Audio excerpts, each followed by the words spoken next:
I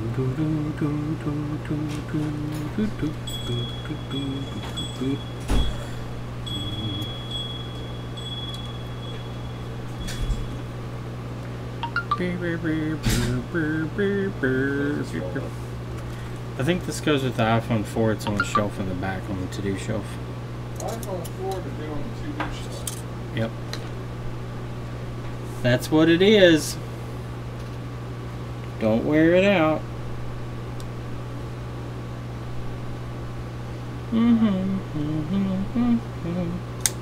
Yeah.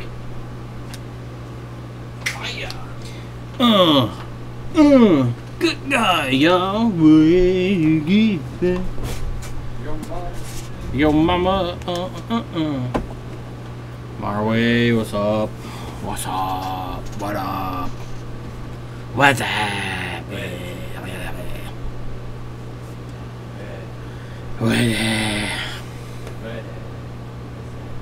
Our flag is mined.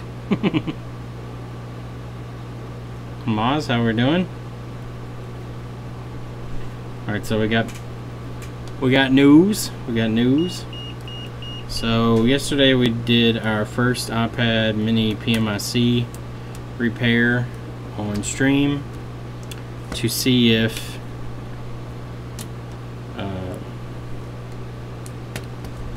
just see if we could get it working again. Usually with the PMICs it's a pretty difficult job. UK Rules, welcome, welcome. Yassine, hello. John, how are you doing? But in concern with the iPad Mini that we did yesterday that had the PMIC with the 3.3 volt short, we let it charge overnight and came in this morning, and sure enough it is on and working. 100%. 100% working. So I went ahead and did the reball on the other PMIC for the one we were working on at the end of the night for Anthony, and took a little finagling. I couldn't get the reball exactly how I wanted. I think I'm going to order some PMICs anyway, but this is the second one that we were working on. We have it plugged in, and as you can see, I don't have the, hold on, I don't have the home button hooked up. As you can see, we're now charging. So we now have a charging logo, and it's pulling a full amp. So I'm fairly hopeful that that one will work. So I think we got 2 PMICs done, which is awesome. Cool beans. So hopefully that one will work. I don't know for sure. I know that it's at least charging and showing an image, so that's a good start, but we don't know if it'll function properly or not. But until it charges up, which last I checked the battery, I think the battery was at like 3.5 volts, so it should be fairly close here soon. It should turn on, but we'll see here in a little bit. Tim, how are you being a mad scientist? Are you tearing apart the block? Replace the engine piston rings we fried? Now me and the mad scientist gotta rip apart the block. Yeah, reball PMIC. I need a stencil. If I'm ever gonna reball a PMIC on an iPad Mini again, I really need a stencil, because the way I had to do it was just kind of use half of a stencil pretty much to reball part of it, and then turn it and reball another part, and then clean up the balls that kind of got smashed. And after I did that, I finally got them all fairly same size. Some were a little too small. I put it on the first time and it didn't work, and then the second time I put it on, I kind of tapped it down and then let it reflow and kind of lift itself back up, and it worked fine. I had to hand reball about 6 or 7 of the spots, but not terrible. Building a fume extractor. Micah, do you have a lightning cable?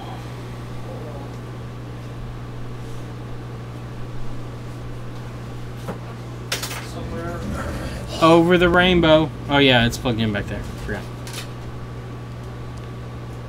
Have I ever tried to reball with a piece of glass on the stencil? Yes.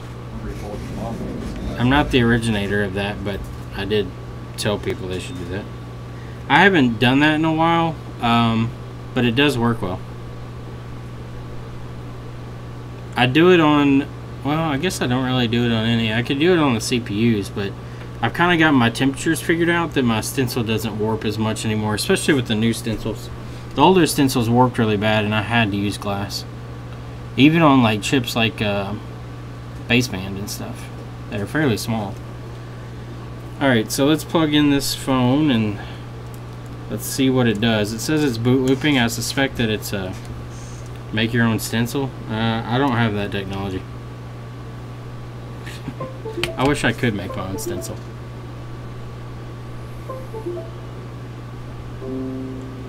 Okay, USB device not recognized. That's not a good start. That usually equals TriStar issues.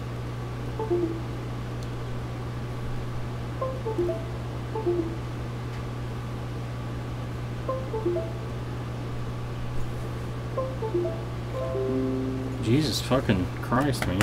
Is it the charge port? I think it might be the charge port that's fucked up. Because I can move it around and sometimes it'll recognize it. Yep, there we go. Alright, so first we're going to try and update. Yeah, I said update. Okay, yeah. Error -18. Evidently, if you plug the phone in and unplug it a few times and then try to restore them all at the same time, it gives you an error -18. Uh-oh. Look what our iPad's doing. Our iPad's booting up. Let's see if it boots all the way up.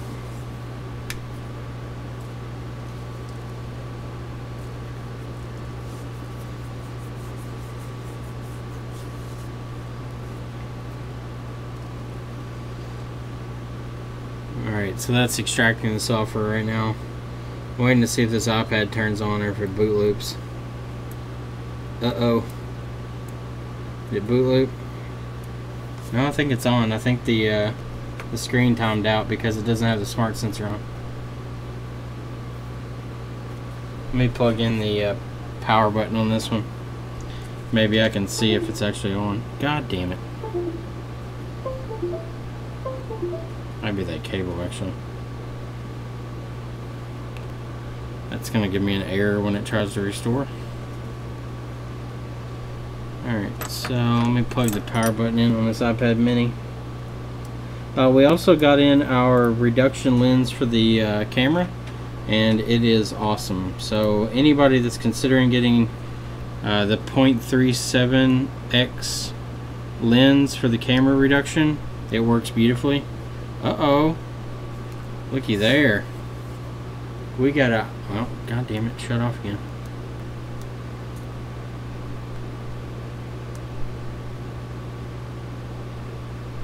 Yep, looky there. It's on.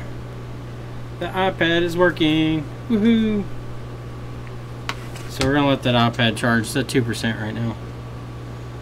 It's still pulling 1 amp while it's on, so that's a good sign. iPhone cannot be found for update. I know. I'm sorry. I'm going to switch cables here. I'm going to move this cable over to the iPad. And move this one over to the computer.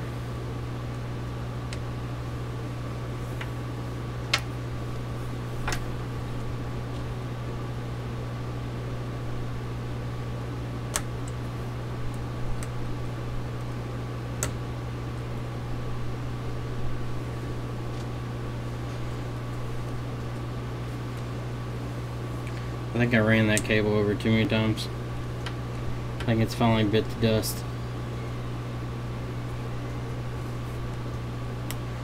That's what it looks like.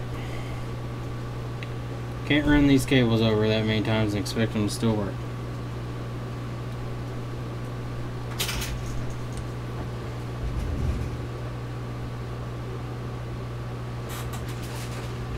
Alright, I'm gonna go grab a cable out front so we have some new ones. I like these cables. They just don't hold up to being run over. I've run over them with my chair a few times. They don't like that. They don't like it when you run them over with your chairs. Go throw this one away.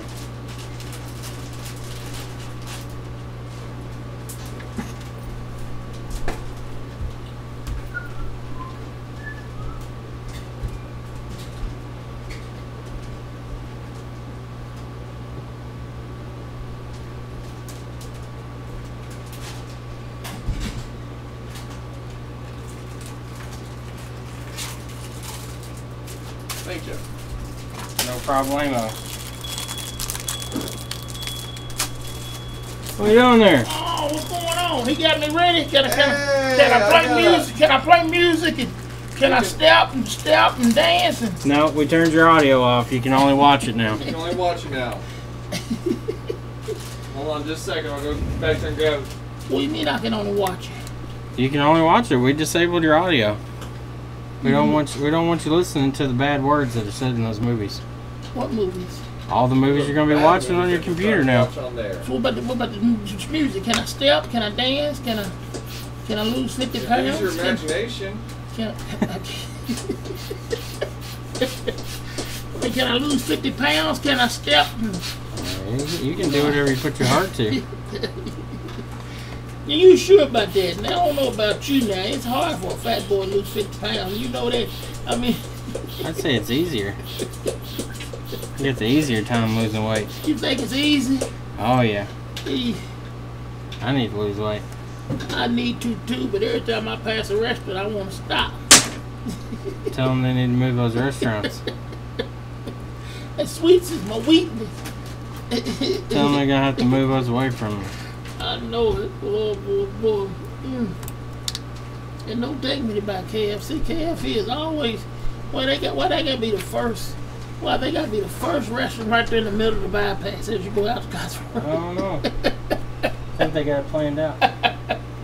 You smell that fried chicken. Ain't nobody in town can beat their chicken. I mean, I've tried the one on Russellville Road. I've tried the one on Gordon Avenue. I've tried the one on T-Mart. I've tried the one over there on Scottsville Road by Greenwood High School. Just can't do it, can you? What's the verdict? It plays DVDs. You got it ready? You want my tape cover? I go ahead. Huh? You want my pretty cover? I go ahead. I ain't got another pretty cover to put on there. But this is a DVD. This is a repair shop. This is a repair shop. Yeah, but I ain't got no covers to put back on there. It still works. It plays them DVDs. What's your dog? Huh? What's your dog? Sold it?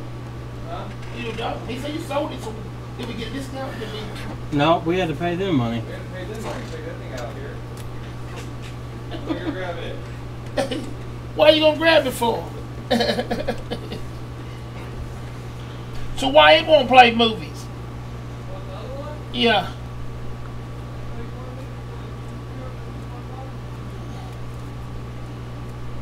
But you get 2 for $1 plus $1, don't you?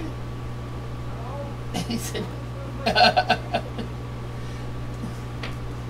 ain't this the 2 to 1 plus $1 store? No, I think that's on the other side of town. He said, You want that one to play DVDs? It's got a DVD player in. I can make it play DVDs. what it gonna cost me? Huh? How much are we charging? I don't know. 30, 35 or? Oh, you can make it play DVDs also? Yeah, I could probably make it play DVDs too. I don't even know what we're doing. What are we doing? No, that's fine. I'm good. Just go ahead and bring it, man. Yeah. Okay. Let me pay you. You take DVD. You got a way of taking charge? Yep. Oh, he said, yeah. Are you sure? Yes, sir. Okay. Now, you're not taking running off to Florida, are you? Then I ain't got to find you anymore. Nope. He said, No. take off right off to China. I'll try to get over the border.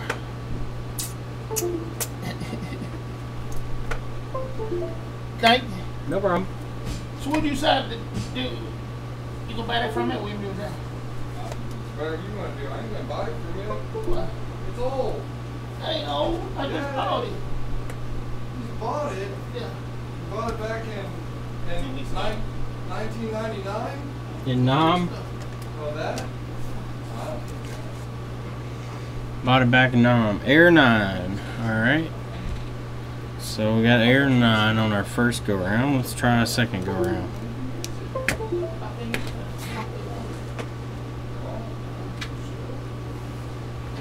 Windows 10 compatible, not Windows XP compatible. So no, it won't.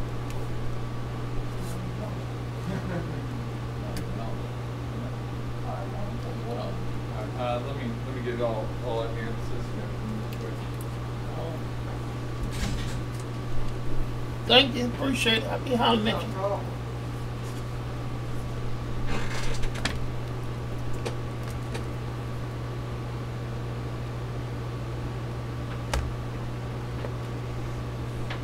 Now, portable DVD players, you don't work on stuff like that, do you?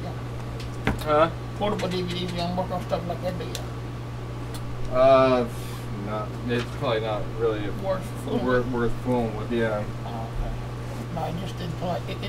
It wouldn't play or whatever, and I thought maybe I might have had to. I thought maybe I could just leave it with you and let you look at it sometime, plug it in, and see if somebody play movies, it won't. And then it could be just me, and I might have it It all. might just be dusty on the inside. Might just take some canned air and spray it in there and clean it out. What's your first name? Oh, me. That's it. O-B-E-I-E. I-E. Uh-huh. And your last name? F-U-G-A-T. You want me to drop it off and let you do? You want me to drop it off and let you do? What is it now? Drop it off and let you look at it.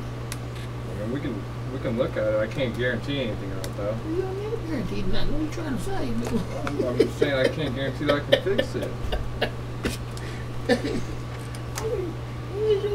I don't want you guarantee. What's your address, Gator? 118 Cold Court. Okay. Yeah.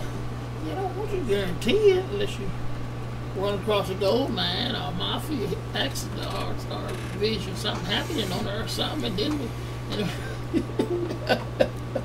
or better yet, do like the Now You See Me Now and You Don't movie and go rob a bank or something. You see that? That's pretty cool, lady. What the Now You See Me Now You Don't? Yeah, that's pretty. I've never seen those. That's pretty cool, lady. Yeah, I've seen commercials and videos of it, but I haven't seen the whole movie yet. Well, would you be cool to do that? Take a disappearing and go into a bank, taking all the money out.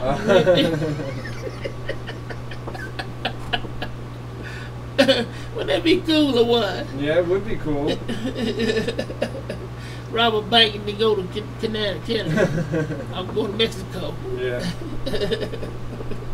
There you go. What All right. 35. All right. Does that sound good to you? Yeah, that's good. All right. That's good. That's good. You all right? You all right? Yeah, really business make money. I know y'all can do it. Thank you, little brother. Man, I ran into you out that street lane. Yeah.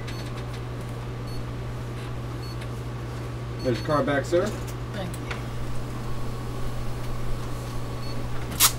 Get you to sign that one there for me.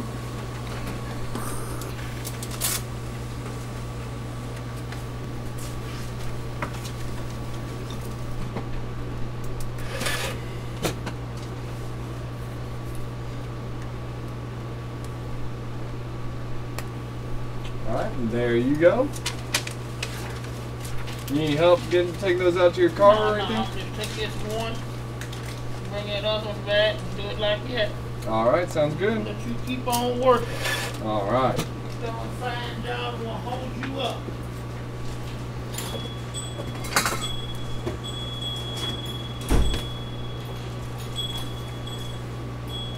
Yeah.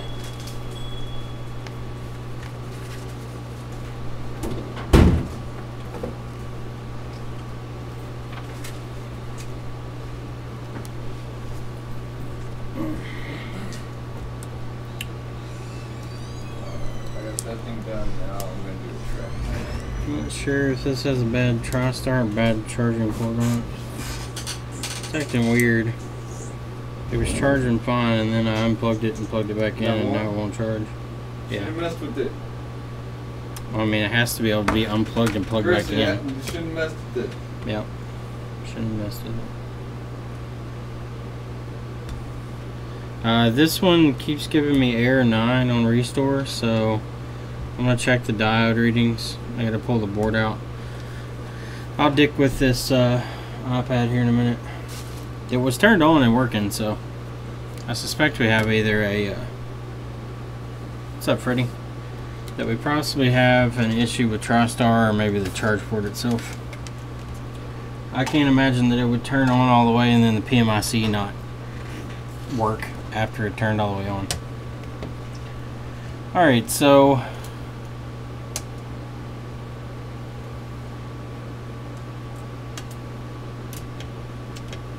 This one is giving us error 9.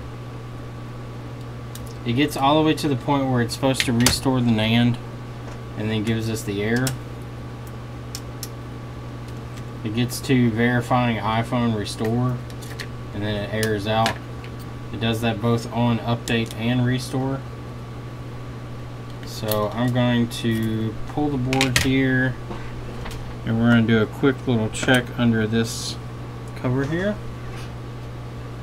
So I'm going to try to grab right on this edge and roll this back like so.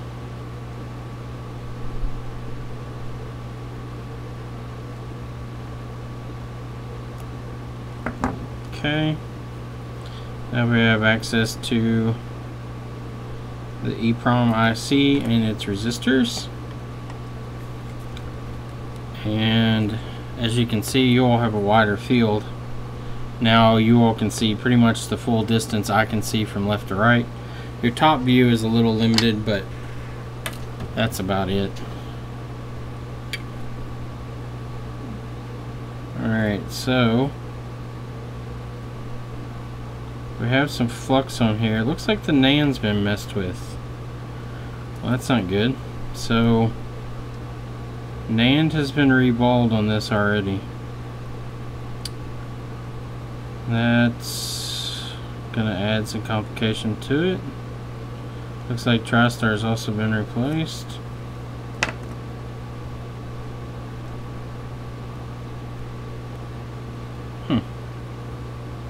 So let's measure, maybe the NAND's just dead on this one. Let's measure our diode reading on the resistors over here.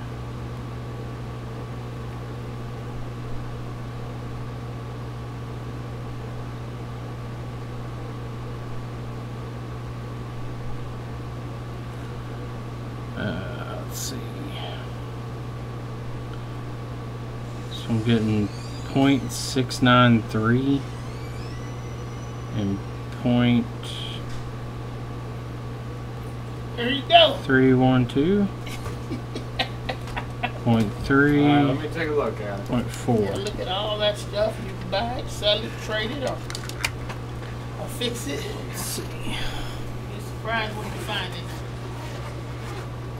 I know you've seen something like that before. Oh, goodness. What is it? Alright. Just Remember, you're an electronic geek, right? old You the geek, ain't you? DVD, external DVD player. You the geek, ain't you? I'm not the geek. You are the geek. You like a challenge. You like a good challenge, don't you? Don't you like a good challenge? I like a worthwhile challenge. You don't like a good challenge? I don't know about this. I like time utilized wisely. Yeah.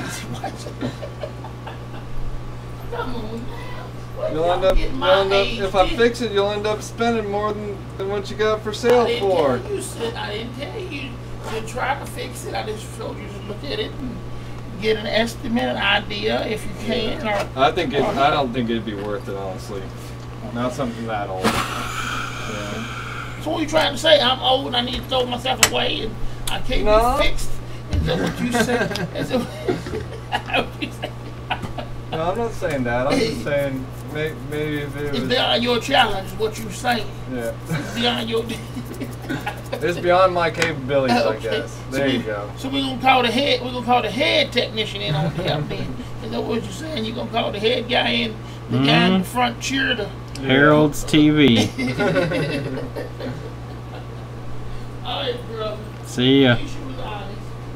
Appreciate you what you did. No problem, man. You have a good day. I'll let you in when I run across the problem.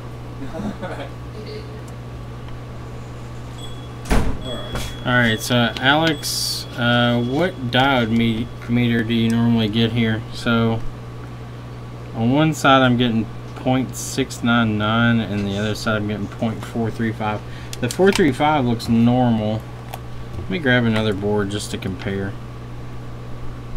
This one is a parts board, but we can at least see what the diode reading, I guess, is on the lines and see if they're comparable.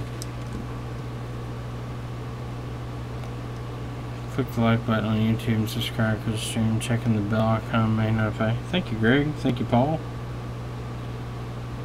So comparing this to another board, I have 0.43 and 0.43. So I feel like that one reading is wrong.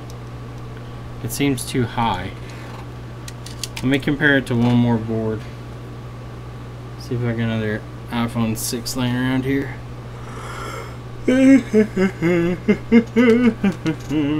Resistance seems too high.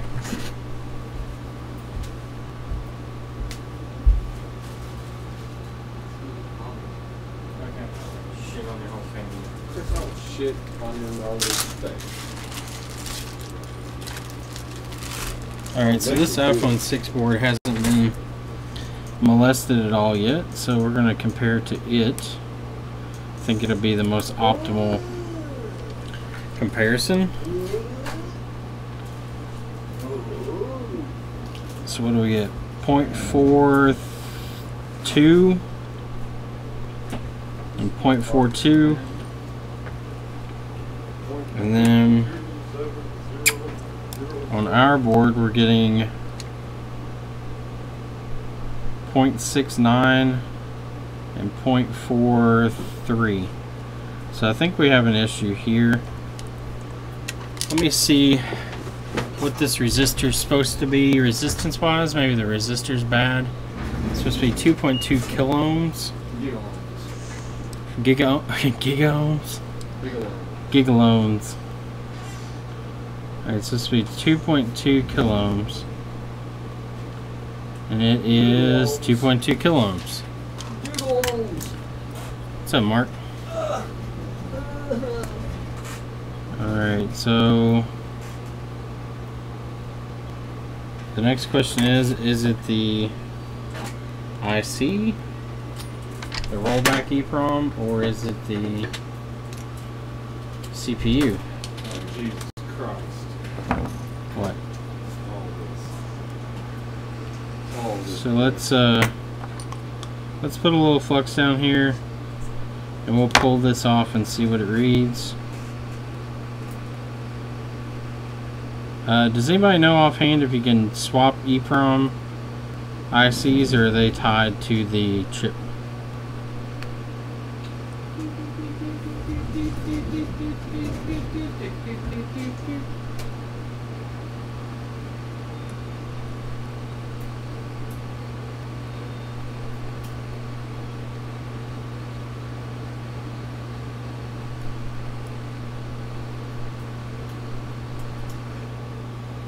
Okay. Set our EEPROM down right there. Make sure we clear out any type of congestion there.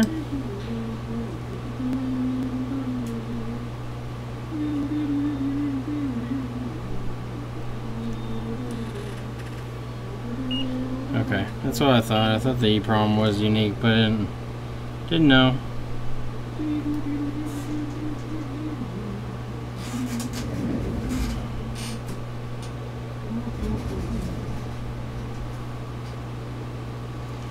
Alright, so it seems like that resistance is staying high. We're going to let it cool off just a little bit. I want to make sure that it is.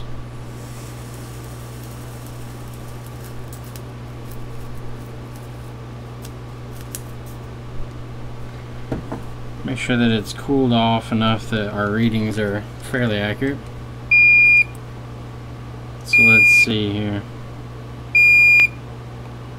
Yeah, we're reading even higher resistance now. This line has come back down. It's at 0.412. This one's up to 1 volt. So we definitely have an issue, I think, with that line. So I'm going to go ahead and place this back on.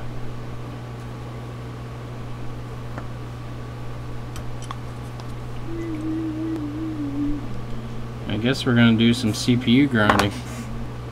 I'm going to have to look and see where this one exactly goes, because I'm not sure offhand.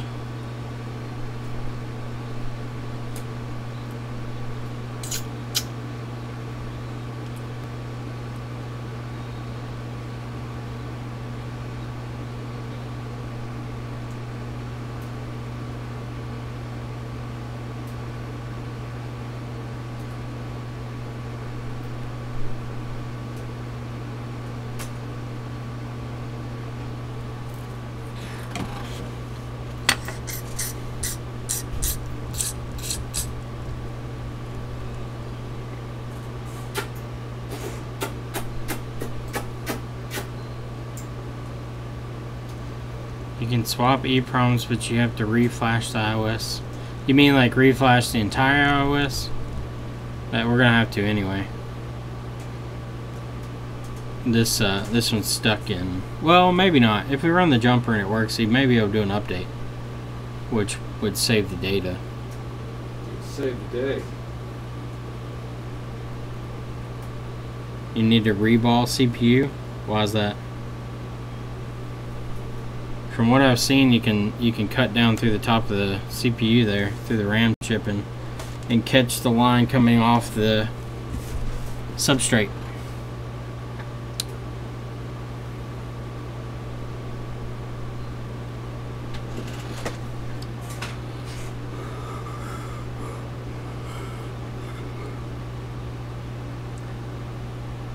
Cold joint where? Under the CPU? If you catch it outside the CPU, though, it doesn't matter, though. So the way that the CPU is made, you got the CPU die, which is the actual die that does everything, that sits on top of the substrate, which is what connects to the board. The substrate is just a miniature circuit board, pretty much, that runs out the traces to each ball grid on the actual die. So it runs through the die and then, or through the substrate and then down to the pad, but you can catch those on the top side. So on this line in particular, it comes out of the die, through the substrate, through the board to the EEPROM. If I bypass the connection between the board and the EEPROM and run a wire straight off the substrate to the EEPROM, it should work. I mean, at this point, the phone's useless, so not trying it doesn't make much sense. I mean, we might as well try it.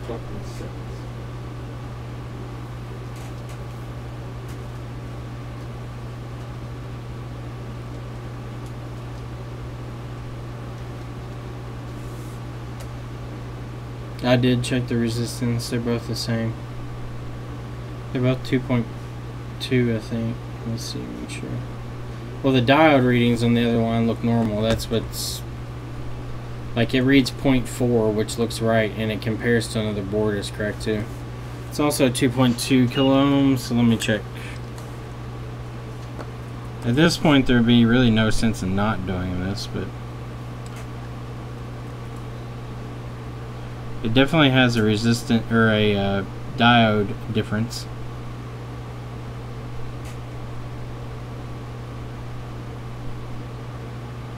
It's 2.2 kilo ohms on that resistor and 2.2 kilo ohms on that resistor. So the resistors are fine. It's not a resistor issue. If I repair it with the... I'm not the king of repairs. This jumper has been made before. This will be my first attempt at it. The NAND, or not the NAND, the SD RAM is mostly ground in that corner, so you don't risk much grinding through the RAM. But the main risk is not grinding too far through the substrate and severing lines. I gotta find a picture of how they test this, though.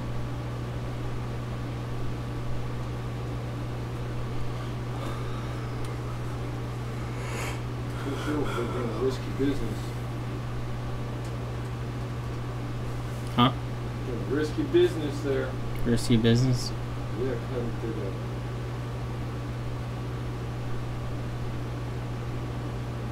that. Somebody's got some like generic ass photo that just points to the fucking CPU, but it doesn't show where the jumpers are. Cut jump. That's the key, like knowing where the jumper is. You have to know. We may take one of our test boards first and cut through it and see if we can find it. That'd be the best. The problem is making that, getting continuity across, because you have to do it from both sides of the board.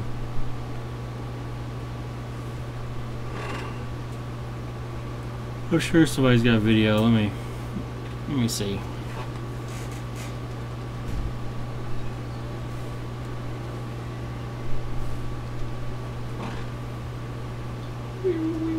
Baseband error.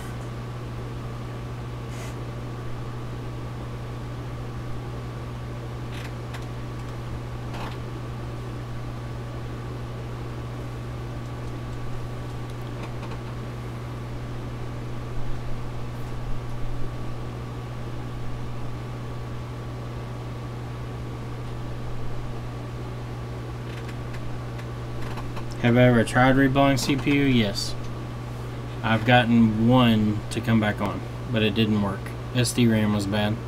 It gave me like an error 20 something. I can't remember exactly what it was. It may have been an error 20 itself. I don't remember.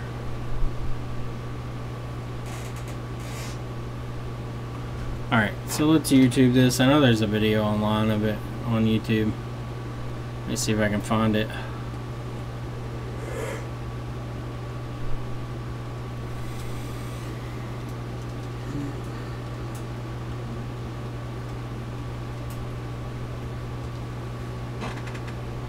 Here we go, without reball. Rewa Technology. R-E-W-A.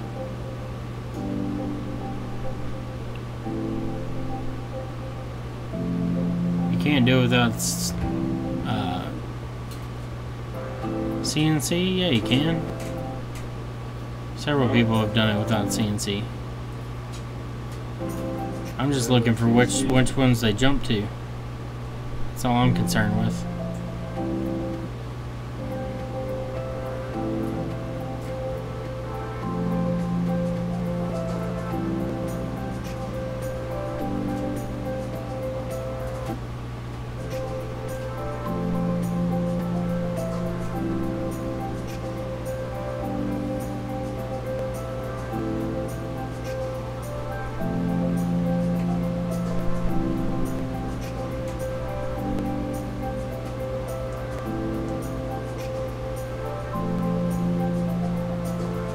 Okay, now I can see what they're looking at.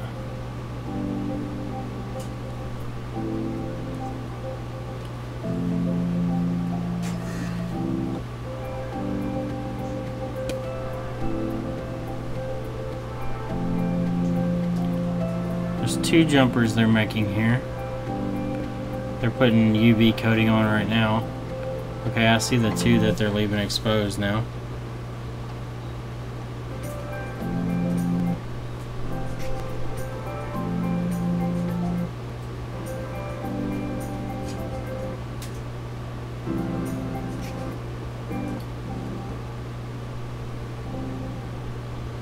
I want to know which one jumps to which, you son of a bitch.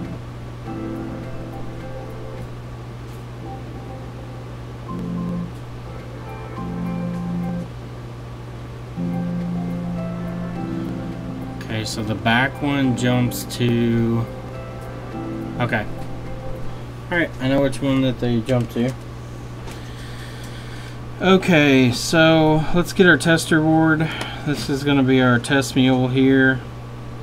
We're going to jump on this one to the CPU here. First things first, we're going to grind this CPU. We won't be really grinding it. We're just going to use the X-Acto knife and cut through it. Can I see the X-Acto, Micah?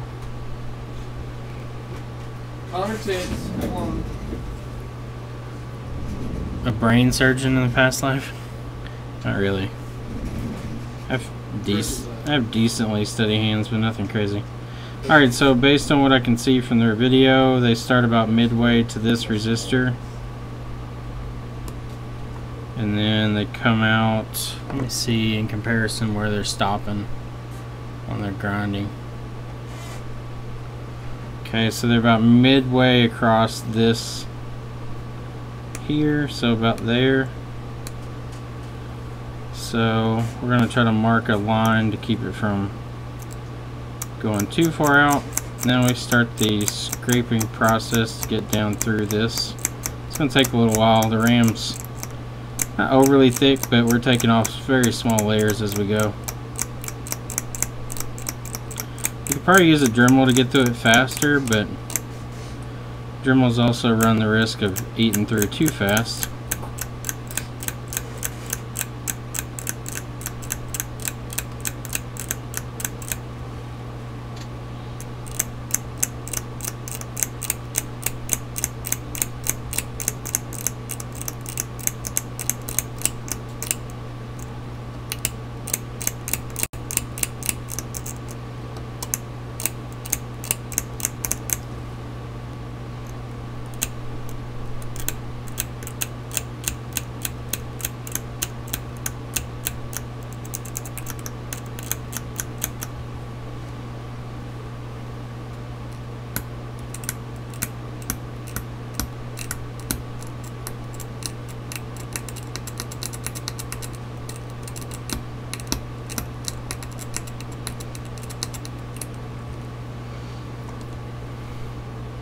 Probably taking off a decent chunk of that. We should be getting close to the ground plane and the balls inside of the SD RAM here shortly.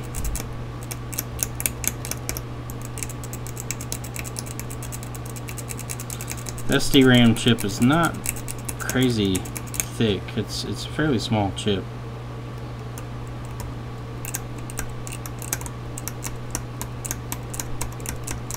I've been really waiting for one of these because I really wanted to do one. Lasers? Yeah, I wish I had lasers. Sharks with freaking laser beams attached to the freaking heads. Let's see if this one does a little better. A little stiffer, less give.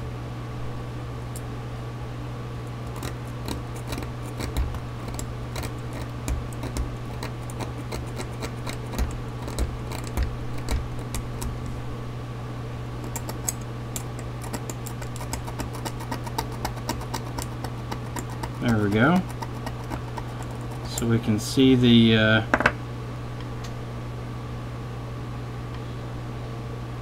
this is probably going to be the layer that's going to have the reball from the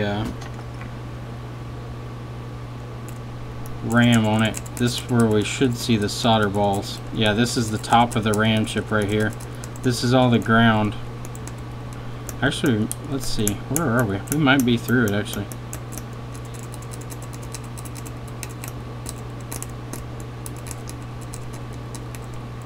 Let's see, where are we in this?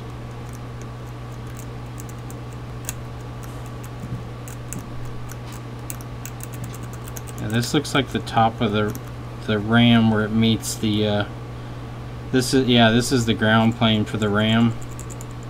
It looks like. Let's see, let's scrape out a little bit. We can tell there's a lot more traces on the CPU than there is on the RAM chip because it's mostly ground in this corner.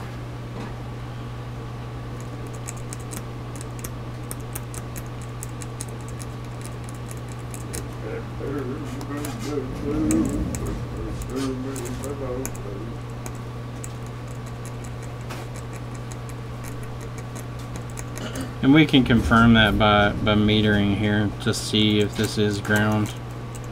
It'll be shared into the board.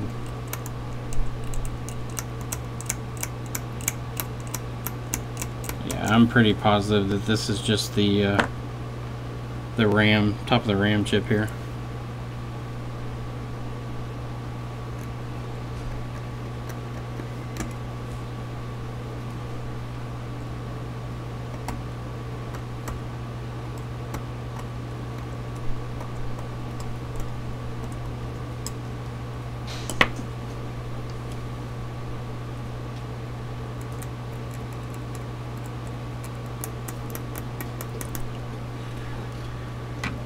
What's the objective? We have a abnormal reading on one of the EEPROM lines and the phone is giving us error 9. So we're going to run a jumper that should theoretically solve the error 9 issue.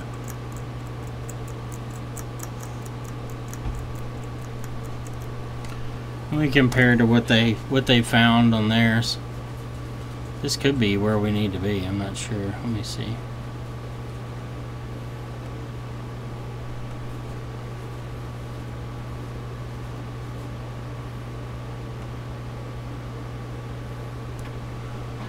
I don't think this is it because we're missing. On their view, they had a lot of traces. We've got some test points, but no per se traces here.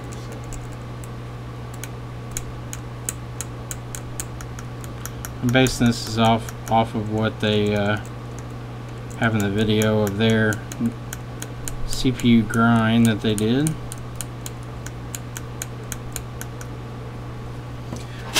Let's get a Q-tip. We can clean that up a little bit and see. Yeah, I don't think it is either. I think this is just the top of the RAM. We don't have much to go though if it is the top of the RAM though, because all you have below this is some underfill and the solder balls, and then you're to the top of the CPU. Yeah, so that looks like it's just the RAM layer there. So we're going to keep on going down. And if we do screw this up, no big deal. This is our test board, so if it screws it up, it's not a loss. That's why it's good to use test boards first. Practice makes perfect. Practice does make perfect. This is true.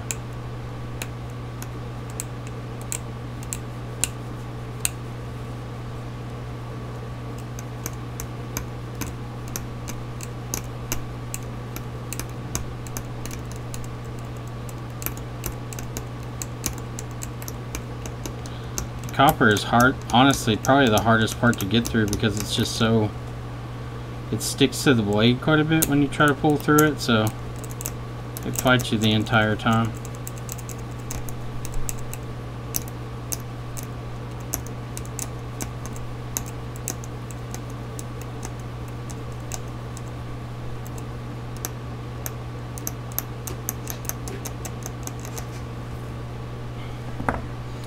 Go back to our more stiff blade here. Yes, ground and the SD RAM is shared completely across it.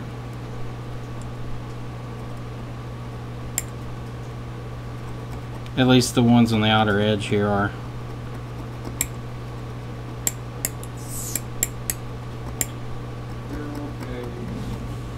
Okay, we're getting through the RAM layer now.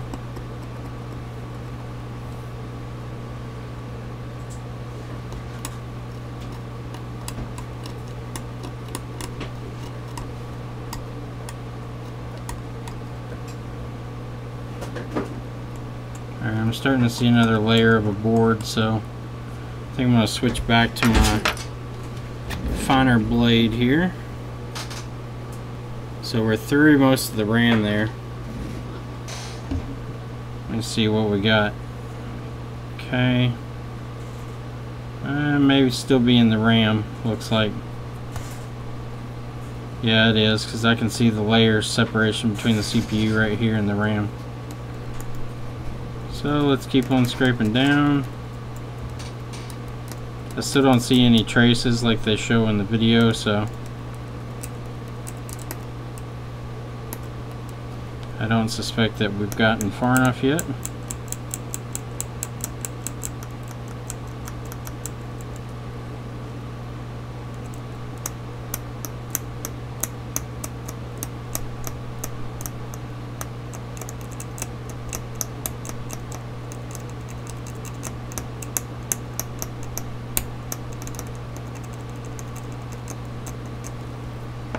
Okay, let's clean it up again and see what we can see. Yep, still got more to go. We're still in the RAM layer right now.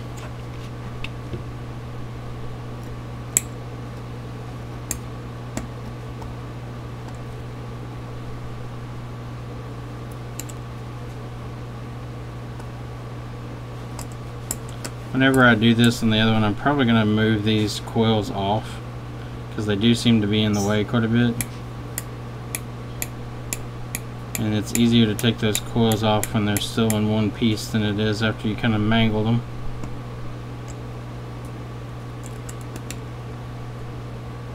I'm going to get these out of the way on this one. On the other one I won't be so aggressive, but on this one, get out of here.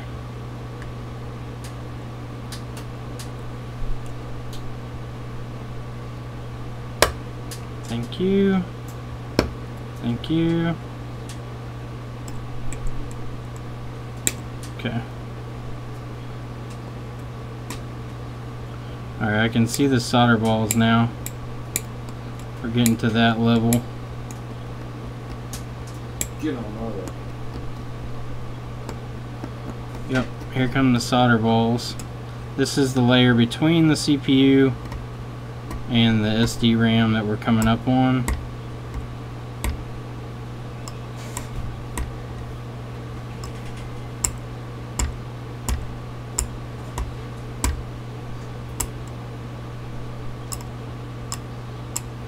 Okay. Now after I get down to the solder balls, I'm going to switch back to my finer blade here. Alright, so we're down to the solder balls now. This is where we're going to get to the CPU from. This is the layer on top of the CPU substrate.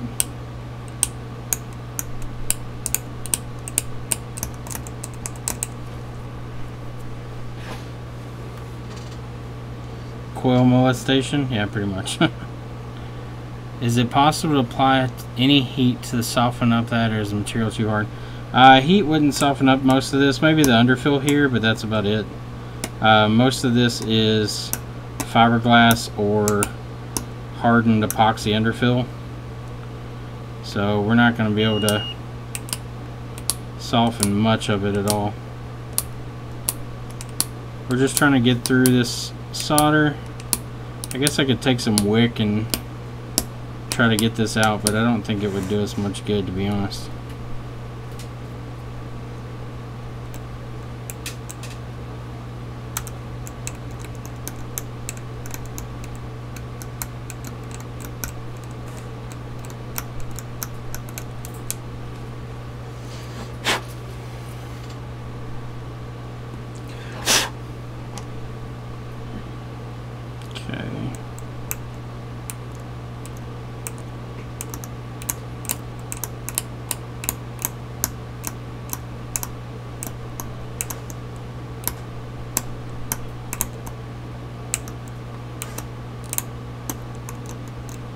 Alright, so I'm starting to get through it up there towards the top.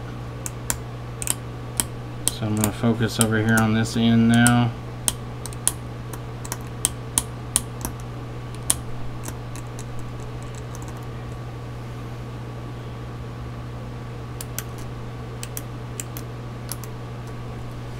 I actually switched blades. I've got a finer, sharper blade here. Micah, can you turn that fan just a little bit?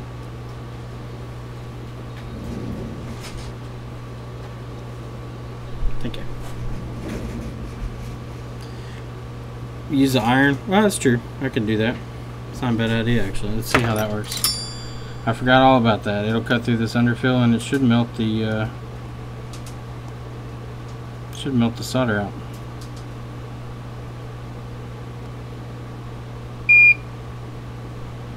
Good idea. Good idea. Thank you for that one. Forgot all about that.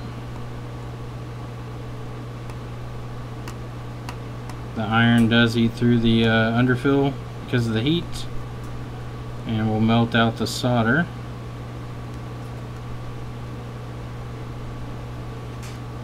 And it's not as aggressive, so we should end up with a fairly clean surface here. No, I couldn't fix it. I'm pretty sure it has something to do with the CPU itself. On the one that was locking up. Alright, so let's see here.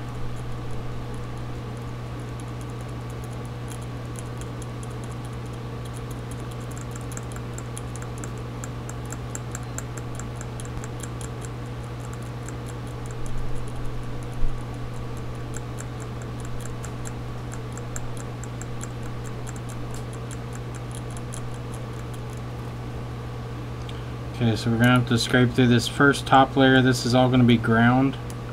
And then the next layer down, I believe, is the one that we're looking for. So once we get through this layer, we're going to start looking for the traces that we're supposed to be catching.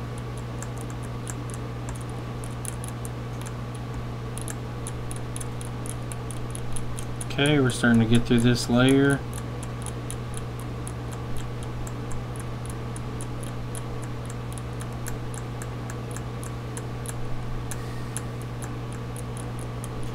Alright, I'm starting to see what looks to be some traces below this layer now.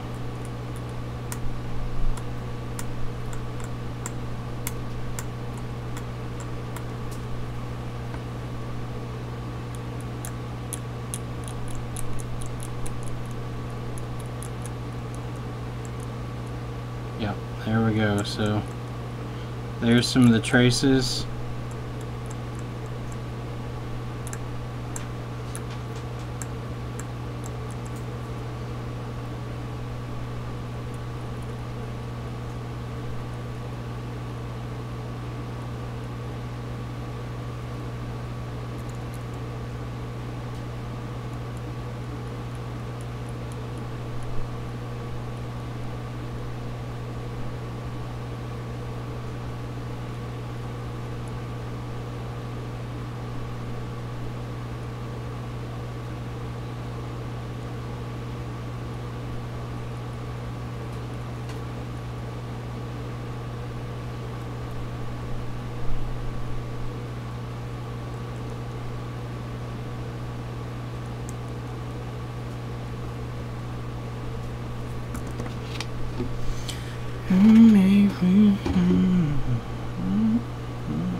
Okay, you can really start to see the traces now, like they come out this way and spread out.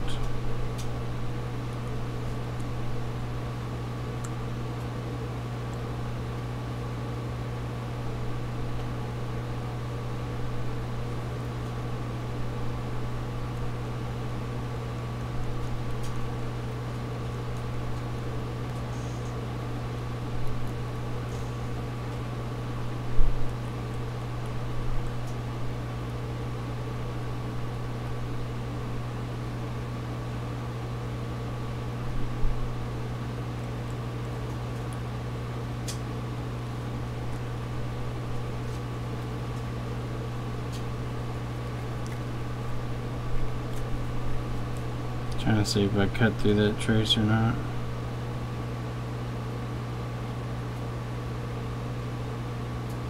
Yeah, so it looks like I actually cut through that trace there.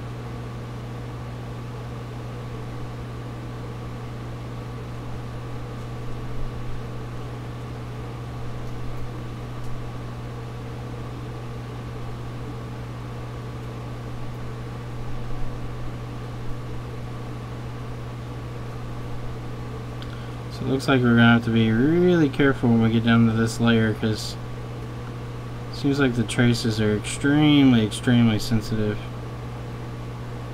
to any type of damage.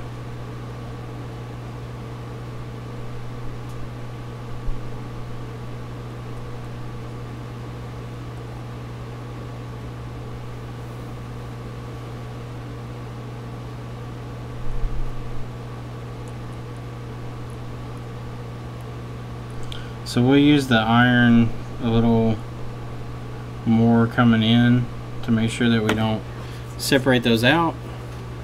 I believe based on the video,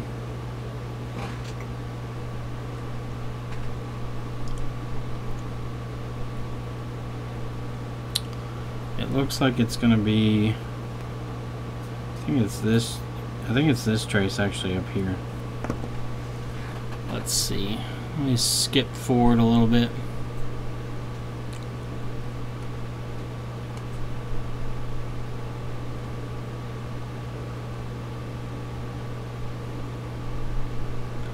Okay, so yeah, the trace up here,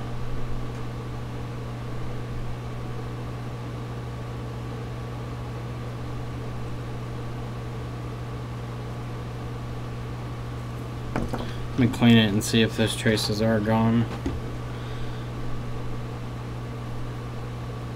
Yeah, so that one's broken, and looks like that one might be broken too. So I'm gonna have to be fairly gentle coming in. Seems like these are extremely sensitive, but we're gonna be focused in this area mostly. So when I get down to this layer, I'm just going to scrape in here and avoid the outer edge at all. Probably stay between this cap edge and about midway through the cap, because all I need to do is catch that point right there.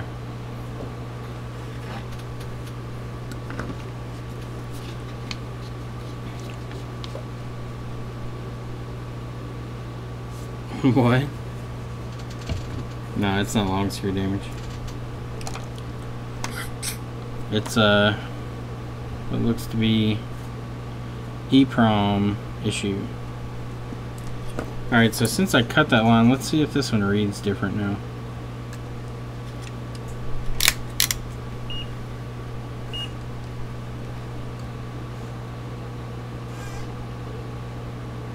Yeah, so now that that line's cut, now that we have a disconnect in that line,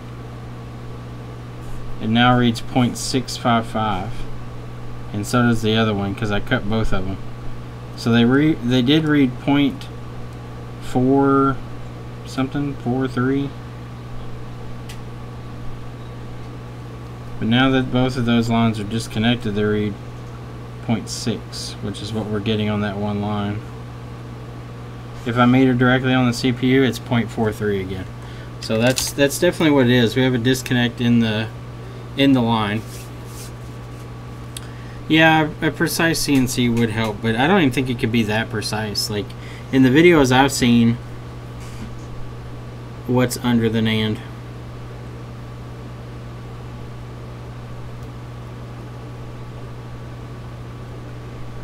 Dr. TZ, what do you mean by it's under the NAND?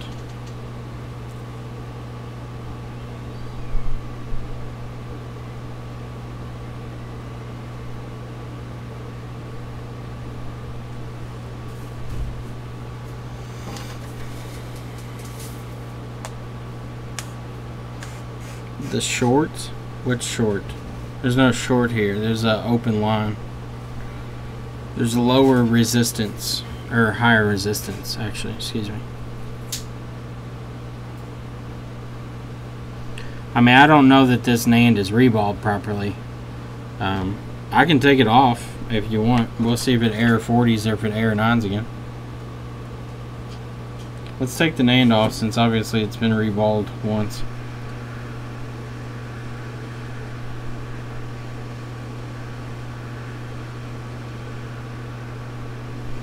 We'll remeter that line after we take the NAND off, just to make sure.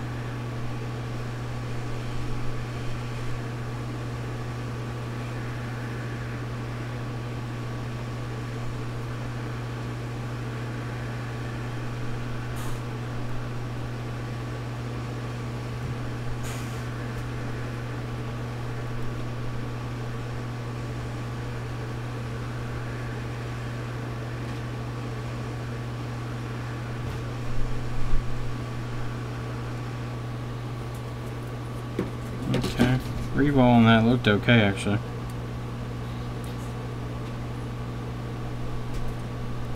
Okay, quite a bit of conformal coating, but the reball looks like it was pretty consistent across.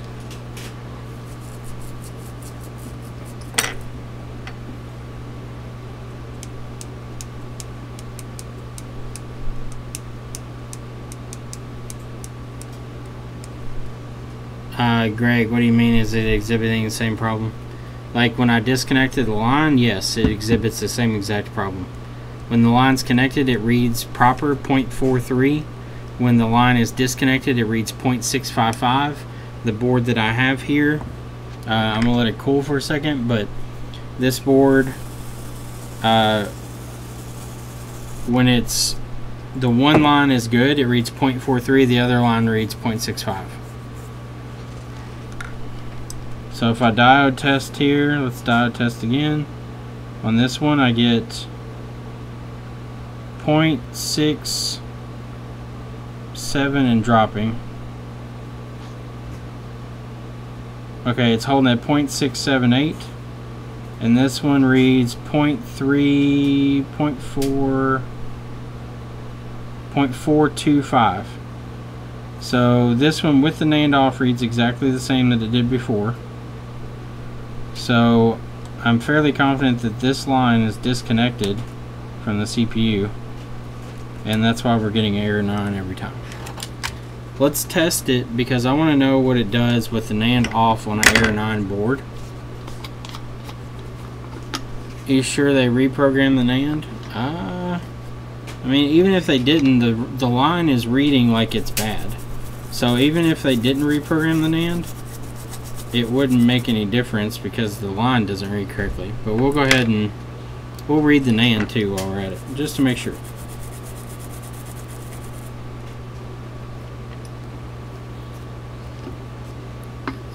Why jump both lines if one reads good? I'm not going to jump both lines if one reads good. I'm just going to jump to one. The problem is they're literally almost side by side on the chip though. So you kind of expose one if you find the other. Ah, death almost occurred. Almost death. So I'm gonna grab my Navi Plus here, and we will read the NAND to make sure that it has programming on it.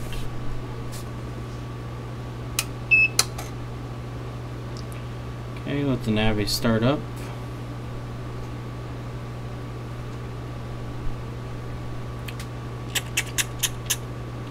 That's what I'm doing.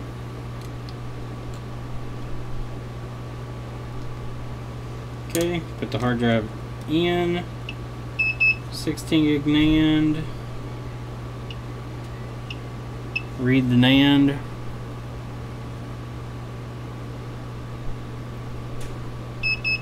Yep, the NAND has information written to it. It has a serial number, it has the model number A1586.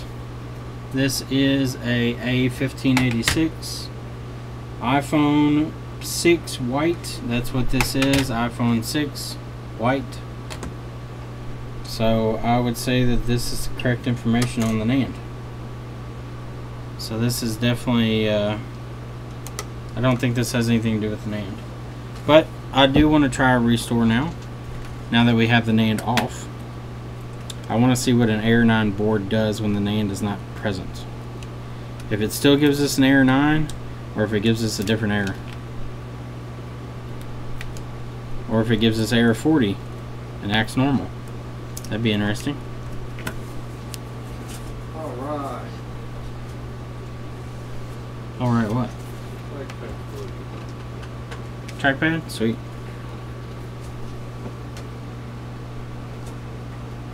Check the error. That's what I'm gonna do. Huh? Somebody said check the error. I said that's what I'm gonna do. Alright, let's see. iTunes, show me the phone. Show me the phone, iTunes. Show me the phone. iPhone is detected in recovery. Alright, so we'll do restore and update, and we'll see what error we get.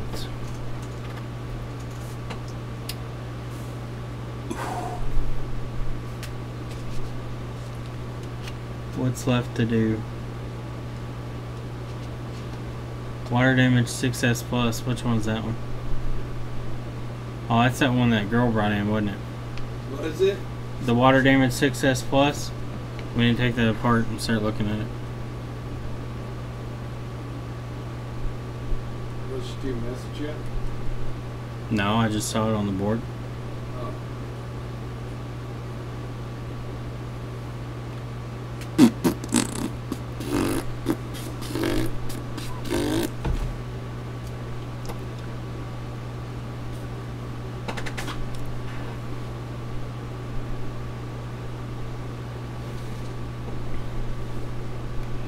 Alright, so it's about done extracting the software, and then we will test and see what error it gives us.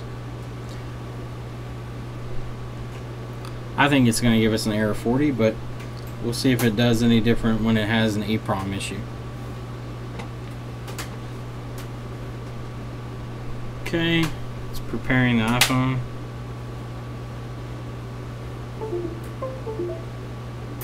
Okay, it's waiting for iPhone. Okay, it's in the preparing iPhone for restore. Waiting for iPhone. Should go back in. Okay, verifying phone restore with Apple. Wait for phone. Okay, gave me an error 40. Alrighty, so error 40 it is, with the NAND off, even if it's error 9. So it still gives us an error 40.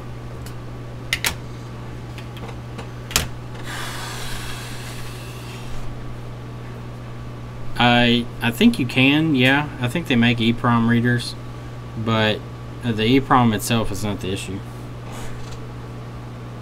The issue is the EEPROM's connection to the CPU, which is broken. So let's take off our cover shield here for the CPU.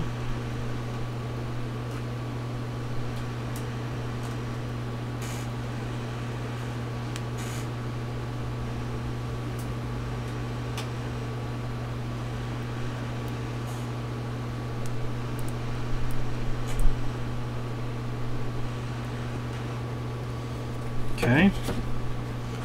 Now I'm going to take the leftover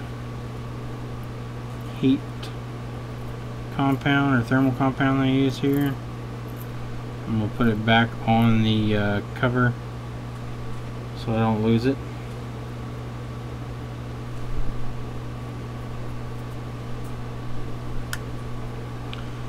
Alright, I don't know if I can get those coils out without destroying them or not. Let me see if I can just scrape this thing without having to do it, since I know where I have to be. Let's see if we can just do that. So we're going to be right about here.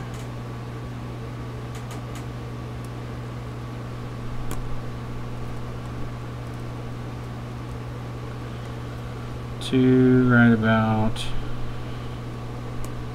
here. So here we go. We know the majority of the area we're going to have to work is up here, so I'm going to stay close to the top edge for a little bit.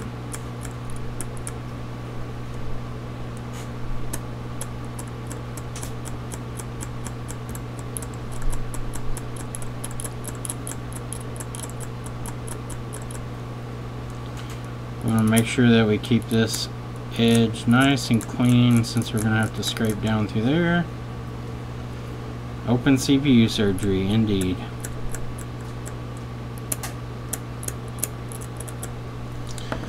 So we know for the most part this top section is going to be a bunch of nothing.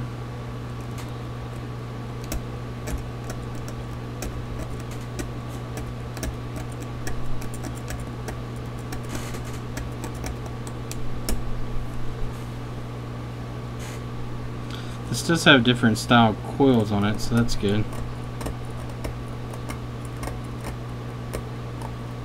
These coils aren't as affected by nicks and stuff as the other ones are.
Gotta remember to blink.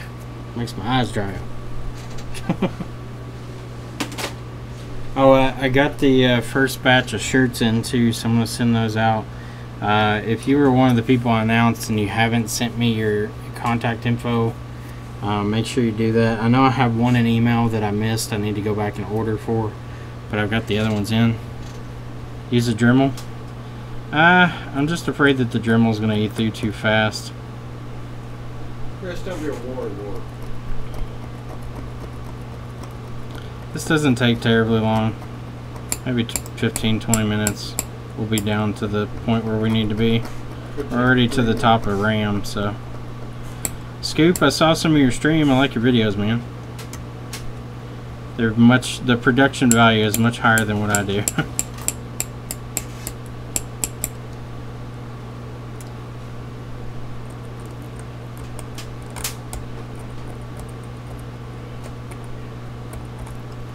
Okay, we're up to the top of RAM now.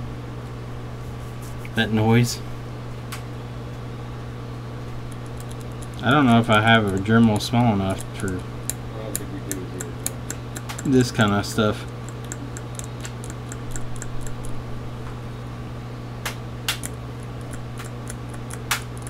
Okay, so down through the layers of RAM we're gonna go. Let me go ahead and get this shit cleaned up.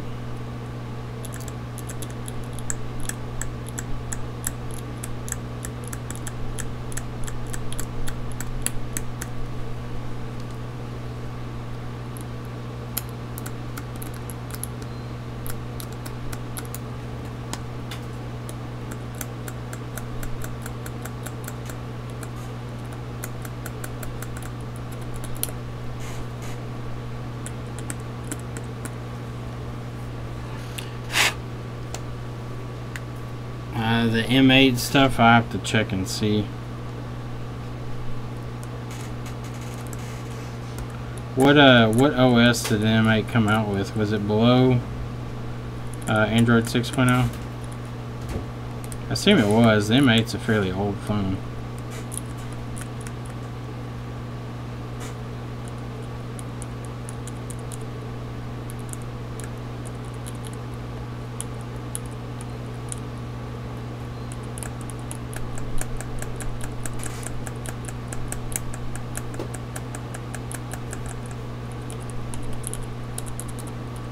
Okay, first layer. Yes, he does. Scoop does have a channel. He's got some cool videos on there. Some of his videos have far more views than mine do, because that production value is much greater than what I do. I stream only, so mine's everything's just raw. Raw dogging it. How close the actual die is to where I'm scraping? The die is right here. Like, it's right in the center. It's still a decent gap. There's probably like a 1/8 of an inch gap. The coils will be in my way. These coils I'm not too worried about. If I fuck them up, that's no big deal.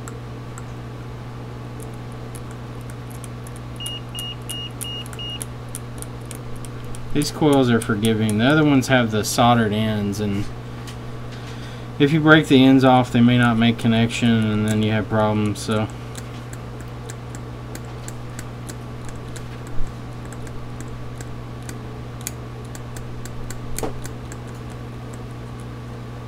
alright, so we're through the first layer of ground for the SD RAM. Now we need to go down to the second layer.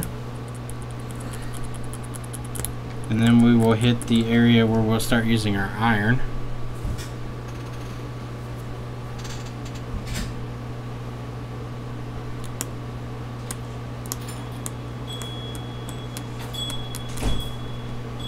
Okay, so we're getting down to that next layer where the solder balls will be.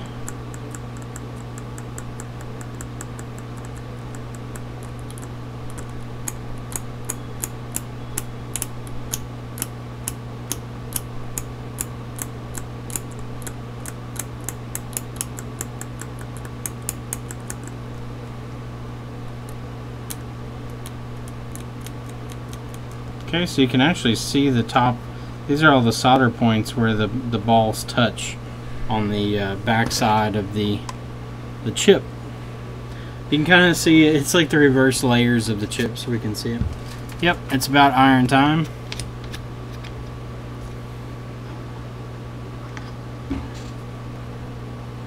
So there you go. You can actually see there's the grid. That's the ball grid right there of where the solder ball is attached to the SD RAM. But we're just seeing it from the back side of the IC. Pretty cool though, so you can kind of understand how that works. Okay, so we got to get through this layer and then we'll be to the solder layer. That layer we're going to use the iron to go through this time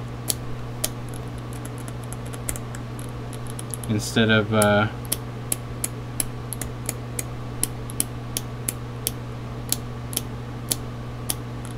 okay, we're almost through. Okay, get rid of all this copper first.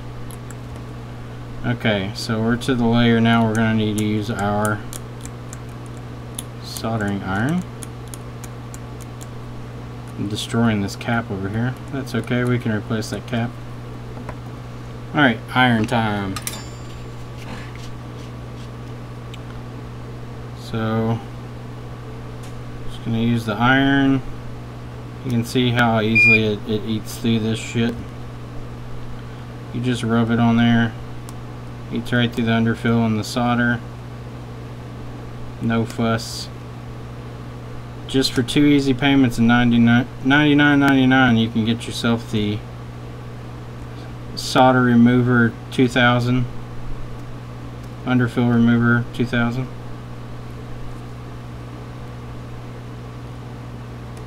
It's just that easy.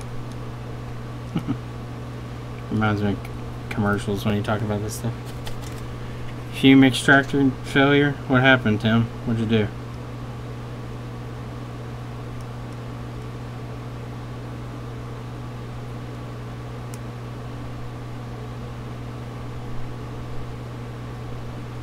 Alright, let's clean that out.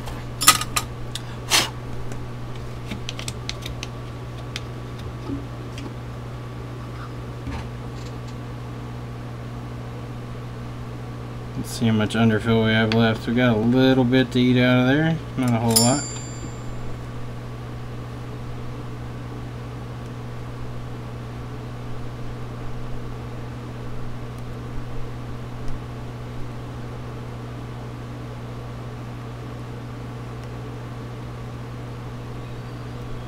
I'm starting to see the top layer of the CPU now.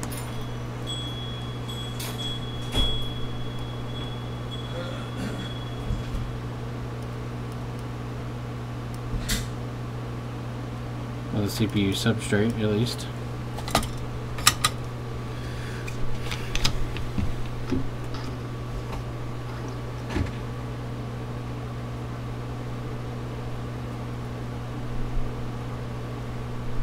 Alright, let me get up against this edge a little more,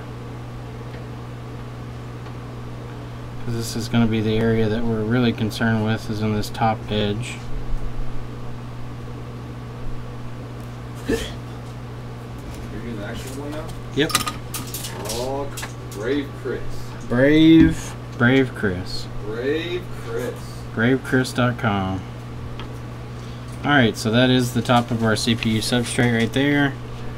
Now we're going to take our sweet time scraping this down. This first layer is going to be all ground. Actually, I got a little more underfill here in this corner I want to get rid of.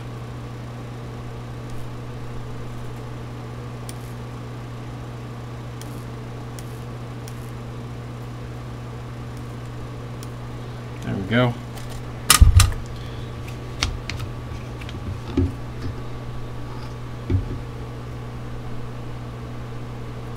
There we go. Nice.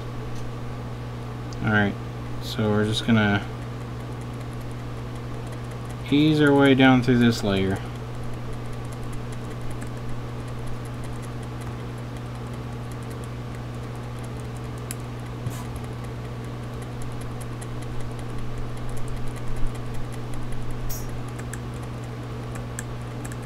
And I'm not even trying to expose all of it. I just want to see that one test point, and that's all I need. And then I'm good. So I know my test point's going to be in this area somewhere, so I'm going to try to focus right in this area.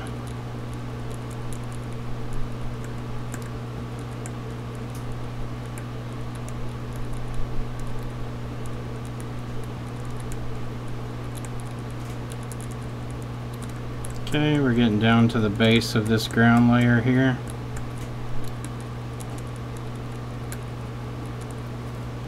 We'll clean it out again.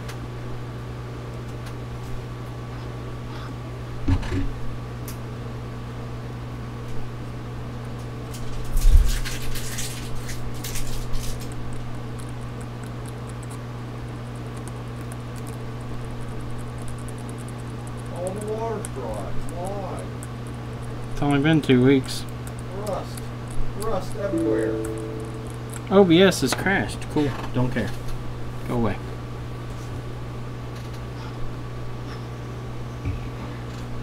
How'd the other Mini end up? Well, it was working a second ago, but I think either TriStar or maybe the charge port's fucked up. I got it to turn on though, Anthony. It was at 2%, and then I unplugged the charger and plugged in a different one, and then it went back to charging weird, so I might have to look at it again here in a minute. But it was on. We had it on live stream actually turned on.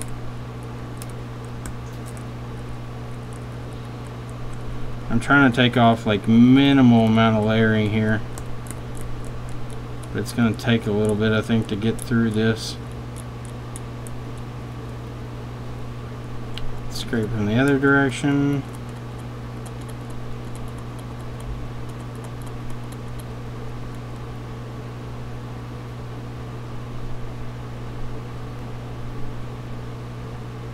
Later, Anthony.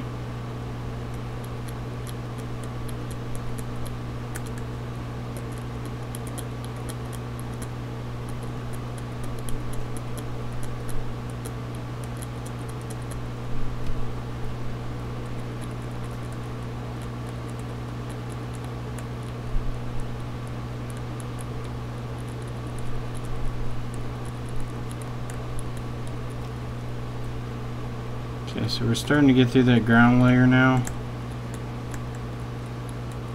I want to be careful going down to the next layer though.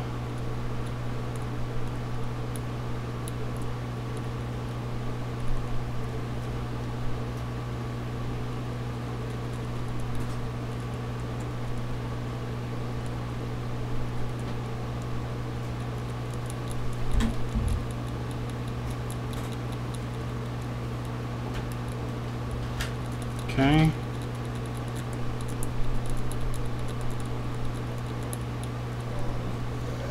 We're through the ground layer where we need to find our spot. What's up, Lisa? Doing well, how are you? Alright, so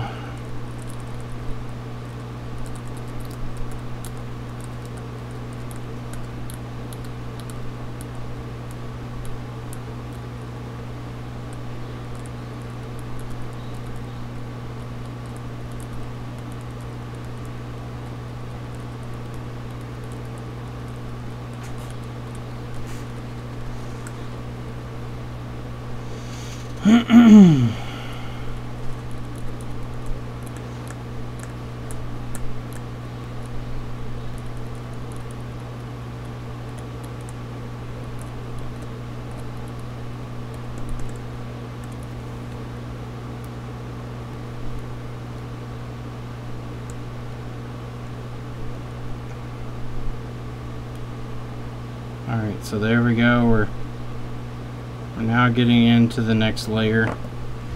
I want to definitely be very cautious going into this layer. Let's see if I can spot that trace that I need. Looks like it's right there at the top. So it's right here. I'm going to go ahead and scrape it and see. Hey! Hi, I haven't seen you for a while. Yeah! This is the blind leading the blind or something. Mark says he brought a computer over here. Yep. right? Yep. Okay, they want to fix it. Okay, it's fixed. It is fixed? Yep. That's it. I have no idea because we're trying to get Nicholas, my grandson, and he's doing very, very good, except he never puts down what kind of computer it was. It's like, so I've got computers, okay, Nicholas, you got to put serial numbers with each computer. Yep, that's it. Tyler Bennett. Right Okay, here. so I need to bring you money. How much? $125. $125. We'll do it? Fixed up, backlight works, has image, good to go. $125. Thank you so Yes, much. ma'am. You have a good I'll one. be back tomorrow. Okay. Alright, so the point that I'm looking for is right there. I've got it almost exposed. I want to try to get a little more exposed because it still looks like it has a slight layer on top of it.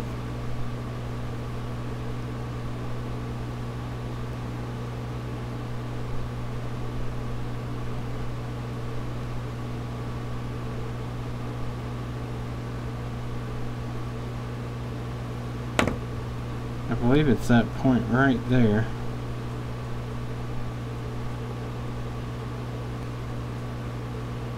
But I really need to check and make sure. I'm going to compare it to the video. There's a couple traces right there that it could be. But I need to make sure 100% which one.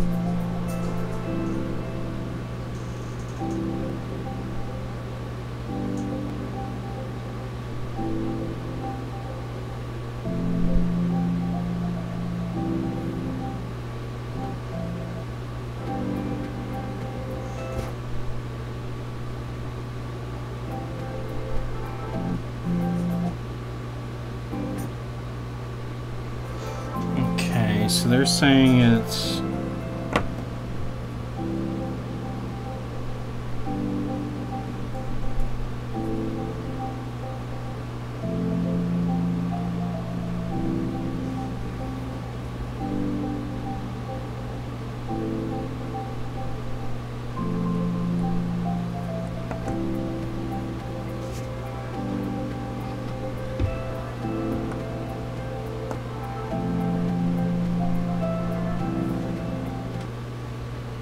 okay, so I can see which layer they're showing.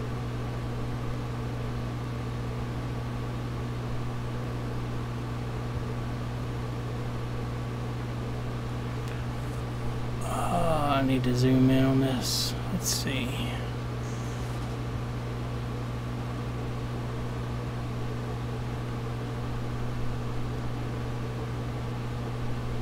Let me zoom back a little bit here.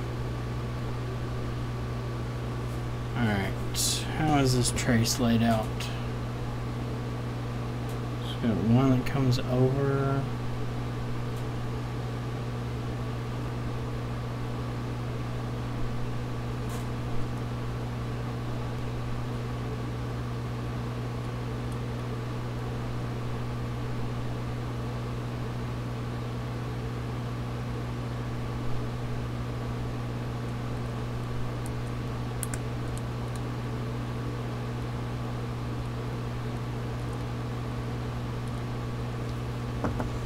It's hard to tell here which trace they're touching. May have to scrape down some over here.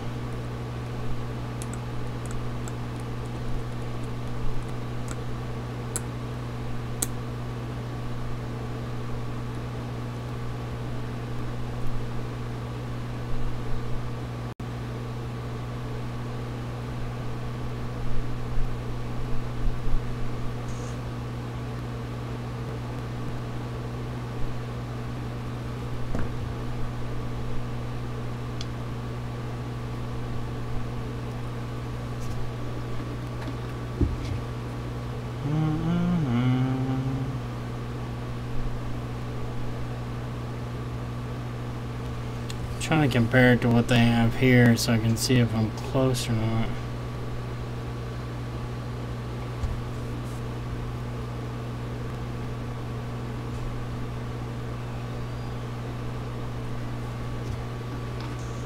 It's evaporating too fast for me to see what's underneath these layers.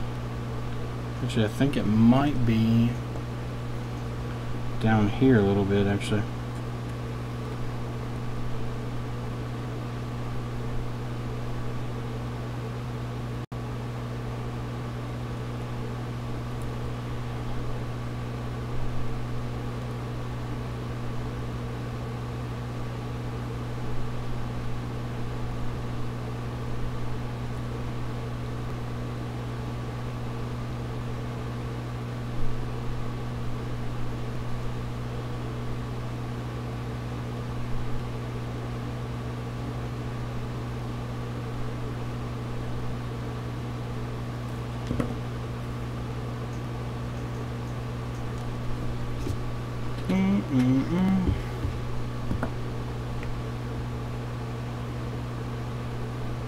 What do I need? The jumper on the bottom.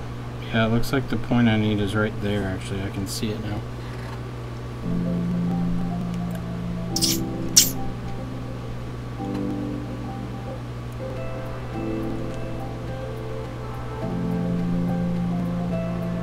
Okay, so the one they want me to jump to is right here.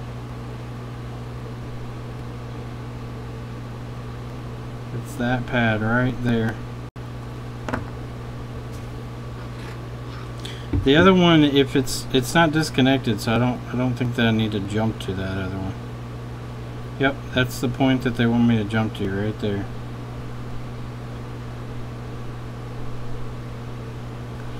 Alright, so I'm not going to dick with it much more. I don't want to cut any traces. These traces are extremely fine.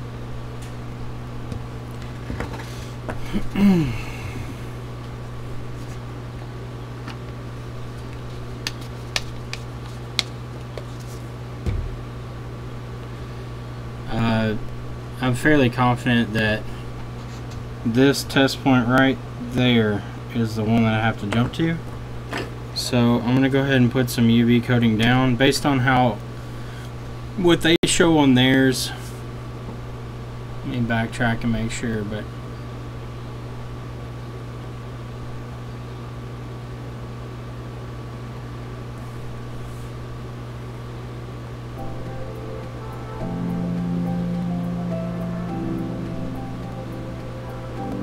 yep, that's definitely the test point that they're going to. They're going to that one right there. Because there's the other trace that they show on theirs coming down. Alright, so let's put some UV coating down. If we do need to jump the other one, we can always come back and do that. There's nothing here that's going to stop us from doing that.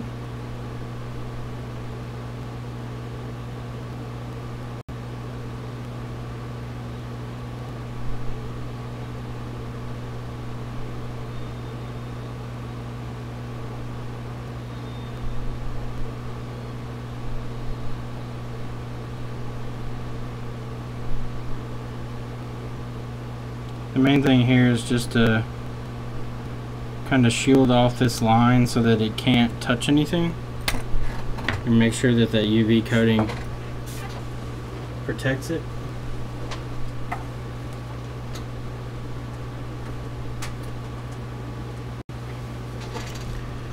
Okay, let's cure that.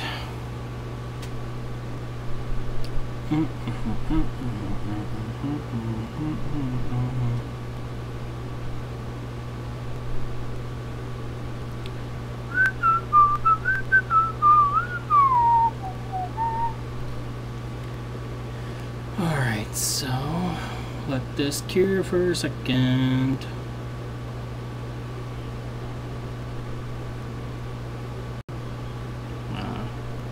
Camera just glitched out.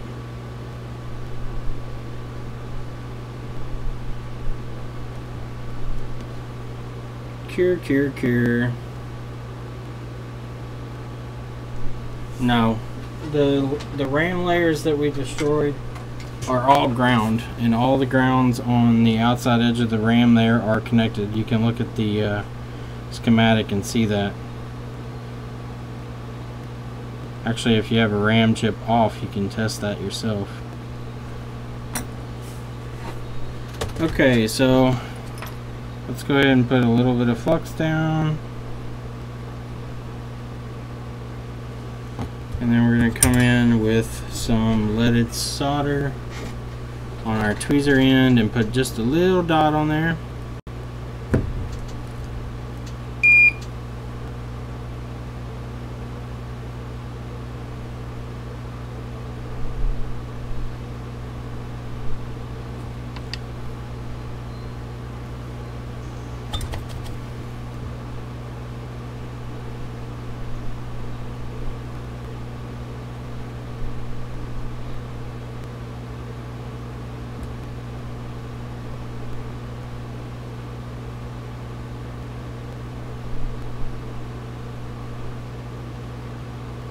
Come on, baby, take some solder.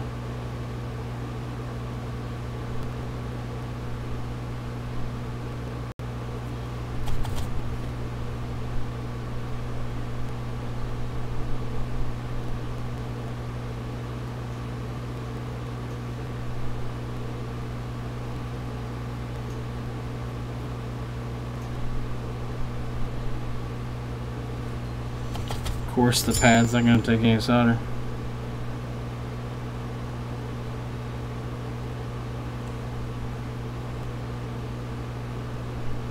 There we go. Finally took some.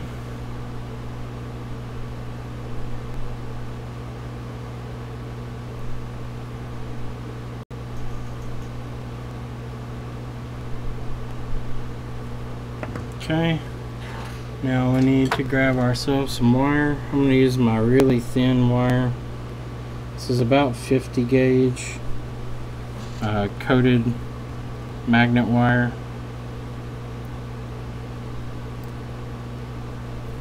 These are my little stepper motor coils.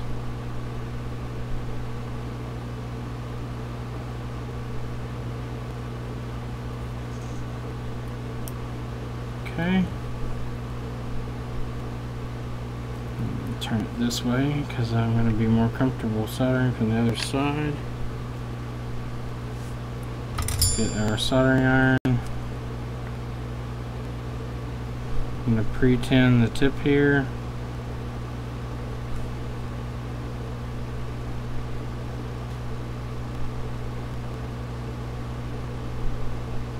Okay.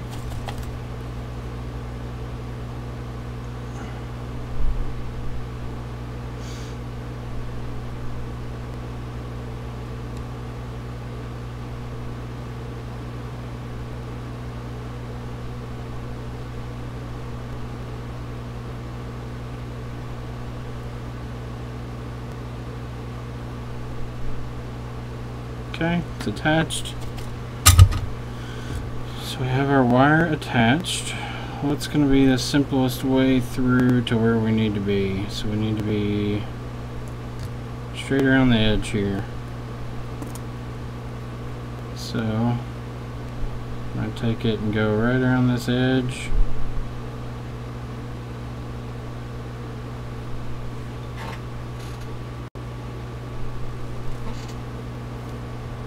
Okay, so we're going to route it down. I'm going to put some conformal coating on this too to keep it in place. But I just want to test and see if this will bring our resistance back in check, or a diode mode back in check. Okay, so we'll put down some solder there, or some flux, and then we're going to solder our point here.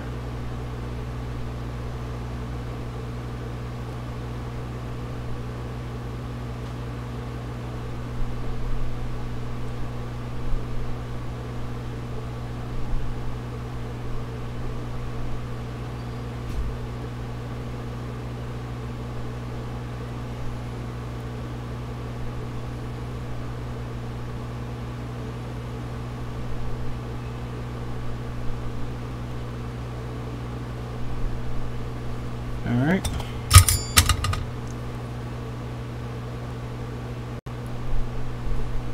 Okay, so we got our wire run and soldered. Let's do a diode reading now. And this should bring our diode reading back to 0.43. And now it is 0.43.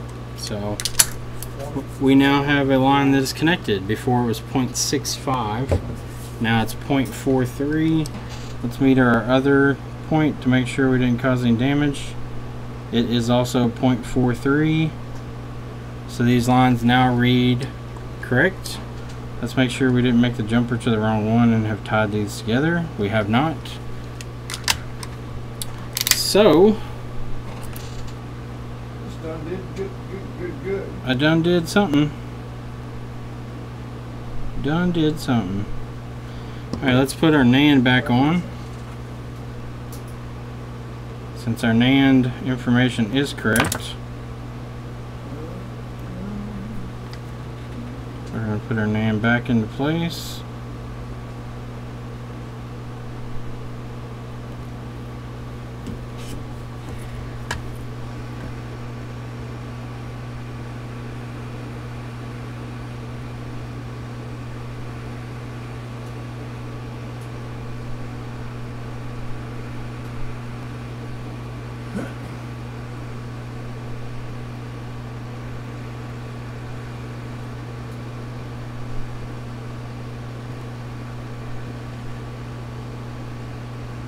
Really need my bigger nozzle on here for the NAND, but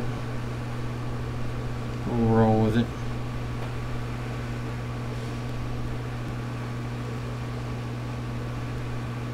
Okay, it's getting to the point where it's going to melt.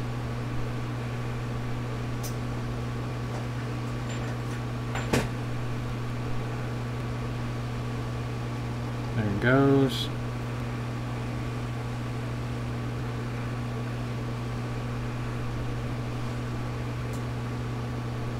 Still isn't fully liquid yet. Didn't bounce back. So we want to get it fully liquid. This is where the bigger nozzle comes into play.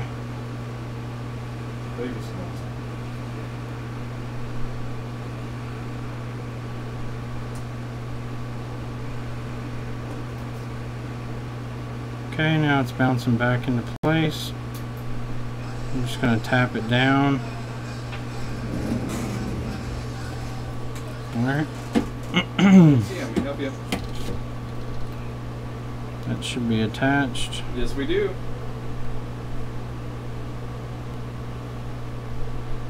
Okay. No problem. Bye.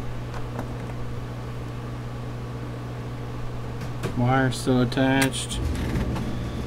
I don't like how the NAND's sitting. It's sitting a little weird, but it should be connected. At least good enough to work. TriStar's been redone, so TriStar can float freely. I'm not too worried about TriStar having issues. I'm going to avoid my wire over there, though. I don't want to hit that. That is thin and will break easily. Okay, so our jumper's still there. Let's do a test and see what happens.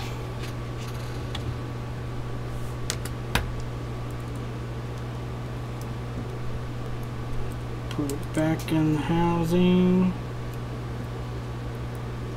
Who can wear a rainbow? Toss it up and choose. Everyone knows that it's you, Micah Twos. Micah Doos. Alright. Zanzibar.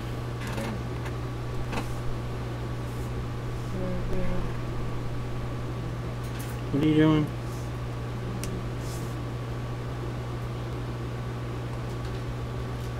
What are you doing, Micah? Oh, Chris, Just would help if I... What has? This phone. How do you know? Huh? How do you know it's been worked on? Oh. Alright, so we may have fucked it. It's not turning on.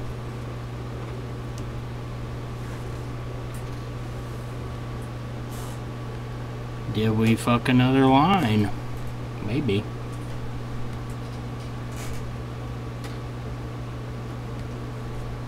It may not even turn on.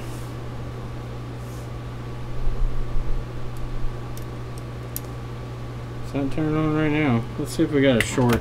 Maybe we created a short. Yep, we created a short. Because we have a lot of heat.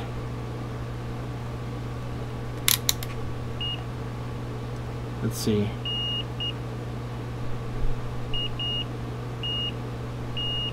I wonder if our SD RAM cap that I nicked over there is shorted now. Let's see if our SD RAM cap is fucked. No, it's fine.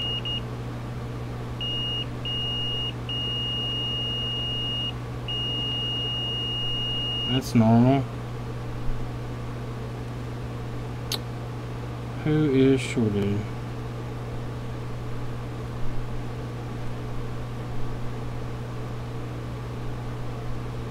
This cap is SD RAM.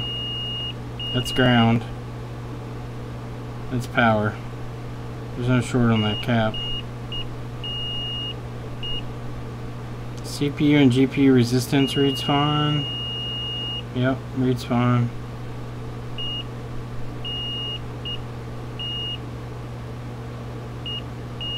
These are all ground on the top here, so I'm not worried about that. I didn't think I dug down any to the CPU to do any damage to it.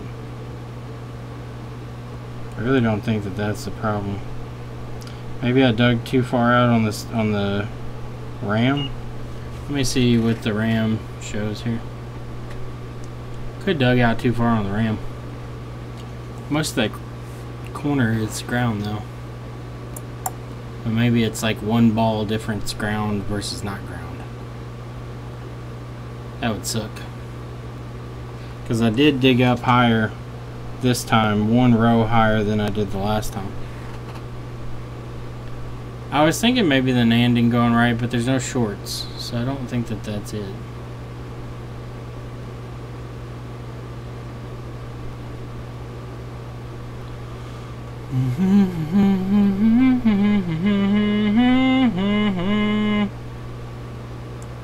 Candyman can. Candyman can. I'm going to try hooking this up externally on a different charger just to make sure. Be disappointed if this doesn't work. I had good feelings about it. But iPhone don't give a fuck about your feelings.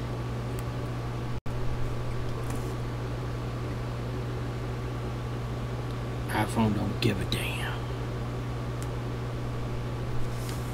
Let's see what it's pulling on the charger. That'll give us an idea what's going on.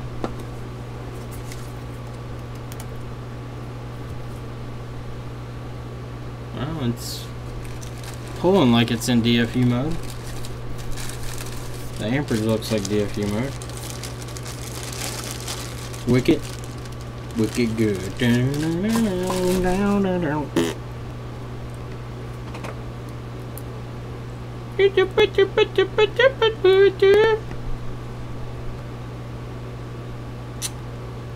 Let's see.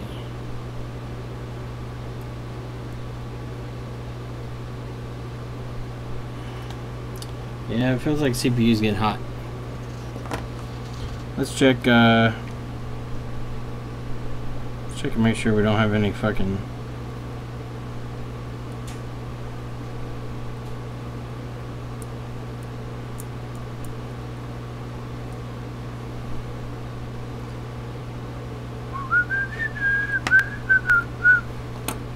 It's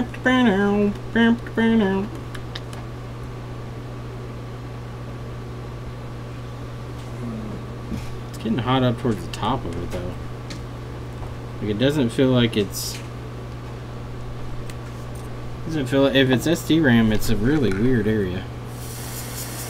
Feels like it's getting hot up here at the top edge of the RAM, which don't make no damn sense.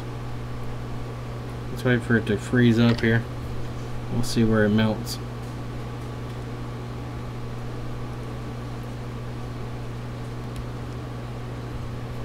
Yeah, that coil right there, what are you? Are you SD RAM? 1v2 maybe? Guess you're nothing. Your mother's nothing. Nothing. VCC mate. Chestnut. Where the fuck is Chestnut getting hot? What the fuck? So chestnut IC is getting warm for some reason. Pretty sure that was chestnut. Was that not chestnut? No, it's not chestnut. What is that? SD RAM. No! Yeah, so I probably fucked it.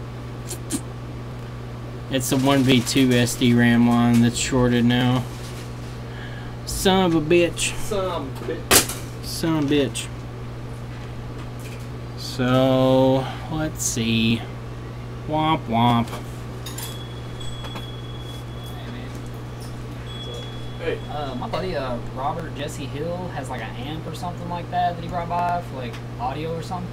You asked me to drop these off so you guys can power it or something. Let me see what you got there. I have no idea. He's already got a whole bunch here. We got the parts ordered. We're just waiting for them to come in. Okay, cool, man. Is that all I need to do? Yep. Awesome, thank you guys. No problem.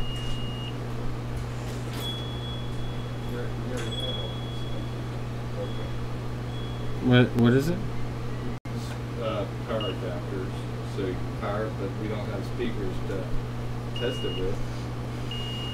I don't think you're supposed to power it either without a dummy load on it. Yeah, it's got a dead short on 1v2. Yeah, the jumper fixed the reading, but now we have SD RAM.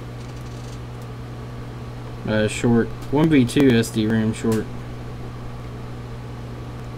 The only thing is only thing I can think is we scraped out too far. It's the only thing that really makes any sense. Chris done scrap too far. I think I went one ball row too high. So normally where they scrape is they scrape here about midway across, and I scraped up one more layer which kind of intersected a ball, and I may have hit a line that's needed. I know the corners are ground. I've seen the schematics of them, but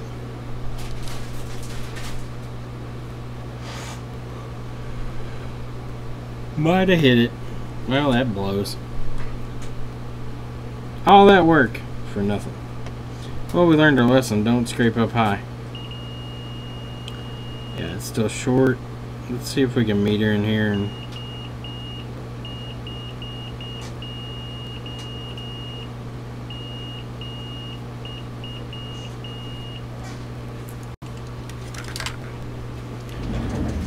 yeah, I fixed the EEPROM Alex, but I've caused a 1v2 SD RAM short now. And I think it's because I got too high up on my scraping. See, there's the next row of solder balls that I've already nicked them. And I think what I've done is caused a short on that layer above. Let me see if I can somehow like scrape this edge and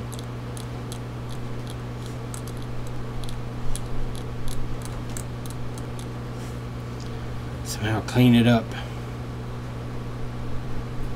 Hey, this is Mike at BNC. I just calling to let you know these iPads are ready to be picked up. Okay, sounds good. No problem, sir. Bye.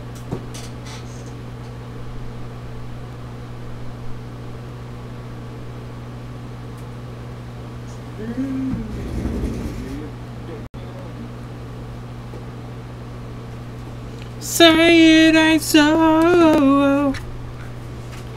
Buy finer probes. Why? My probes are plenty fine. They do exactly what I need them to do. Yep, still dead fucking short.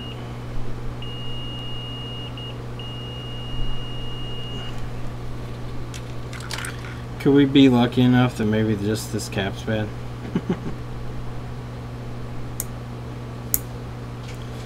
I doubt it. Both of these caps are gonna read short.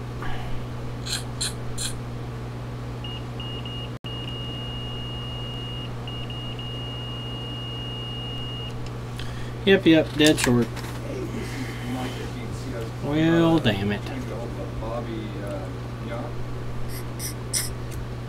Okay, I just called. Oh, okay.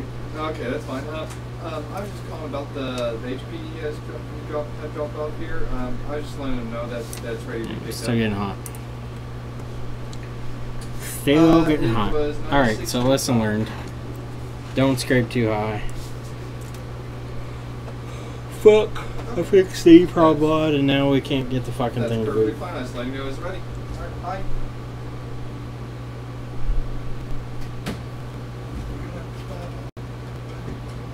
Damn it.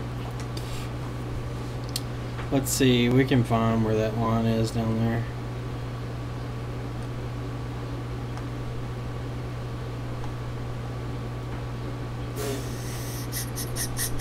I want to hear it, Chris. Stop doing that.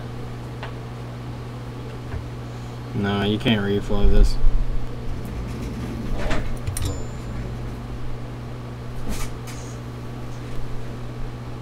You cut the pads that are on top of it though too. I mean, the only option here would be to remove the SD RAM And then and put another one on. Yeah. Yeah. I mean, I don't foresee myself doing that. Try it. No, Try it. I'm not doing it. Try it. It's not worth it. Come on. Nope. Come on. Come on, your mom. I'll come on your mom. What's that?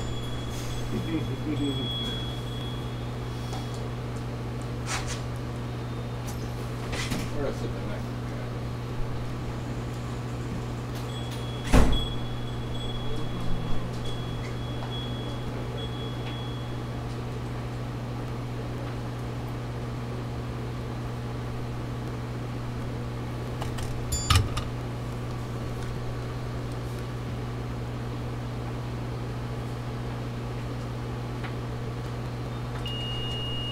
Hey there, can I help you? What's up? Oh, you here? Okay, cool. Chris, got shirts all over here. You like shirts? I heard you like shirts, Chris. Alright. I'm gonna go ahead and order that case while you're here to make sure I don't do something stupid and I'll actually look at the right number. Okay.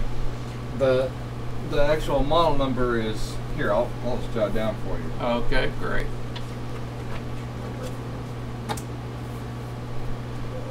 A1278.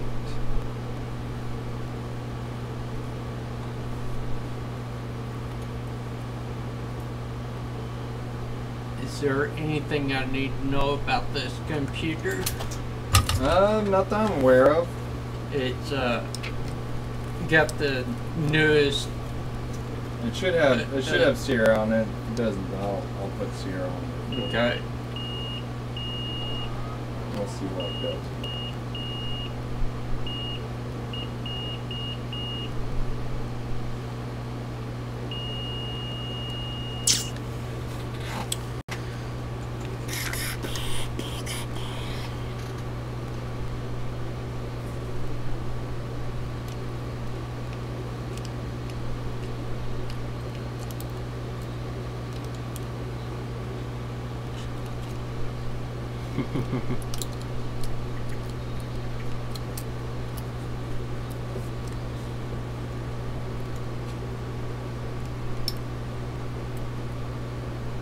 What model number?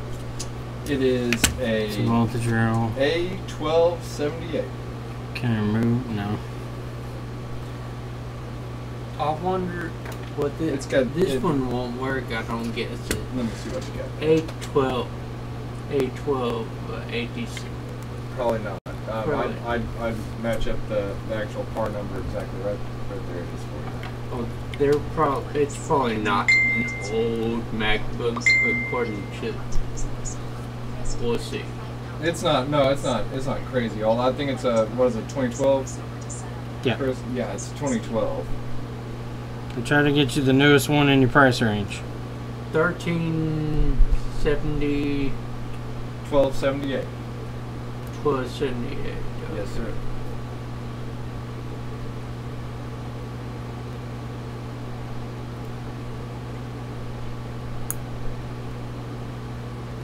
Nope, it's not this one. Okay. I'll search for it. Okay, I got it wrote down right there for you. Awesome. I'm sure I'll find It's on it is, I'm pretty sure it is Sierra, but it is on the sub screen, so it'll have you go through all that to set it up, everything. Came with the power charger and everything for you. What was you gonna do for On that one, Yeah. we can do it for $450. If he wants to upgrade the RAM, we can get him more RAM. he said $450. If you want to upgrade the RAM, we can probably do that for you. You what? If you want to upgrade the RAM, we can probably do that for you. Okay. I don't want to upgrade the RAM right now. Okay. If I need it, I'll ask you to, if that's all right. Okay. That's fine. Okay. If I don't, since I mainly use it for word processing and internet. I think You should be plenty fine then. fine. Yeah. Yeah, it should be blazing fast for you. Yeah. There you go. Okay, let me get it all rung up here for you. All right.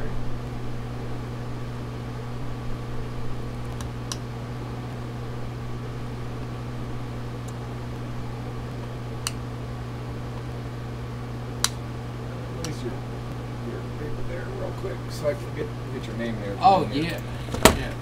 Sorry, get you put in real quick.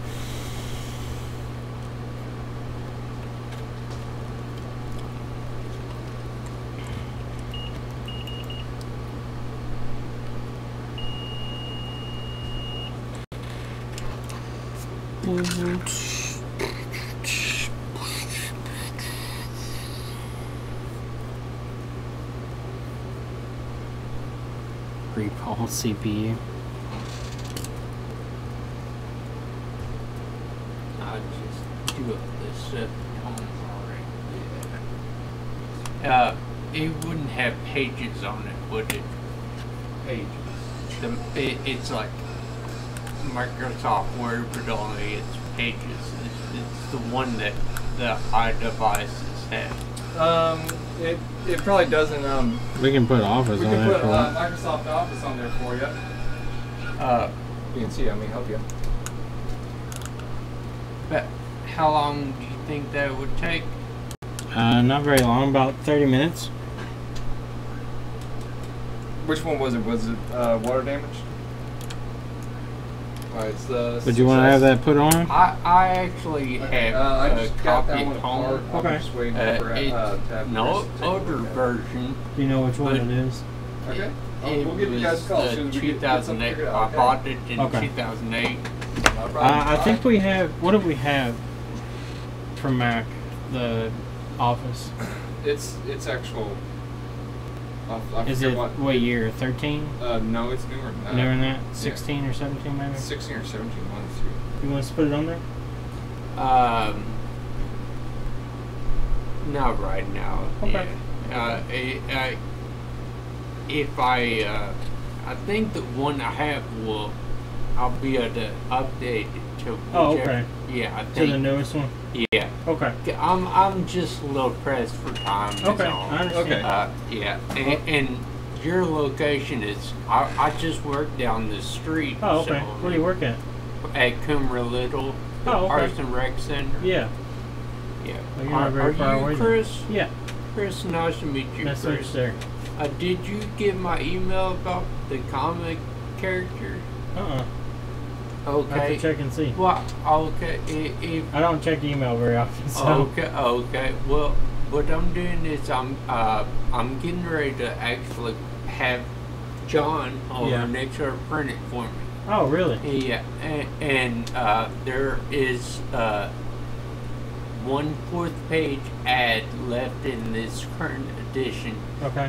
for somebody to advertise, and it's $99 Okay.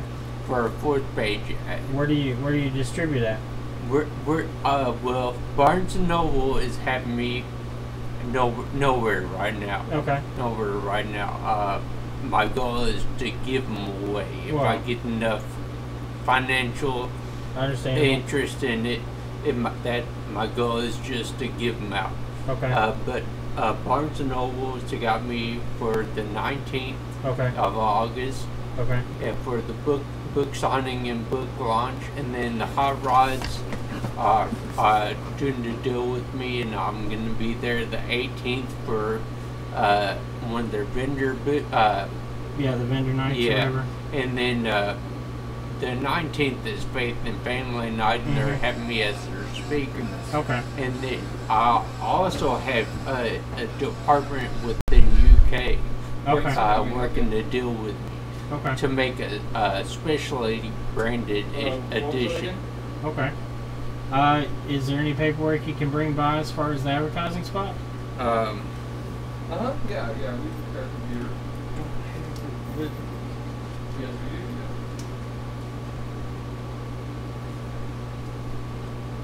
do. Would you be interested in as soon as this week if I had the paperwork? Yes, sir. Okay. Yeah, if you wanted to bring it by, we're definitely looking to help out around the community here. So. I tell you what. Okay. I'm going. Well, Yeah, let me. I can't. Let me You find don't out what have our, a print, our working schedule printer is. that I Okay, can print and, off of. do Yeah, you? we have one here. and see when we can do it. And I'll be able to just sign on to the same Wi-Fi. You should be able to. Hold I on just a think. minute, okay? Okay. You want me to sign you in? Yeah. this is a I'll gentleman bring that's that got- up. Do you want to try getting Yeah, all I set up? if you want to appreciate talk to y'all him, it's about getting my service. MacBook. Hello.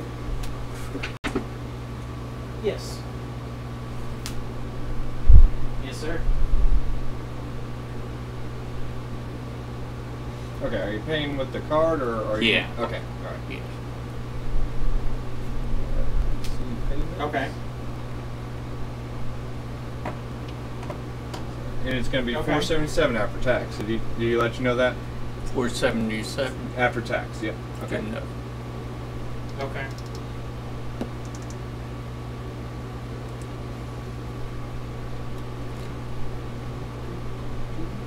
Yeah. And I'll be bringing my iPad Okay. like we talked about a while Yeah. back. I'll bring that in and Okay. have y'all replace the screen. Tomorrow would be the the soonest we could do it. Came back declined. Oh no. Okay. Let me try processing again. She screwed it. That does say Where at? Michael Carter. Not offhand. Yeah. Yes, sir. Can't believe she did it. Let me make a phone call. Okay. I mean, I can transfer Yes, sir. funds easy. Yeah. And I just Okay. set up the business account. Oh, okay. And Okay. they sent Well, you're me not too far from us a then. card that I couldn't activate myself.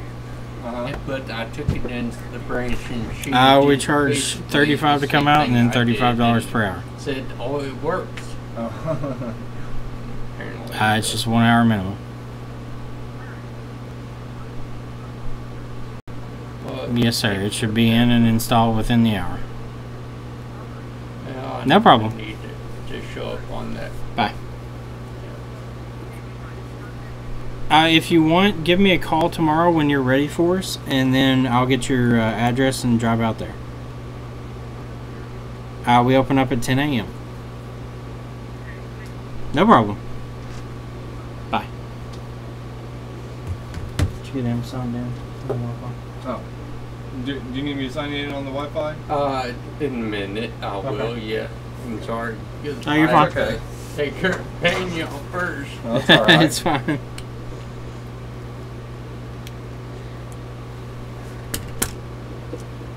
How long have you been in this building? Almost 2 years. Almost 2 years. Yes, sir. 1 year. Now, were you somewhere else before this building? Yeah, I was working out of my humble kitchen. Awesome, awesome. I worked out of my kitchen for a long time. Girlfriend said that I needed to get another place to work out of, so we looked at. I've been looking for places for a long time, and this one came available. So I jumped at the chance to get it. I had a good friend that was here before me, Yeah? and she found a new place to move out to, and she wanted somebody to take over the lease agreement, so I jumped on the opportunity. Okay.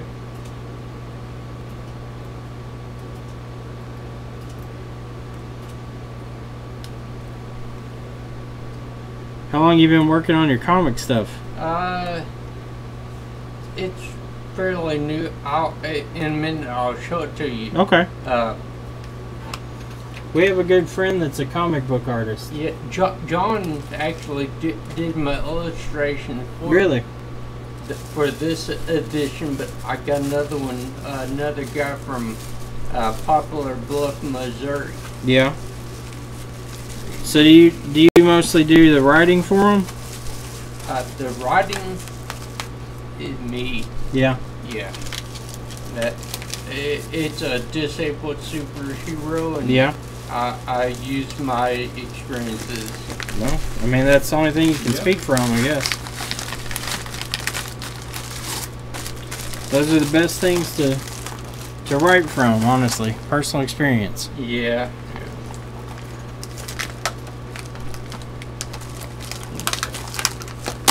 Yeah.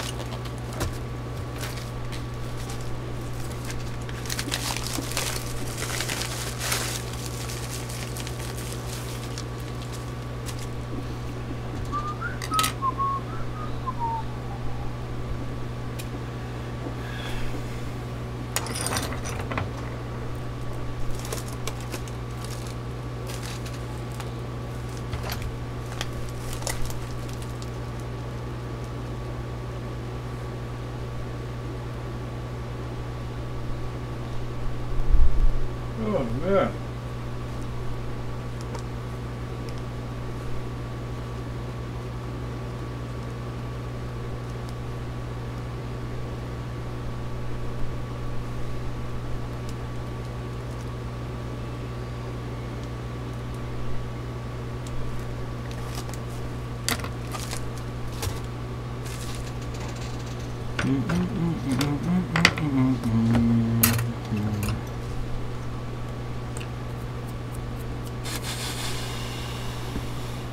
Let's see. Stuck in DFU. Forced restore iPhone 6. Let's see what error this one gets.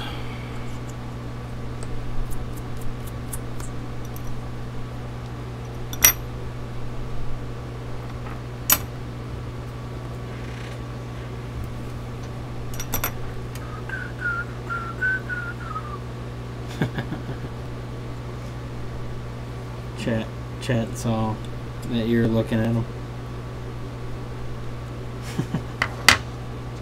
Said you look tired. I am tired. Disability don't mean can't. More relieved than anything. You're what? Relieved that we're finally almost caught up with everything. Michael Cardinal. I'm still pushing through stuff. Huh? I'm Well, still you pushing are with through your stuff. mail and stuff, but I mean, with all those iPads and crap, though. 3, 2, Yeah, true. It's too damn high. Harrison. Alright, let's see what error we get. Alright, I so it's in think card- DFU mode. I'm trying to use, but it's not letting me. But that card number is 48200982 1092 2890 4820.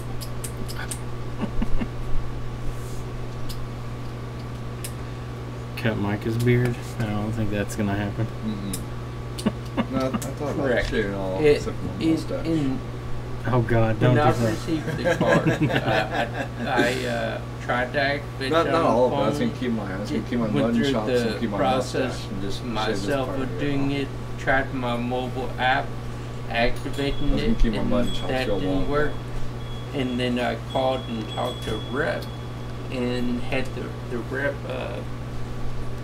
Hold on one second. The Rep actually tried. Kenna, lay down.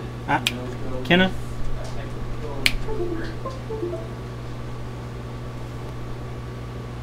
Can I come here? Did I leave that gate open or something? No. Oh, I just don't want her to bother her. Cause any problems. I mean, I don't think she's gonna do anything, but. Kenna, come here. Hey Chris, how can I revert back? Because I got ahead of myself and our first quarter and business account, right? just payment, so it's going to bounce due.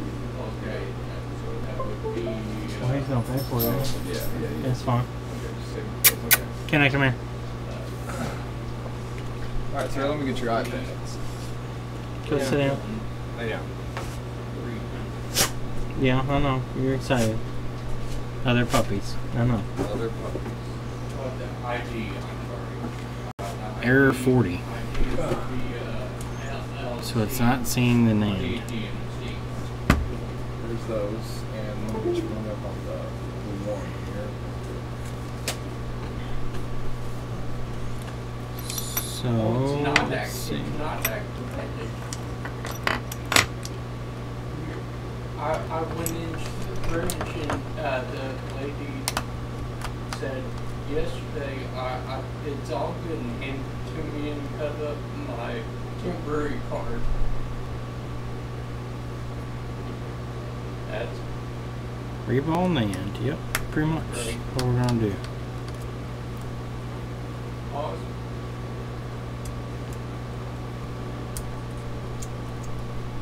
What was the last name? 75 Carlon. Correct.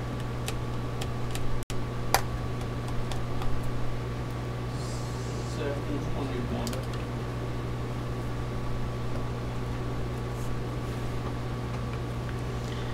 Housing is curved.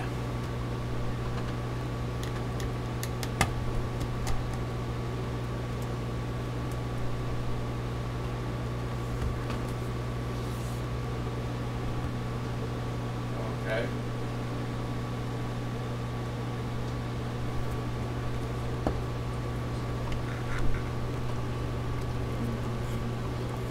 Okay. How much Okay, for the PMIC on It's that? 80. I'm at a retailer right now, and That I includes just closing up let the everything. person Yep. behind me in front of me. That's gonna be. So whenever you get done, I'm gonna keep you on the line if you don't mind. That's gonna be And $80. until I run this transaction, make sure it works. Is that fine? Okay. Great. Thank you so much.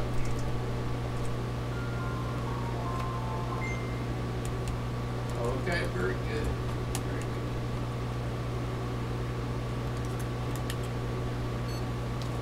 Thank you, sir.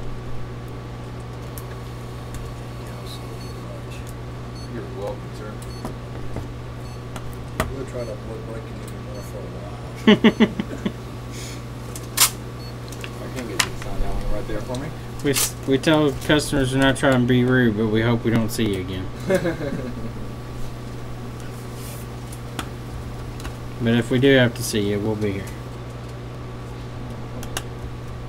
Yeah, mine was cracked already, but the valet threw our suitcase right on top of it. Really?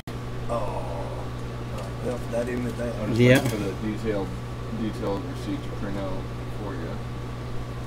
It's my fault. I seen them sitting there. I should have picked them up before I ever let them touch my bag.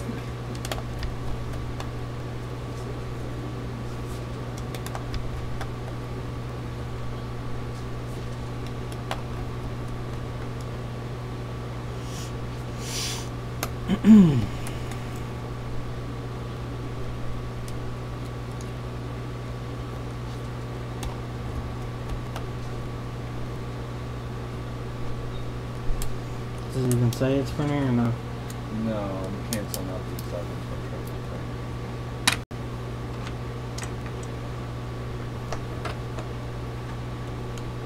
Ask him if he even wants the itemized.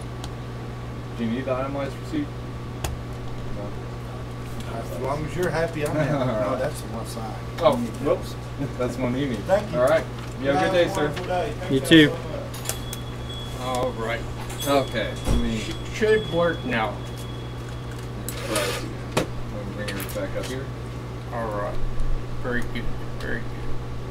Let me this guy off real quick and restart it. Let's give him some troubles.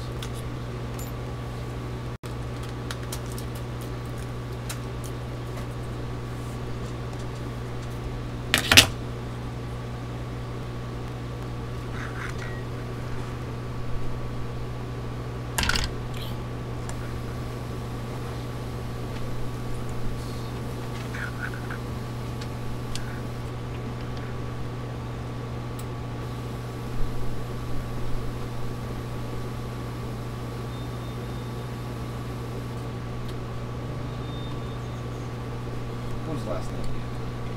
Is that exact same thing? No, what was the last? No. What was your last name again? Carter. Okay. Carter. Alright. There we go.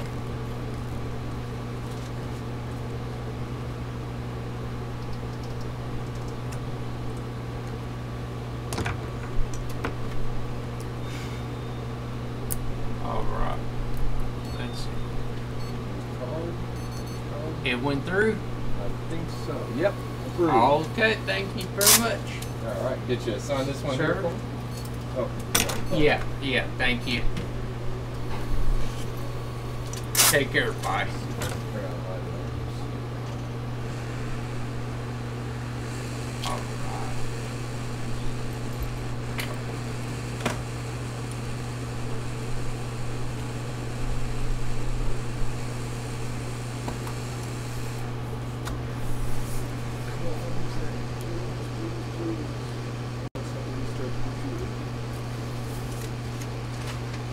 Thank you. Oh, sorry. It's alright. My bad. I wasn't even paying attention. I was trying to look at this thing and see what's doing. I think the computer's.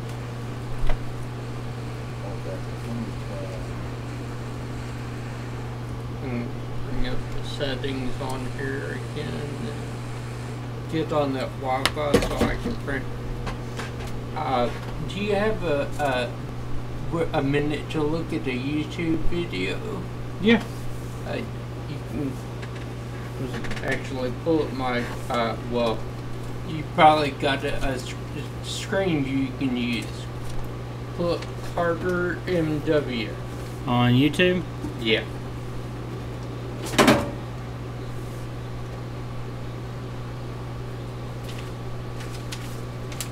All one word or two words? I'm sorry? All one word or two words? All one word. All one word, okay.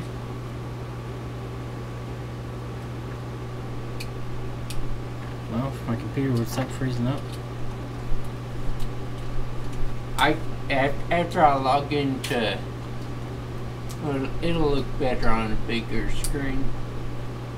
Yeah, that the one on top. Yeah, there you go. This one here, episode You're 1. looking at the one that says something about DMC, man. Yep. Yeah, that very first one right there. I see that. Yep. Look! Up in the sky! It's a bird. No! A plane! No! Its disability don't mean catchman. And his trusty sidekick. Trusty sidekick. Slower than a snail. Less strong than a 5-year-old kid. Not able to leap up puddle. Able to rearrange your furniture with a single fall. Watch out! Here he comes! To mess up your day. Run! Hide! He can't catch you. Go ahead. Run!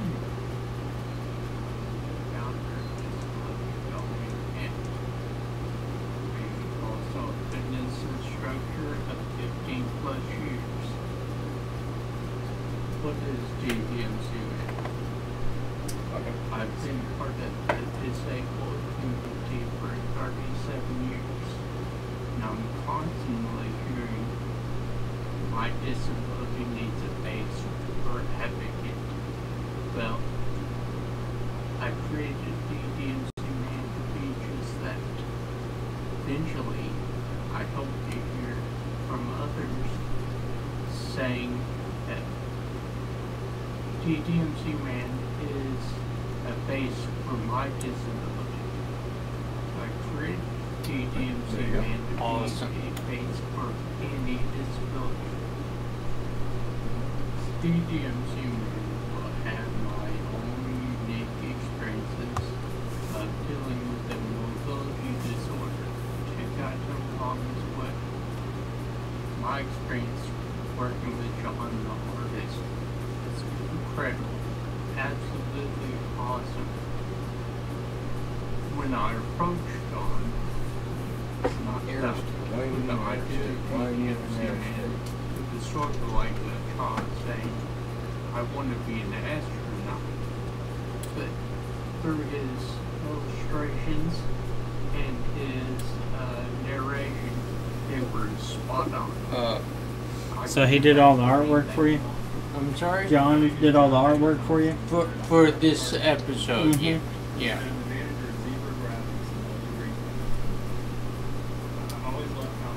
Okay, you're famous. Yeah, what was like? Go back. What's You caught him in the video. Oh yeah, he's in there. I remember that. What's the background? Oh my god.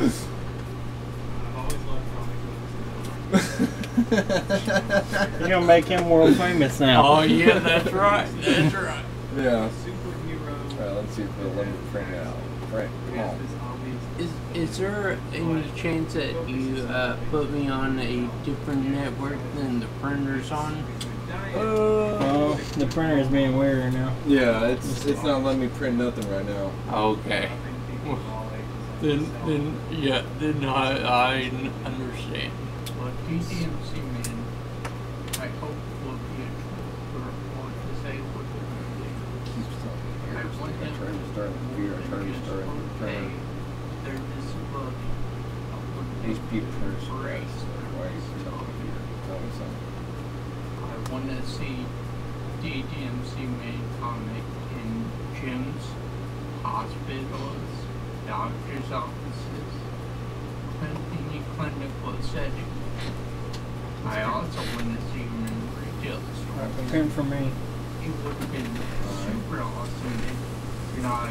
Do we need to mail that to you or anything, or do you want to stop right by? What do you want to do? We can bring it over there wherever we need to bring it, or we can give it to John if you want us to. You definitely get John the image. Okay. The image that you choose. Okay. And are you on the fourth page ad?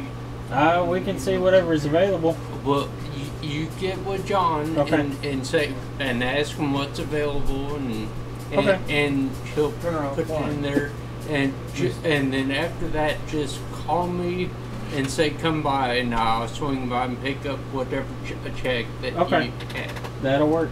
And maybe I'll Keeps on, right? bring my Yeah, iPad it's in. all I was about telling it. him I was gonna have the screen redone. Yeah. And now that I have the laptop, I don't mind parting with it. Right. Yeah. Makes it a little easier, doesn't it? Oh yeah. Cancel. Okay. Canceled out. Yeah. Print. That's right. Print it right. There's it, yeah. Alright. You're in airplane mode, broski. That's why you can't print. Why am I in airplane mode? You turn that off. That's why you keep getting air. Oh, oh, You're I gotta- probably gonna have to restart the printing again. We'll see when you send it. Do you have that post-it note with the I can restart it. model number on it? Yeah, I put it in between the screen and the keyboard. Oh, on the- okay, on the gotcha. Computer for you. And If you can't find it or anything, just let us know. We'll get it ordered for you. awesome. How about the receipt?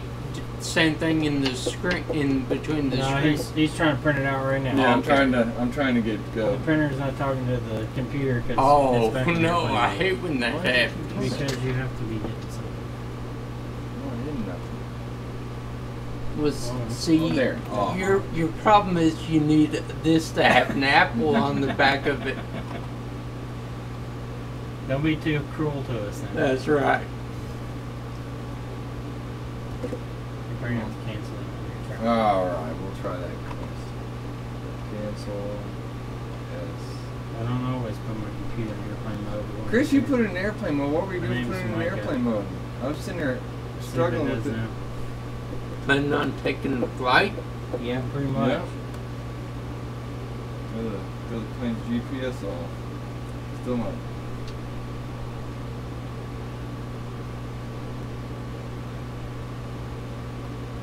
You turn an easy thing into a hard thing. It's still offline. You're gonna have to go in and reconnect it. Now, if you want, is it easier to email it to me?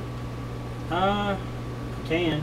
CarterMW@yahoo.com. Okay. I can do that.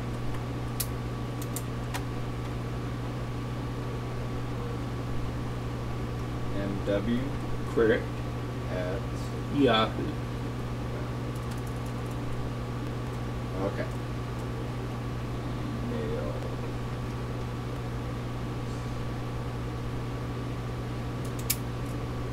Okay. Is that everything you need from me? Yeah. Let me. No. There's this receipt for you. Okay. Very good. Appreciate it. Not a problem. Yeah. Just with or without the money, just make sure to get John the image. I'd like to print them Friday. Okay. Yeah. I'll do that. Well, y'all have a great day. You too, sir.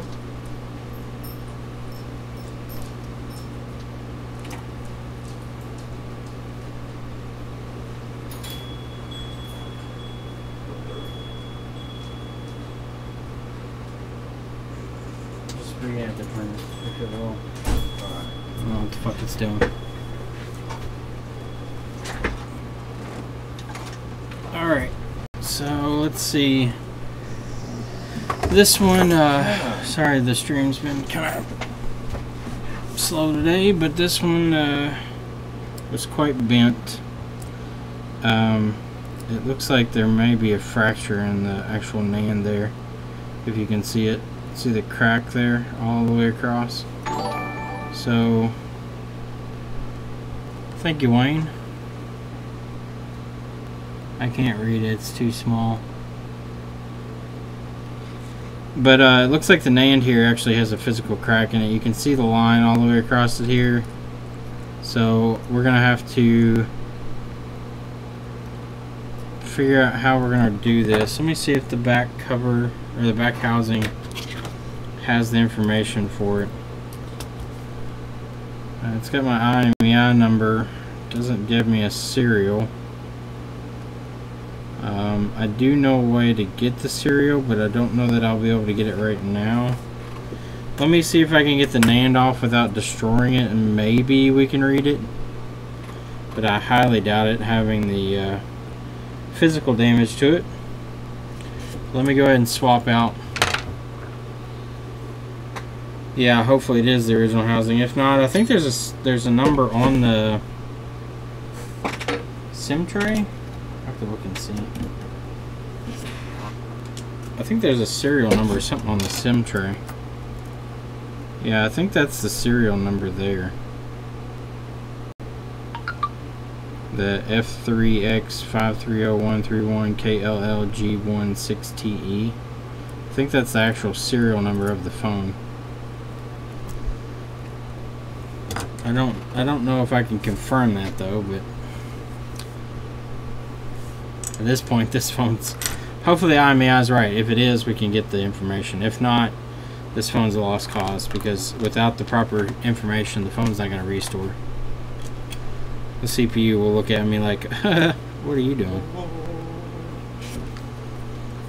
Alright, so I got my larger tip on here. I'm going to increase my airspeed just a little bit.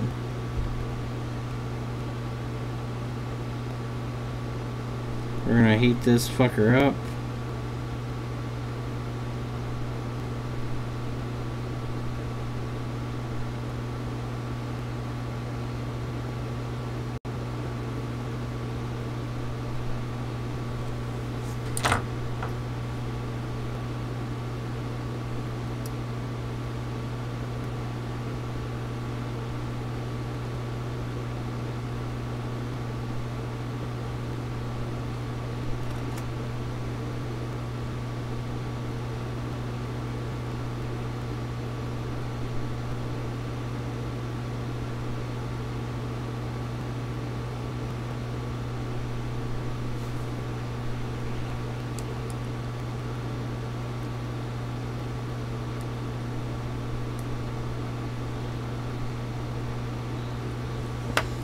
Okay, we got the NAND started.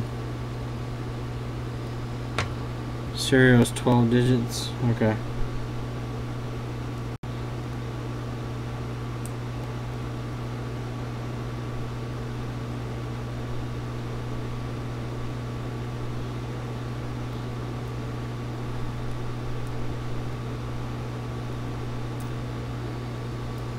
Okay, it came off in one piece.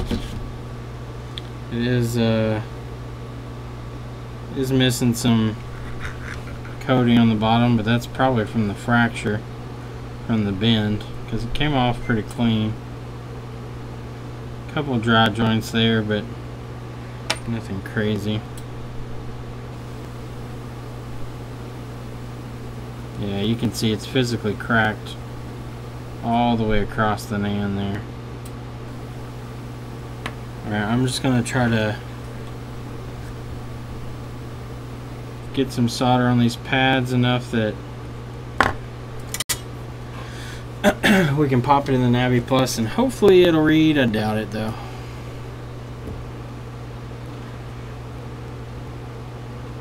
The fact that it gave me an error 40 is kind of concerning, because that means that it's not, the NAND itself isn't initializing.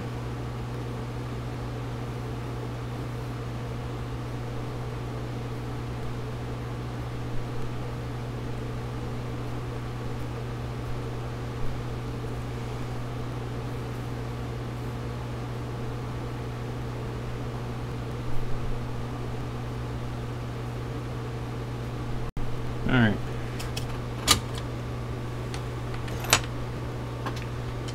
So, did the whole board break? I don't know. I'll look and see. I don't think so, because if it did, I don't think it would come up in DFU mode, to be honest. It comes up in DFU mode, so that's somewhat of a good sign. Based on the everything around it, it doesn't look like it caused any other damage. Alright, so let's see if the old Navi can read it or not.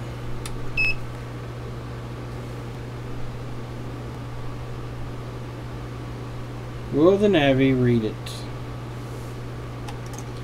Come on, Navi, show us your skills.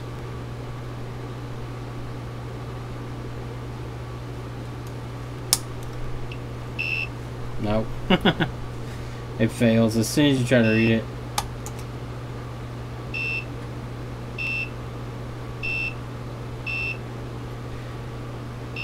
Yeah, it says no NAND detected every time.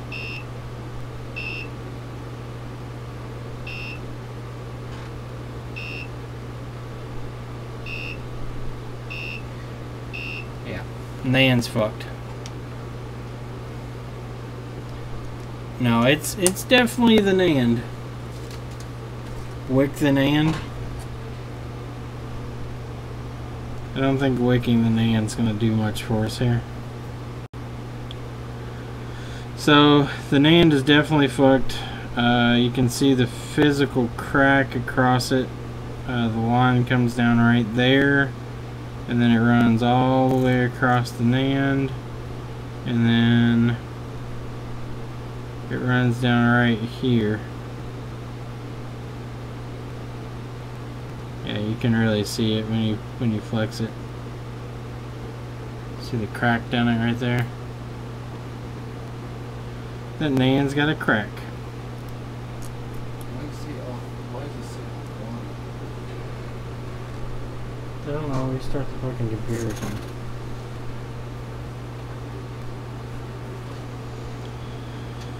Alright, so I believe this is a 16 gig NAND.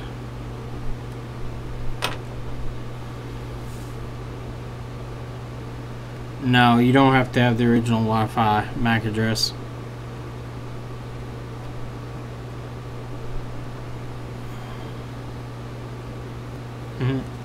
Look, I can spread it open.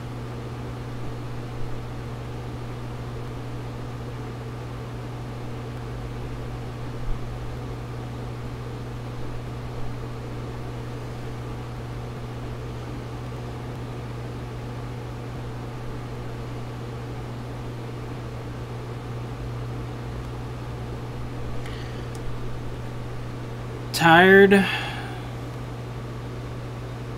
I'm pretty tired. Give us the IMEI in chat. Okay, I'll give you the IMEI. You can do a reverse lookup on these and get the serial information. There's the IMEI 35930006610835. There you go, Jeff. That should be able to do a reverse lookup and get the serial number.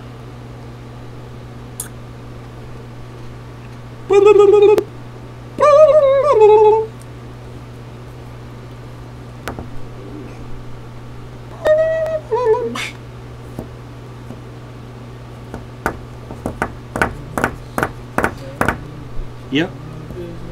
Bins can definitely cause some issues. Bins can cause issues.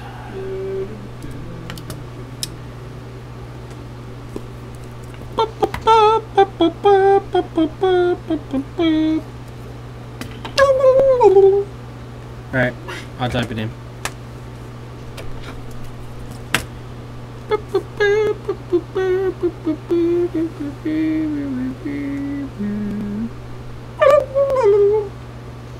Look at that. Marway got that cereal, bruh. Thank you, sir. Alright, so what I'm gonna do is somewhere over the rainbow I have a bag of NANDs. Bag of NANDs. Actually, we have a NAND right here. We can just take this one off. This one might be a 64 gig or something. 128 gig. Should we give him a NAND upgrade to a 128? Are we that nice of a person?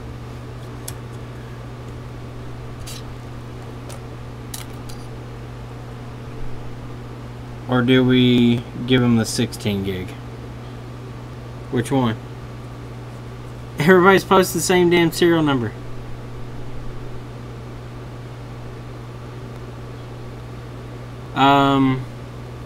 So what should we do? Should we be nice and give him a 128 gig? Or should we give him a 16 gig? 16. Micah votes 16. They had a 16 on there, I believe. That's what they're going to get. Alright, we have one vote for 16. The answer's 64 gig. Cut the NAND in half. I don't think I have a 64 gig NAND. Solder only half of it on there. Only soldering. Alright, let's take this NAND off. I'm not overly concerned with cutting the components free of it.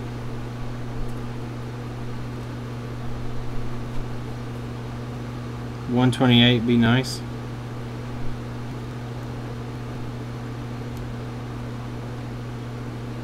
$16 gig. Well, fucking shit. It's a print now. I think I'm gonna put a 16 on there. It's what they had. I'm not screwing them out of anything by putting a 16 back on it. Alright, let's heat this fucker up. Yassine votes 128. We had two 128s. I'll see what this one is. If it's bigger than a 16 gig, they'll get it. If it's a 16 gig, they're getting it anyway. That's how we'll play this. If it's 32 or 64 gig NAND, they get it. If it's a 16 gig NAND, they get it. Let me see, Lisa. That's a good question. Let's see. No, it doesn't match. Okay. That's good to know.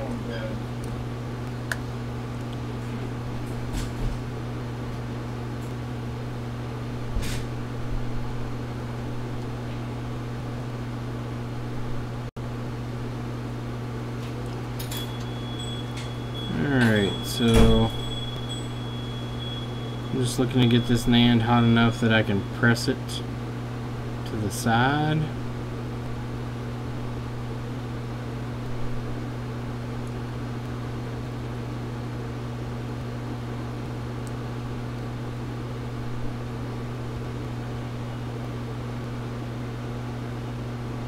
Solder's starting to melt. So it should be pretty close to lifting time.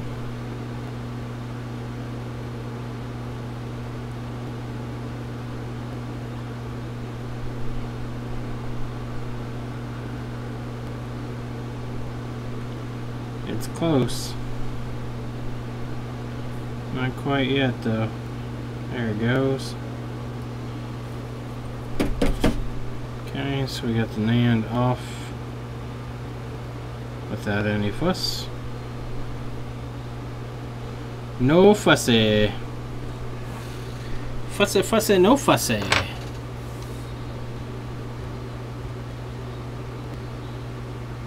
We're about to find out what size it is.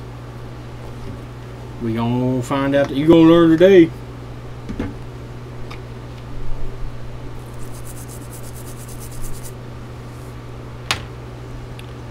It's a 16 gig. THGB X4.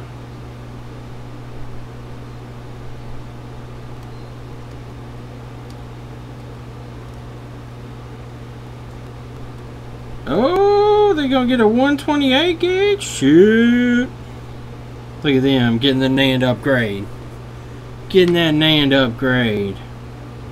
They get them a 128 gig.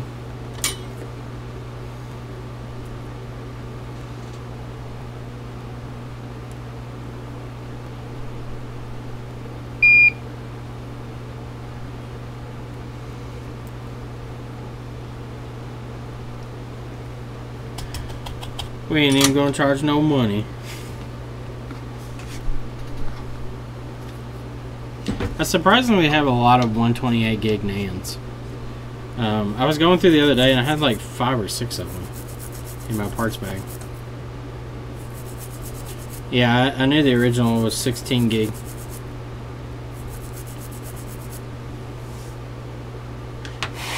Did they sit on it? I don't know. Maybe. Alright, let's see if this read-ball is even enough to read.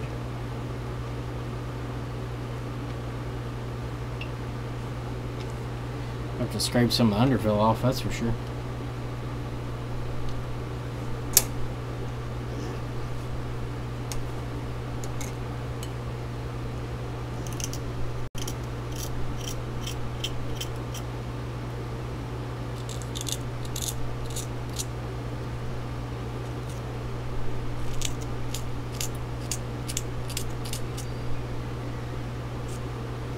Alright, let's see if this thing will fit.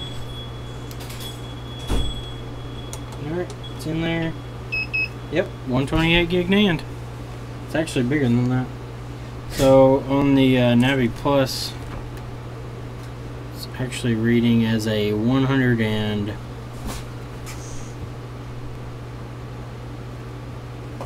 Oh, fuck me if I can get this in focus. Focus! Focus!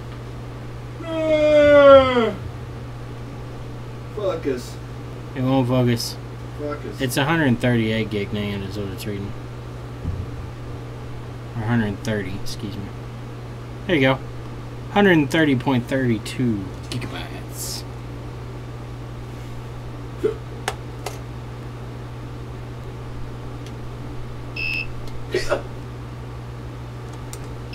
Okay, so let's do a read of this information.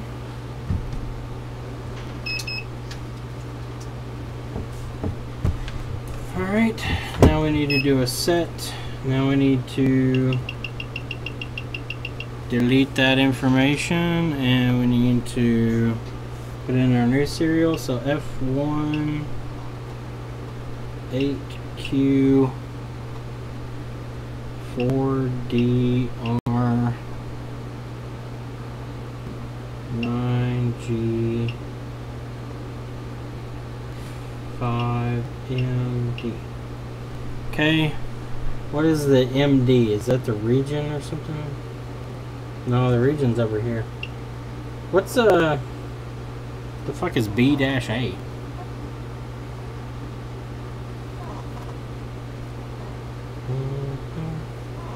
This is also a black iPhone. So we need to change it to iPhone 6 Black.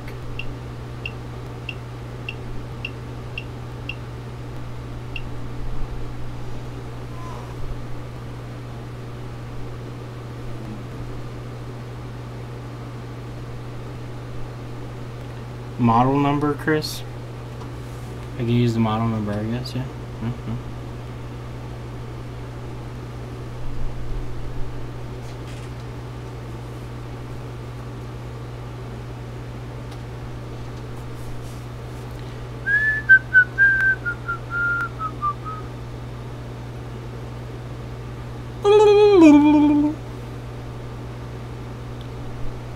Alright, so it is a MG4P2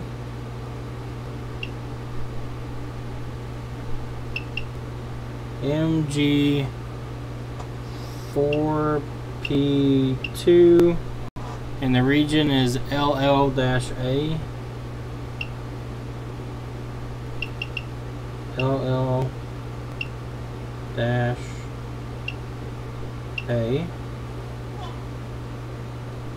It's a model 1549. 1549. The Bluetooth. I don't think I have to adjust the Bluetooth in the Wi-Fi shit. What's the MLB?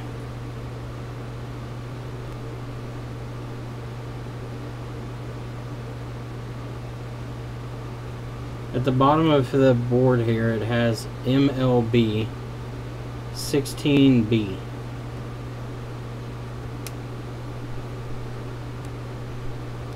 MLB 16. Motherboard number. So is this the motherboard number here?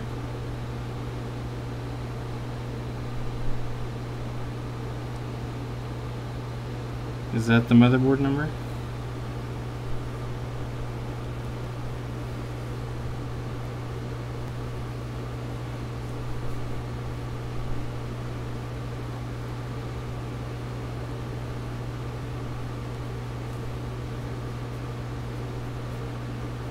Let's see, how many is this? 1, 2, 3, 4, 5, 6, 7, 8, 10, 11, 12, 13, 14, 15, 16.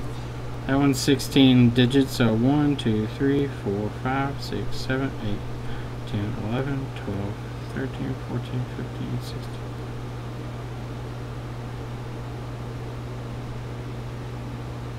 I think that is right though. 1, 2, 3, 4, 5, 6, 7, 8, 9, 10, 11, 12, 13, 14, 15, 16.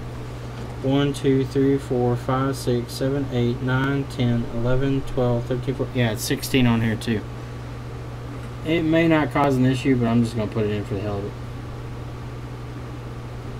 Actually, I can't. It won't let me change it. Oh yeah, it will.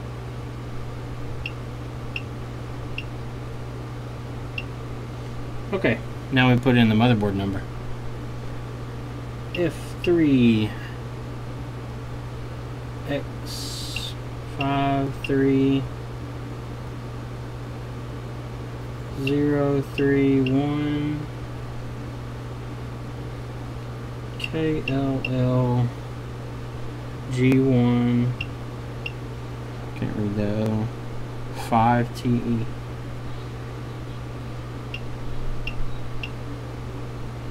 Alright. Writing that information to the NAND now.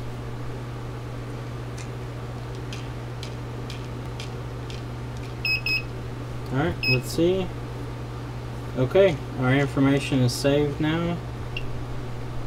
Let's write it again just to make sure.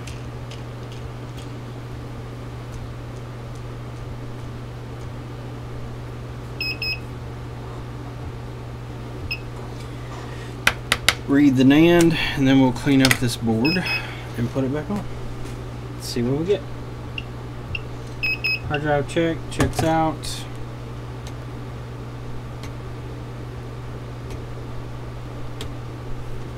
If I can only get the NAND out of the holder. Alright. Alright, so we have our programmed NAND. I need to clean it up, and then I need to clean the board up. So I'm going to go ahead and do the board just to get it prepped. Mike, you want to work on some computers? What computer? The ones up here under the desk. We got one here. They just need Windows installed. I'll install your mom's Windows. Do you do gutters also, or No. you don't do gutters? No. Cause I guttered your mom last night. I got your mom. Some kind of knife. I don't know what kind of knife it was. I just know the sound it makes when it takes against the line. Yeah, that's not a knife. This is a knife.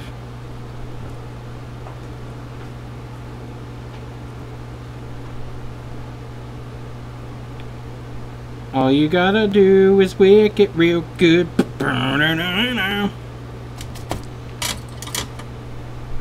The last digit. Aw, damn it, it's a 6. We gotta put it back in there, guys. Gotta put it back in. It's 6. It's a fucking 6. Goddamn 6.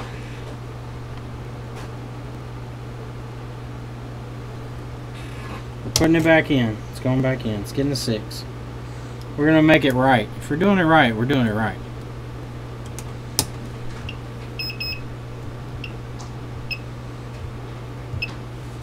Alright, we're going to change that to a 6. In the meantime, we're going to keep cleaning.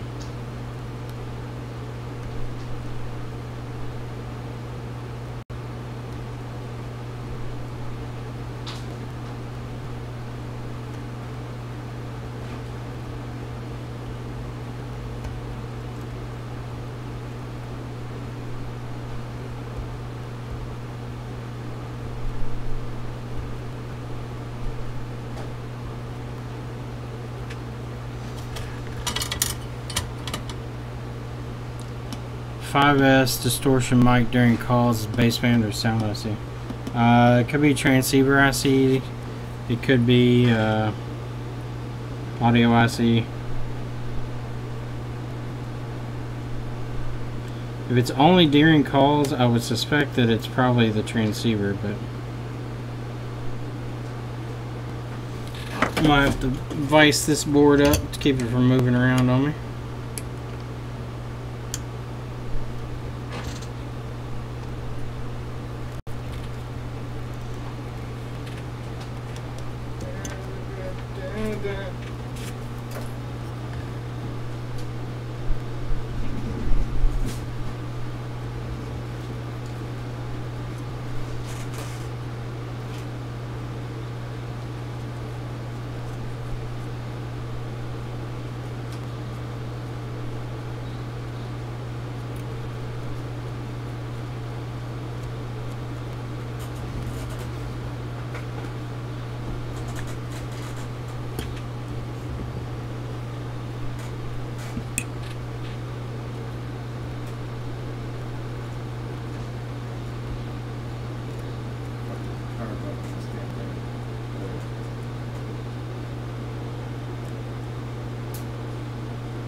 Alright, so that should be good enough for the underfill on the board. I don't know why it keeps giving the halo effect. I think it's because of the wider viewing angle is kind of reflecting off of stuff. So sorry about that. Kind of gives it the angel effect. Oh.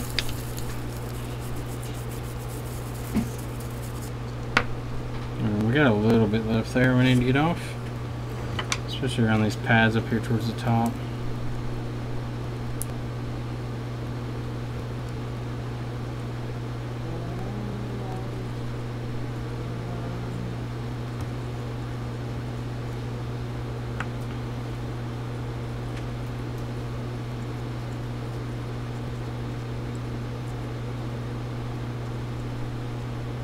Alright. Side's cleaned up well. We got this side.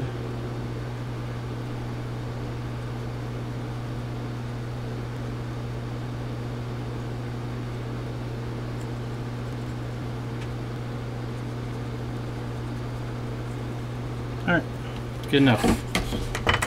We're done with the board cleanup.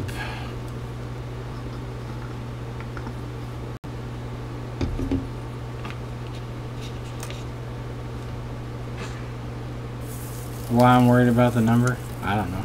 Just for the hell of it. No specific reason.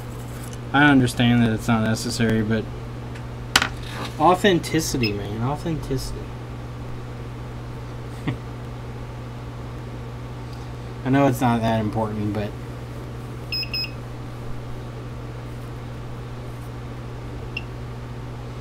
the only time I could see this would ever come into effect is if for some reason they took it into Apple for something that I don't know what Apple would cover at this point, but if they did take it into Apple, if it didn't match, they would have a problem.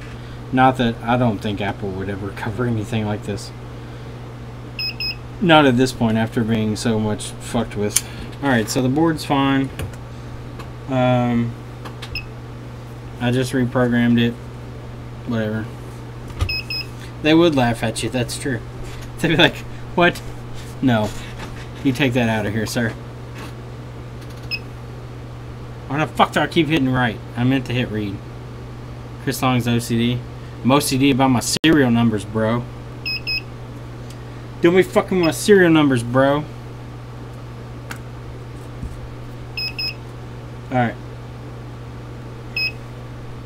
Okay, it now matches. Alright, so let's take our NAND out. We need to reball it. And then we can put it back on.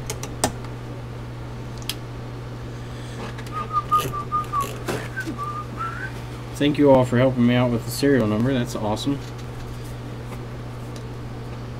You all got those extremely fast.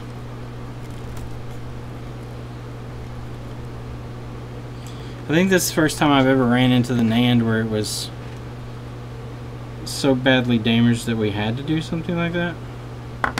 I've had some that didn't want to restore properly, but I've never had one that was physically cracked.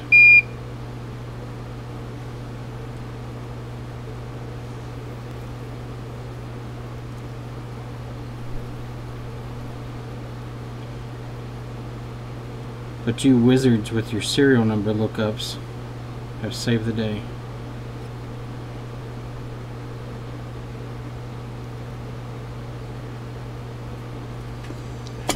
Alright, let's wick it off.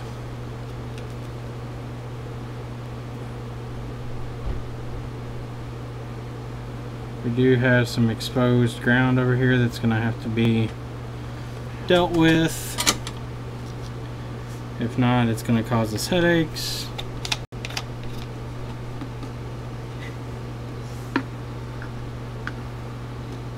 GSX saves the day. You got that GSX access, bro? Damn. You take my iCloud off for me, man? Come on, man. Take my iCloud off for me, bro.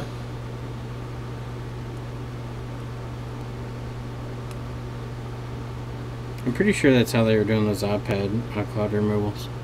Somebody had access to something on GSX and was taking them shits off.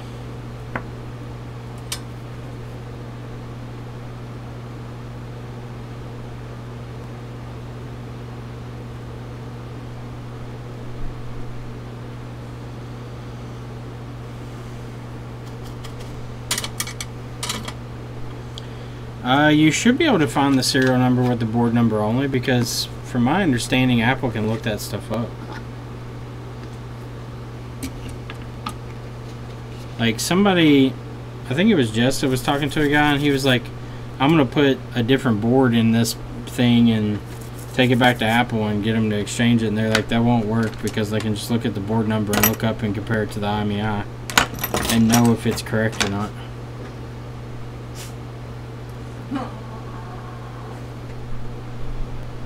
Alright, so I got a little bit of underfill right here.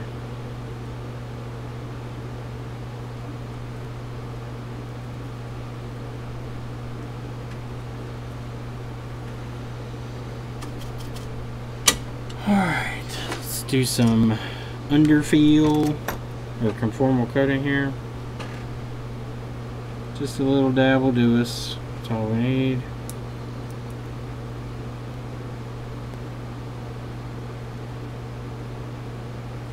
Got a little bit there too.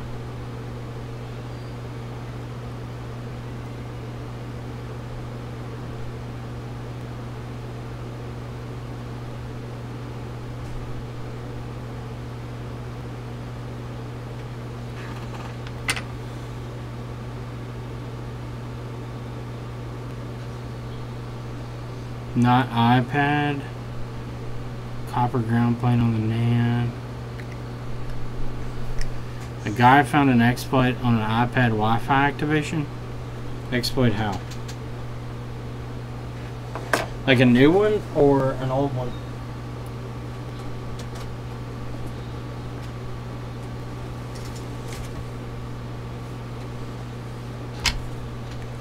Let's let our NAND cook for a minute.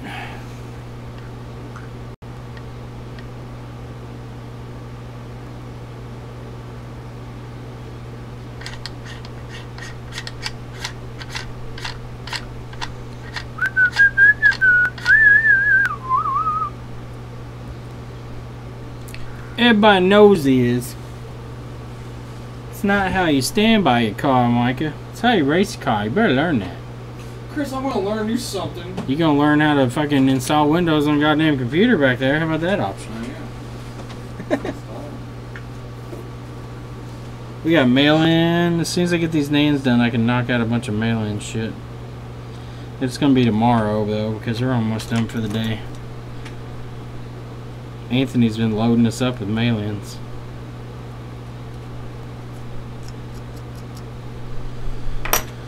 Alright, before I fuck this up with cleaning, let's go ahead and rebowel our Nalando. Chris, stop talking about your bowels. I'm gonna rebowel my Nando. I'm gonna take my bowels and put it on my Nando. Wipe this all over an end, make it all sticky, icky, ooh wee. Put it in the air.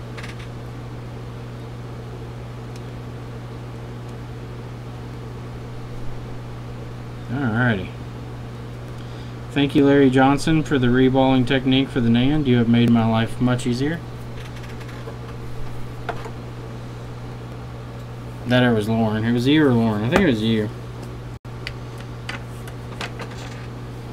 So 60s on the big boys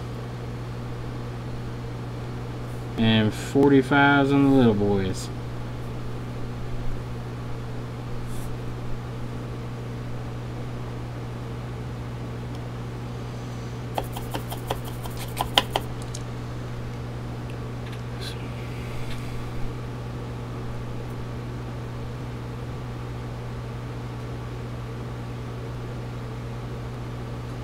If it's in lost mode, you get fired? Well, that sucks.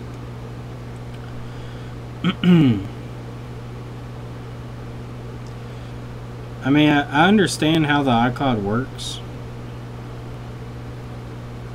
I just wonder, like, when people get these, they find these, like the last big run of iPad and MacBook and all those type of unlocks, I feel like that was somebody that just had access to the GSX back end and was able just to go in and fucking remove iCloud accounts that were tied to certain serial numbers.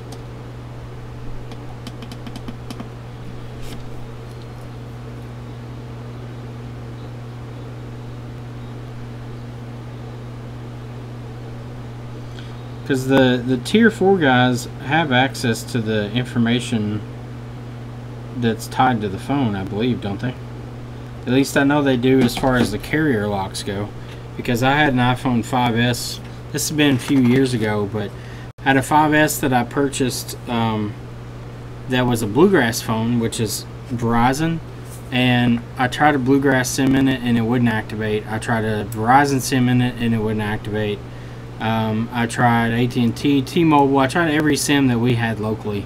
None of them would activate it. I ended up having to call Apple.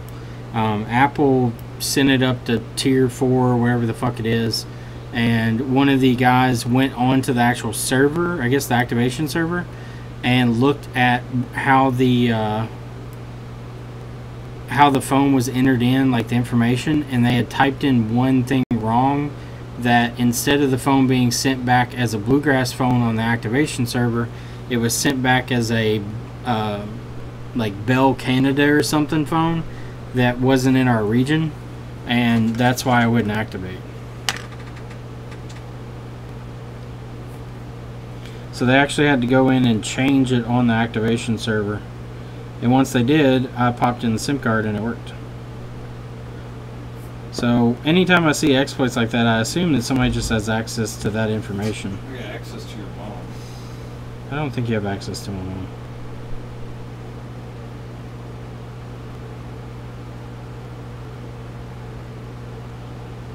Yeah, I know, Marway. The Apple authorized service company across the street brings us all their out of warranty stuff, especially liquid damage, because they don't deal with it. They just do board swaps, which is what Apple allows them to do. But they were talking to me like they've had reps come in from California and stuff, and Mark, the owner, was talking about it. He's like, they got so out of touch with what goes on in smaller cities, he has no idea. And it's true. I think that he's perfectly right on that. Like the big reps come in, and he said they'll talk to him about like why they aren't doing this and this. He's like, because we can't. People don't want to pay for those kind of things here. Like he's like, we offer that stuff and they do not pay for it. So there's no sense in continuing to advertise something that people aren't buying. And he was like, and they don't allow us to work on anything. We can't sell used Macs. He's like, we can't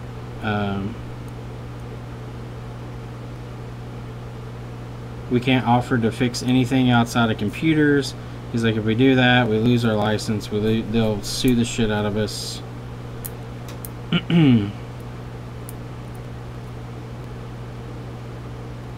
He's got a GSX service also. He's shown it to me. I've talked to him about it. Pretty cool guy. He's actually shown me some of the tools and stuff that they advertise to him, like for the new MacBooks and stuff.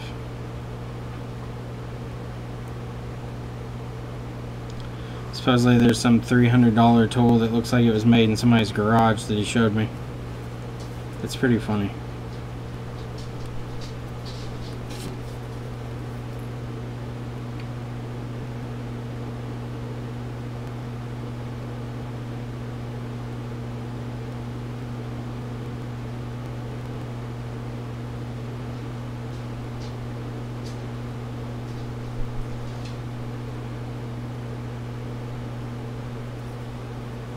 Tweezers are already abused, and I just got them.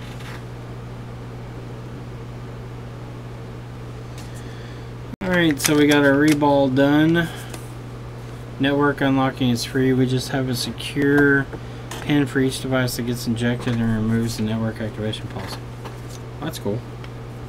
So as an authorized service provider, you can unlock any phone, or they have to be like confirmed paid off.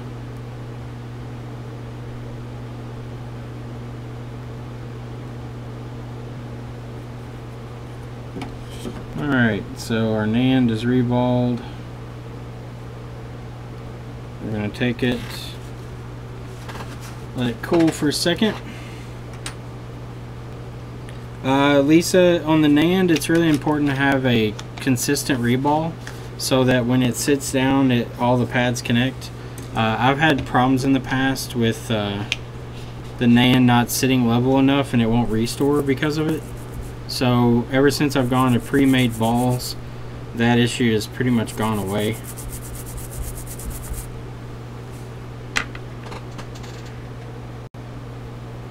So as you can see, the reball down it is really consistent. Actually, it's hard for you to see it. It's very thin, but it's extremely consistent all the way across the NAND. Alright, so let's put this back on the board. Pin 1 is always down near TriStar, in case you ever forget for some reason. Let's put some flux down. I like to tap these down once I put them on to make sure that the solder will break the surface tension and attach to the pad appropriately. On the large pads on the NAND, it's 60.6 millimeter, and on the small, it's 0.45. Alright, so, and hopefully we haven't fucked TriStar in the process of this, but that is not uncommon to happen. TriStar does get fucked up pretty easily on this work. I'm going to increase my airspeed back up.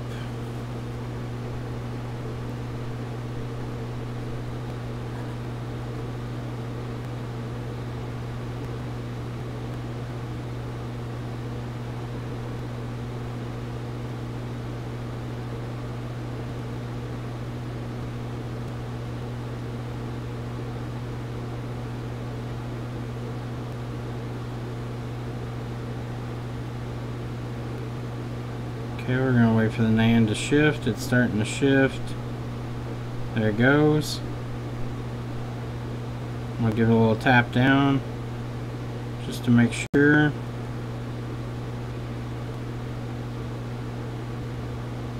Alright.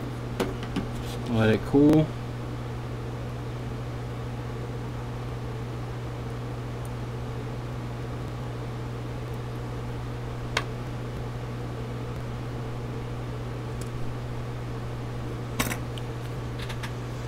The poor loony, yeah, it's had a hard life.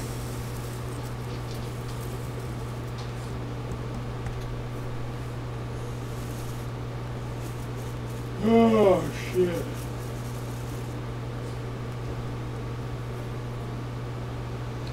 Carriers charge you for unlocking, which takes 2 seconds. Yeah, I know.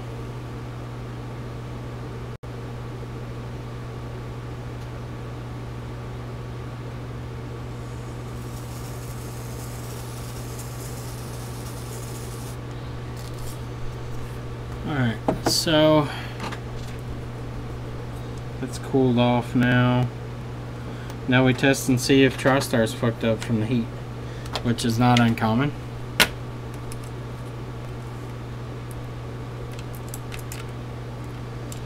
Not uncommon.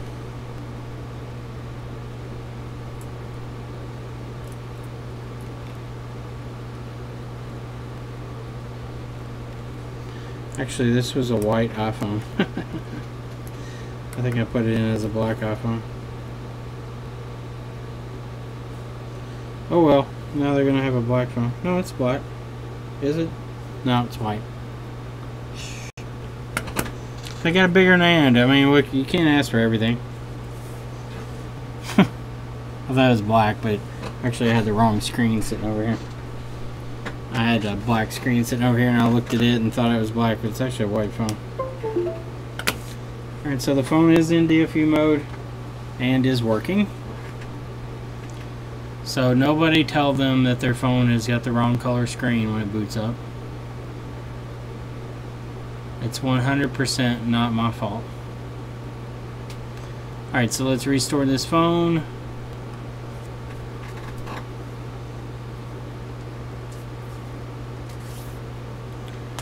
Let's see what happens.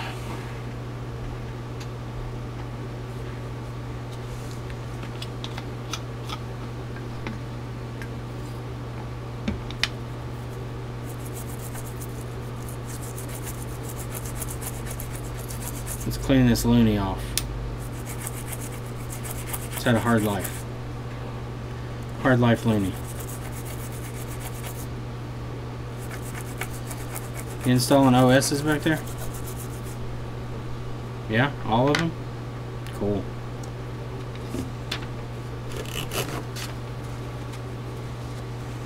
Software is almost done extracting.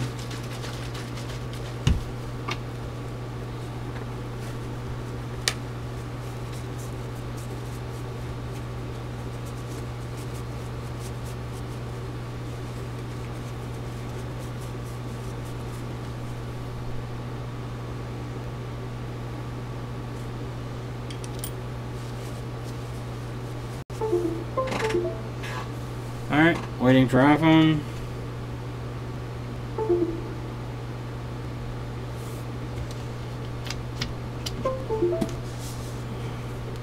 Preparing iPhone for restore.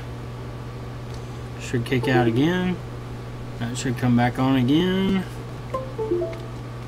It's on. Verifying iPhone restore with Apple.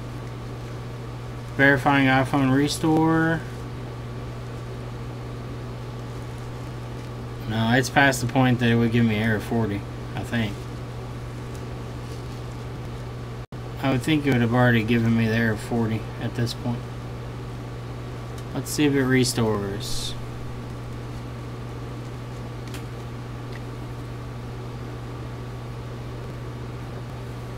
Will it restore? It's thinking about it. Preparing iPhone software restore. It moved to the next step. Will it finish? Restoring software. Yes. It's restoring. No errors so far. Yep, it's restoring the software. Woohoo! The loading bar has started. So we will wait for this to finish and then I'll plug the screen in so we can see it.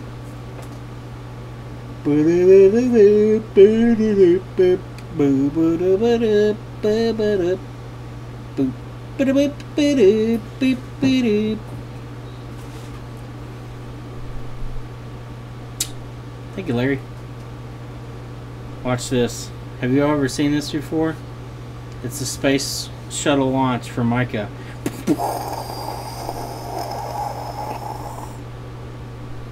Chris, no one is fucking impressed.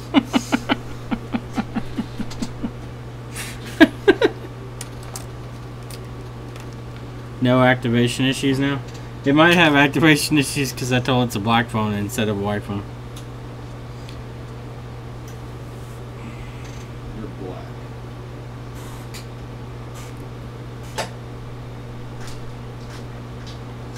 We do iCloud removal on iPads, but rarely. Most of the time it's just not worth it. They have to be worth over like $150 pretty much for it to be worth it. Unless I get those programmers for iPad 2, 3, and 4. But I think those only work if it has one NAND. I don't think it'll work on the larger ones.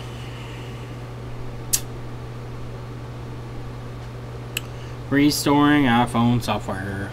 Hopefully baseband doesn't fail. Watch it fail on baseband. Error -1. Your baseband's fucked. Get the fuck out of here. Go on, get out. Go on. Get out. Don't come back now. Kenny Noise Water. She's loving them pets.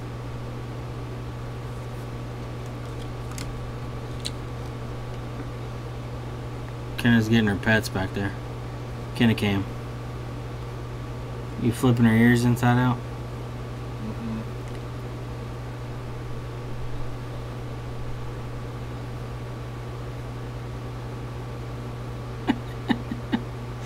She just doesn't give a shit where you pet her as long as you're touching her.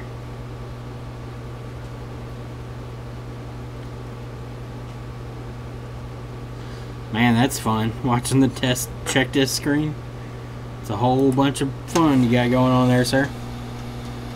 Man, I'm kind of disappointed we couldn't go 2 for 2 on the iPhone NANDs. I fucked up the SD RAM, guys. I fucked it all up. We would have had it. I know it would have worked. You went in too far. You don't touch stolen devices? Most of the iPads now, I doubt most of them are stolen. If it's an iPad 2 through 4, usually it's probably just something that somebody bought. And somebody didn't take the iCloud info off of it. I buy them to resell them. I usually buy them on eBay, but because they're usually dirt cheap, like $40. And then you can turn around and sell them for $130, $140. If it's iPad 3 or 4.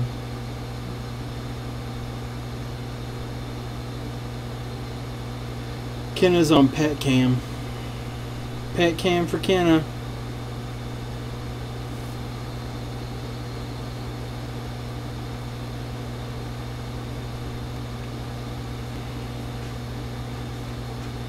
Don't share her secrets. I bought a few iPads on eBay for dirt cheap.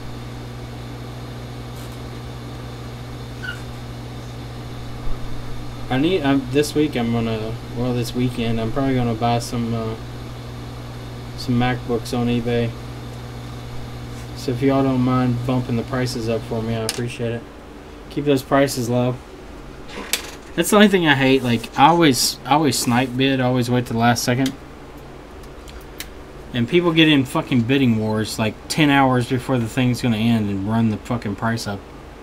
And then it just makes it pointless to even try to bid. Kenna's laid down now. She's on her Kenna bed. Sleeping. Sleeping on her Kenna bed. Look at that Kenna on her Kenna bed. What you doing down there, Kenna?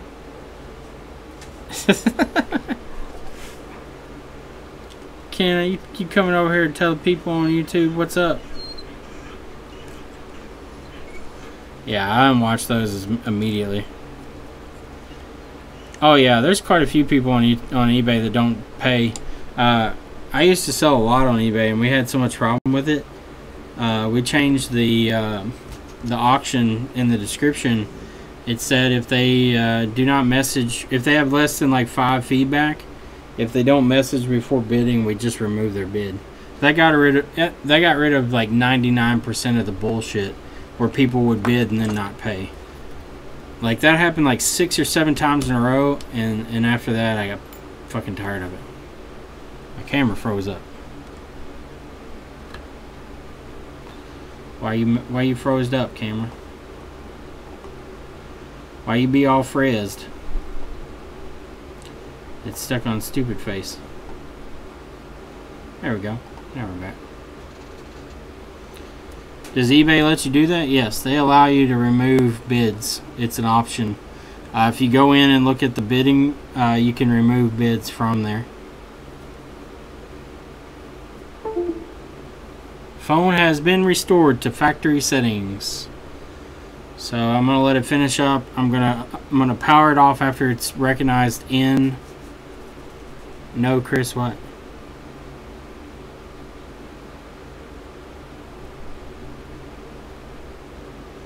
What happened? What happened? Yeah, the poorly listed titles are the best ones to find on eBay. Or they type in the wrong information or something.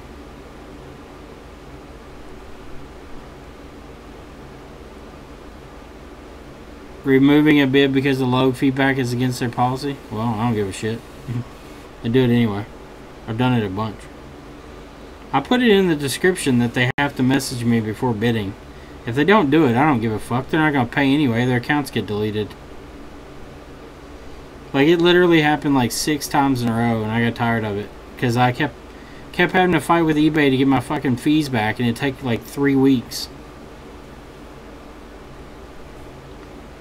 I was like, I'm not dealing with this shit. If you all aren't going to do anything about it, I'll remove the fucking bids.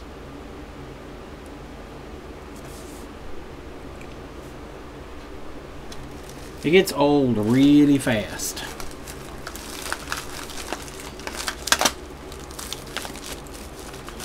And they don't want to address the problem, so if they say anything to me ever, I don't sell much on eBay anymore, so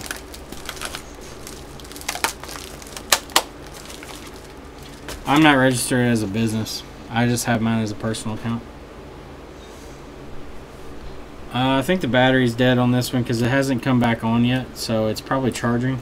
So I'm going to go ahead and hook up a good screen to it.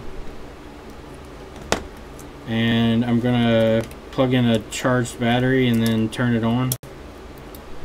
Because right now it's not turning on, which tells me that the battery is dead. So when it rebooted, it couldn't start up. So it just hung on the charging screen.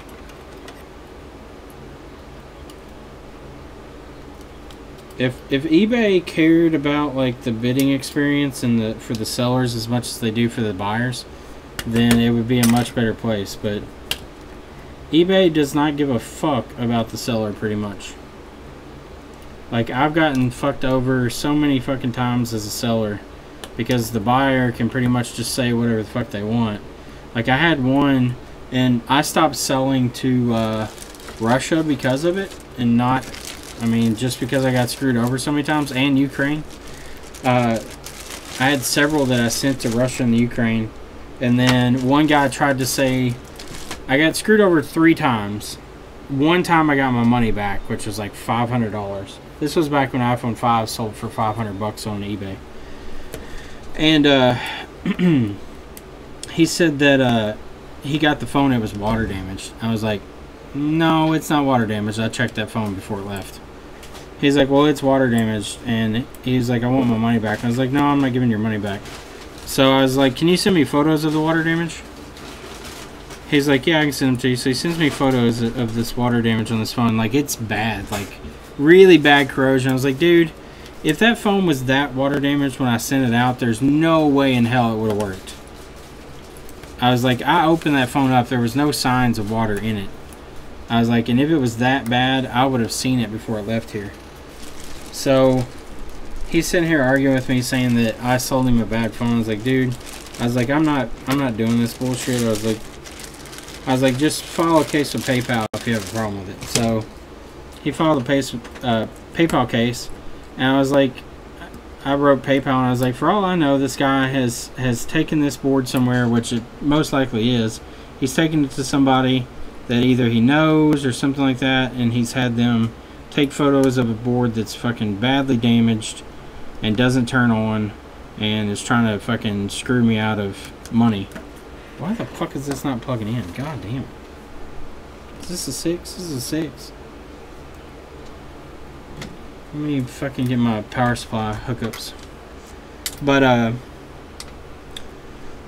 so I told PayPal, I was like, I don't know if he's done anything to this phone to say that it doesn't turn on. I was like, the fact that he's opened it and taken all these photos tells me that there's a good chance that he's trying to screw me over. And the lady, originally eBay sided with him and said that I needed to refund him.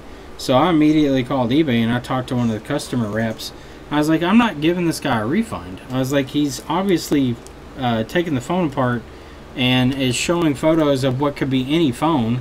I was like, that's bullshit. I was like, there's no way for me to prove that it wasn't damaged, because who the fuck takes their phone apart and takes pictures of the motherboard? And the lady was like, she was like, I totally agree with you. If he's taking the phone apart, that means that he is now liable for anything to do with the phone. And she reversed all the shit and got my money back to me. And but other ones, like one, it disappeared in Russia. Like, it hit the U.S. postage, or it went from USPS to the Russian postal service and then disappeared. And then the other one supposedly made it to the guy in Russia, and he said it was full of torn up newspaper, even though I packed it with bubble wrap. So after those few times, I started really cutting down on like who I was selling to on eBay, and a lot of those fuckers that wouldn't pay, I just said, fuck it, if you're not going to message me before you place a bid, then I'm going to remove your bid.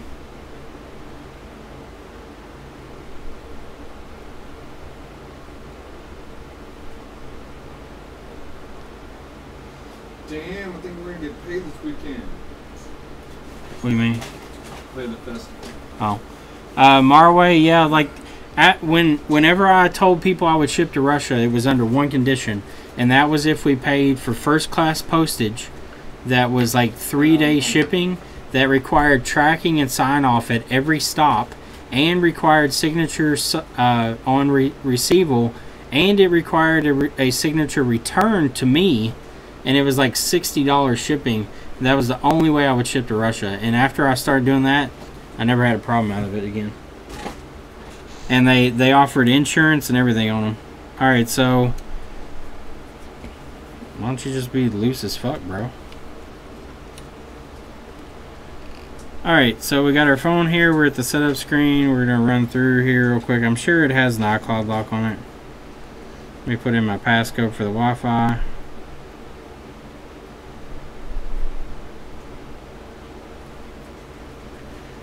Okay, so we're connecting to the Wi-Fi now.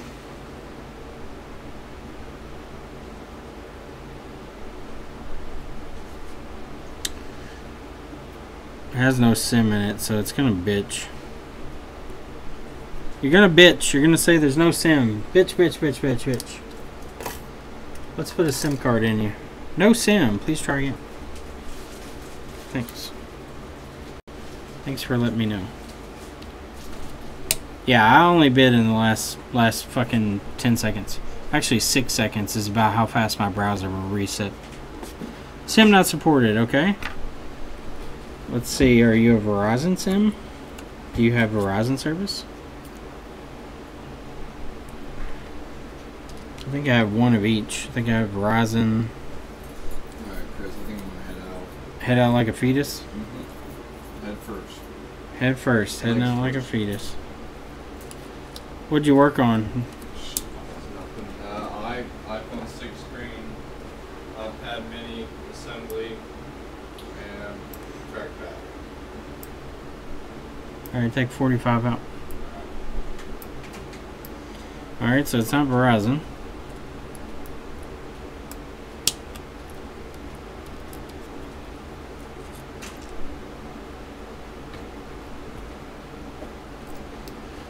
It's not Verizon, it's not AT&T. I'll put your shirts.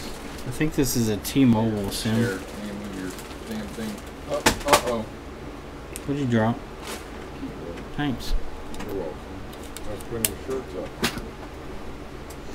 I tried one of those sniping things and it didn't work. Most of them are paid for too, so.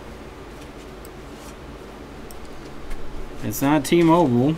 Damn, what carrier is this? Baseband. This is baseband carrier? Baseband carrier. Baseband's out. Wub wub wub wub wub wub wub wub wub wub wub wub wub wub wub wub. I don't know if I have a Sprint card. Alright, well, I'll see you tomorrow. Alright, go fuck yourself. I'll go home and fuck your mom. Alright. Tell her I said hi. I will. She'll be glad to hear from you. I don't know. It's been a while. Well, do I have a Sprint SIM? See ya. This one's Sprint. We'll find out here in a second. Virgin Mobile. That should work for Verizon then.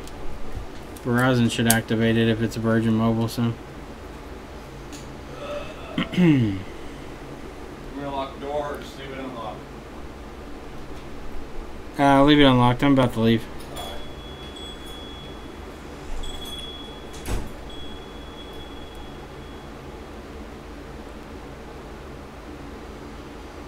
Come on, activation. Come on! Yeah. Oh, SIM not support. God damn it! What SIM goes in this thing? I've tried every fucking major carrier.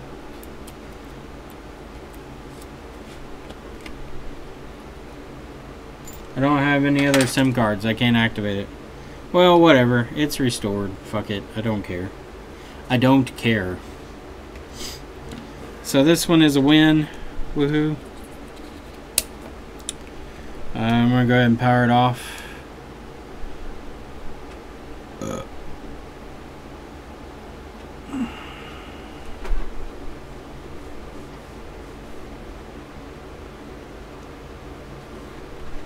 The only thing that I sell on eBay anymore, I don't sell phones anymore. I used to sell phones when they were very profitable to sell overseas, but now it's just, there's not much money in them anymore. So what we used to do, and we had like this perfect, we had like a perfect fucking scheme going. So the local carrier here in Kentucky is Bluegrass, and Bluegrass is a subsidiary company of Verizon.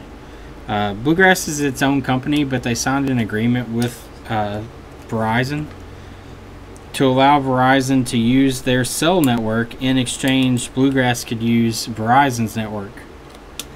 And at the time, I had a good friend that worked there. And what we would do is when people would come in to do their iPhone upgrade to the new iPhone, which they pretty much don't have anymore because everybody does the next plan shit, so you don't really have any upgrades anymore. But when people would come in for their upgrade, Bluegrass only offered a upgrade like credit on your bill.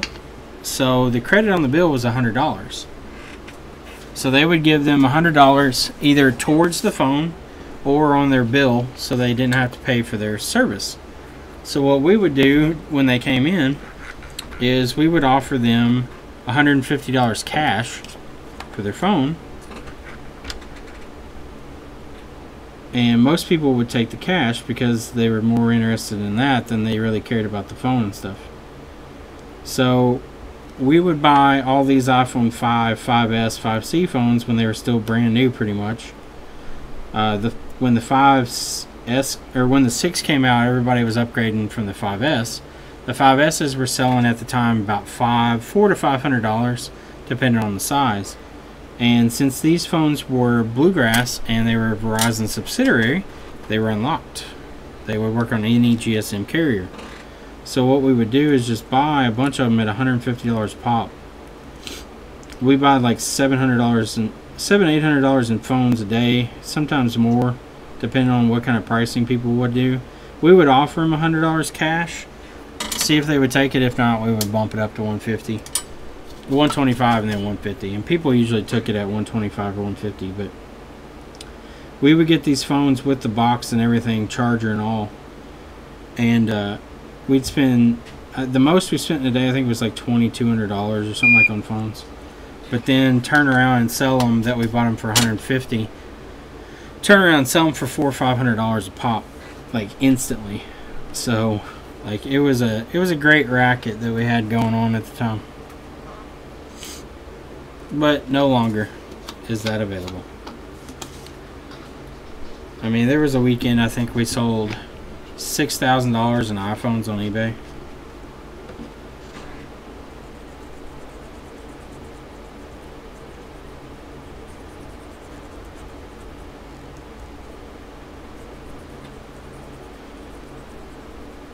Which for a small operation I felt like was doing pretty good.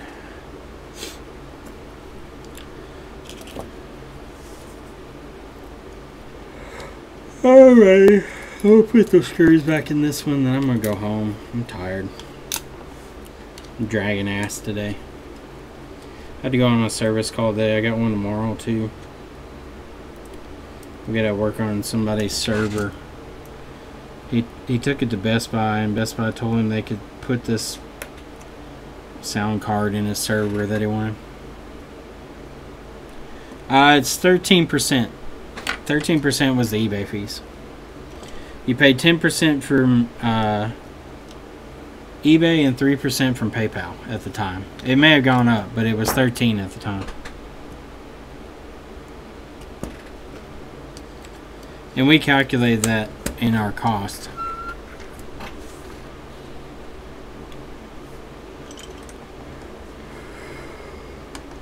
We bought a bunch of iPhone 6s that way too.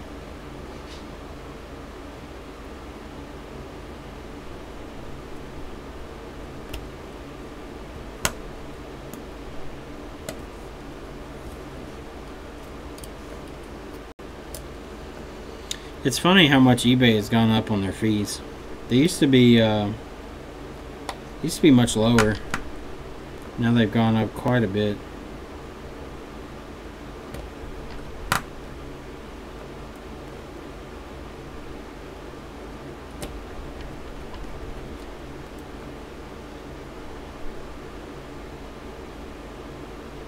$18 to 20%? Damn.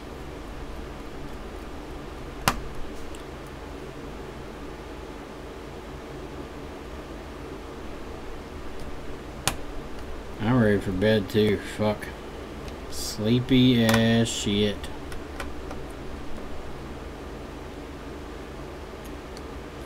I'm always sleepy at work though. As soon as I get home I usually wake up a little bit. That's usually how it is.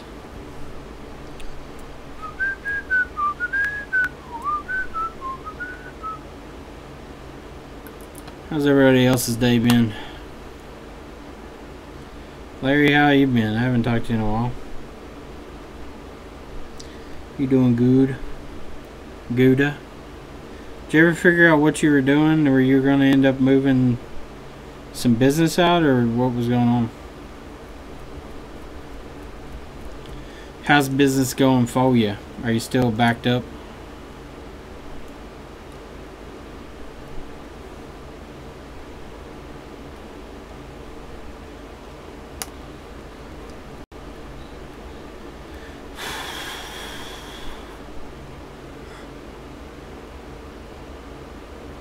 Damn it.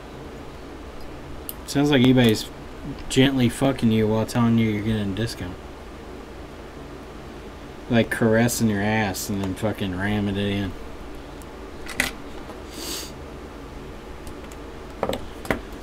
Alrighty. Well, we know the Wi-Fi on this thing works, so that's good. Day sucks. That sucks. Man, it's been slow the last couple days. We slowed down considerably. There for a while we were doing like consistent like $1,000 days, and then kind of hit a wall the last couple days. It dropped off.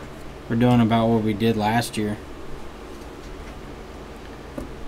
which is not bad. I mean, I'm not complaining. It's just I thought we had finally gotten past those spurty times. Like it used to be, we used to have a lot of spurts. Like we'd have a bunch of phones come in and stuff, and they would slow down. Like mail-in has stayed consistent, but like the local walk-in stuff has slowed down.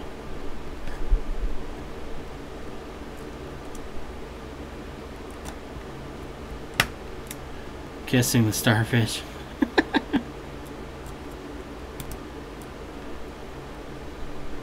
Up more than 20 hours? Ugh. Go to fucking sleep.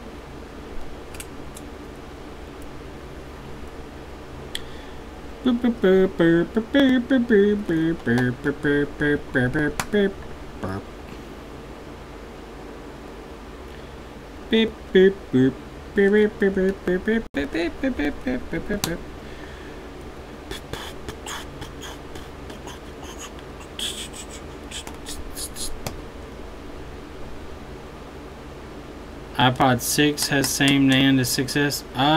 No, I think they still use the old style NAND. I think. Don't hold me to that, but I think they use the old one. I'd have to check.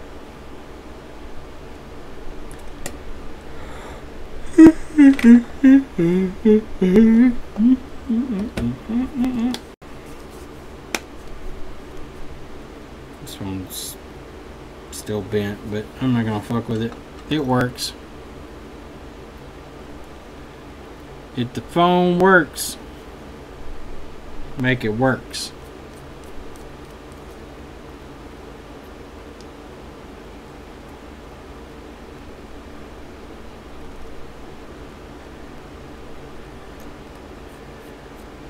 The iPod 5 I know for sure uses the old style NAND, because I've removed iClouds on those, iCloud locks.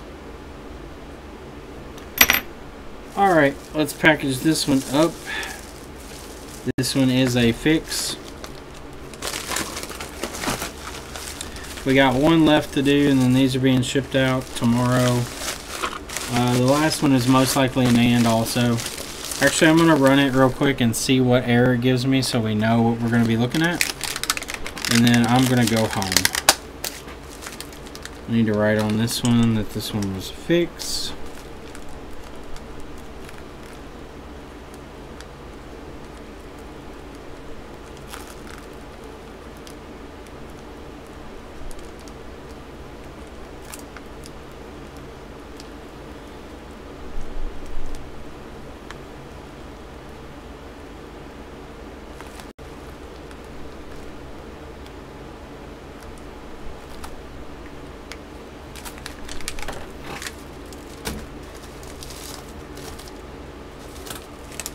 Well, there you go. iPhone 6 is the same as the iPhone, or the iPod 6 is the same as the iPhone 6. Alright, so this is just a motherboard.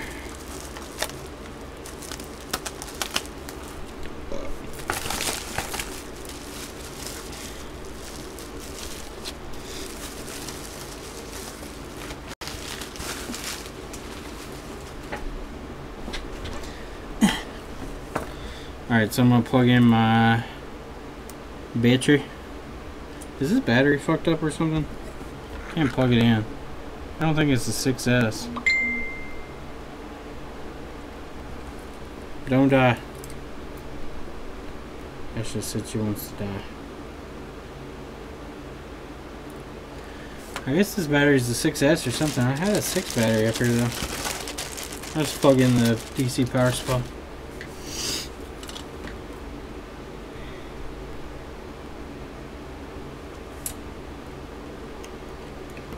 Okay.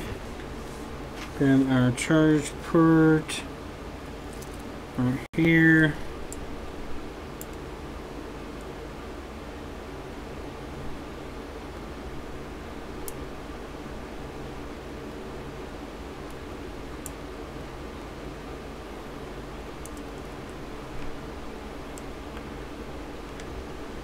Okay.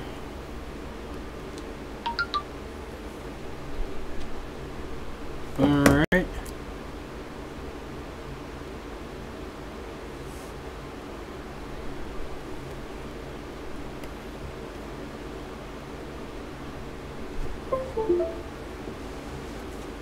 All right, phone is on. Let's try an update first. Just to make sure. Where the fuck is my mouse? There it is. Update.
What the fuck error is that?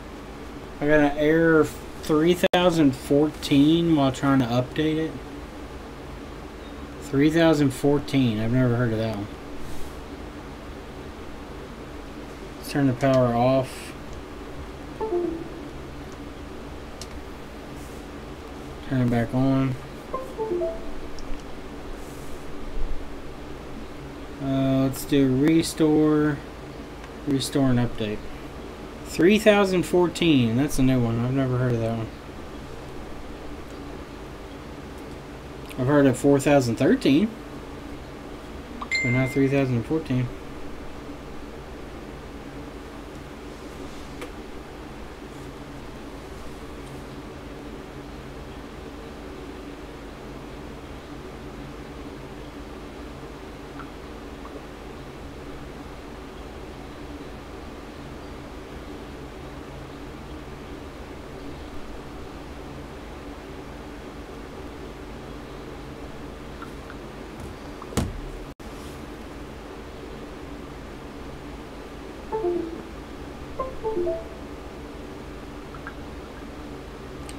I've fixed iPod 5, Larry. iPod 5 uses iPhone 6 NAND, I think. Oh no, is it 6 NAND or is it 5S NAND? It may be 32-bit. I know it worked though because we've removed iCloud from them before. Larry, did you check to see if maybe it was a 32-bit NAND and not a 64-bit NAND? verifying iPhone restore. What error will we get?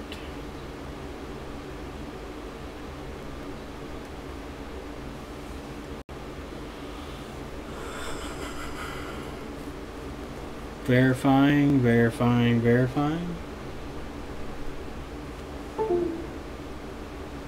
Error 9. Could we be so lucky? Could we be lucky enough that it's error 9 twice? Will we get our chance to redeem ourselves tomorrow? Yeah, I think it is 32 gig or 32 bit. I don't think it's 64 like the 6. Oh, looky here. Somebody's already been investigating that. Well, hot damn. Let's check this out. Let's check our lines. Uh-oh. We're gonna get to redeem ourselves. Tomorrow we're doing an Air 9 fucking... it's the same exact line too. This one. It's reading 0.689 when it should be 0.43. This side, or 42, excuse, 43 or 42. This side reads 0.42. So, fuck yeah. So tomorrow we're going to do another fucking SD RAM cut in and see if we can not fuck the... Well, Greg, it wasn't necessarily that I was going too fast. I cut out too wide. The key is I can't cut past the middle point of that cap. I'm actually going to try to cut it shallower and see if I can do it that way.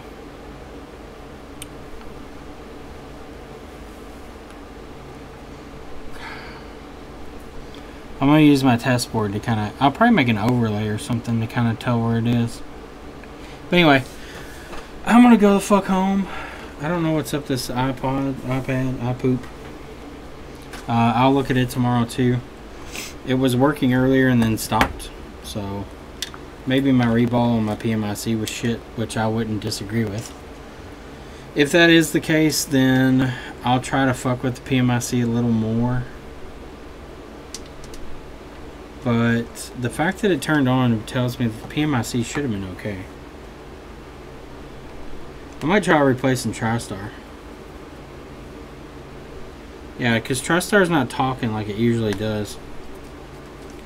And I know when I fucked with it, may be the charging port, because when I fucked with it before, it started working.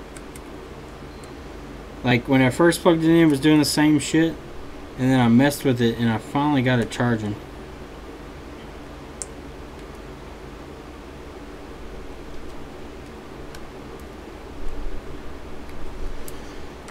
I think it might be charge port, to be honest. Just based on how I was acting before, it reminded me of charging port issues. Like when TriStar's working properly on my meter, it should bounce up and down. And when I first plugged it in, it would sit at like 0.2 volts or 0.0220 milliamps. And then I fucked with it and I got it to start working. And it charged up to 2% on the battery. And it was still charging, and I messed with it, and now it won't charge. So I really think this is something to do with TriStar.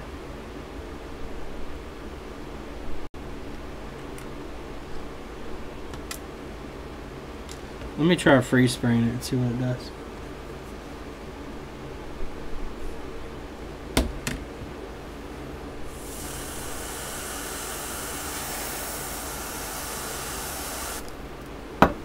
Free spray.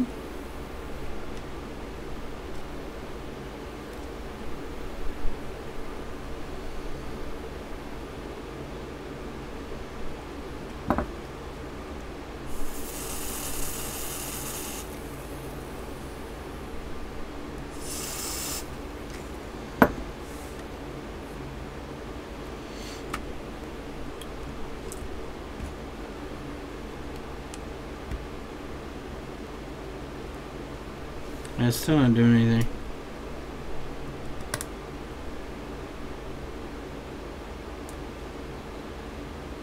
Okay, I'm gonna get the fuck out of here. I'm fairly confident that If you want me to send you a PMIC stencil, let me know. It'll take 2 weeks to get it away though. One for the PMIC for the iPad minis. I do need to get one.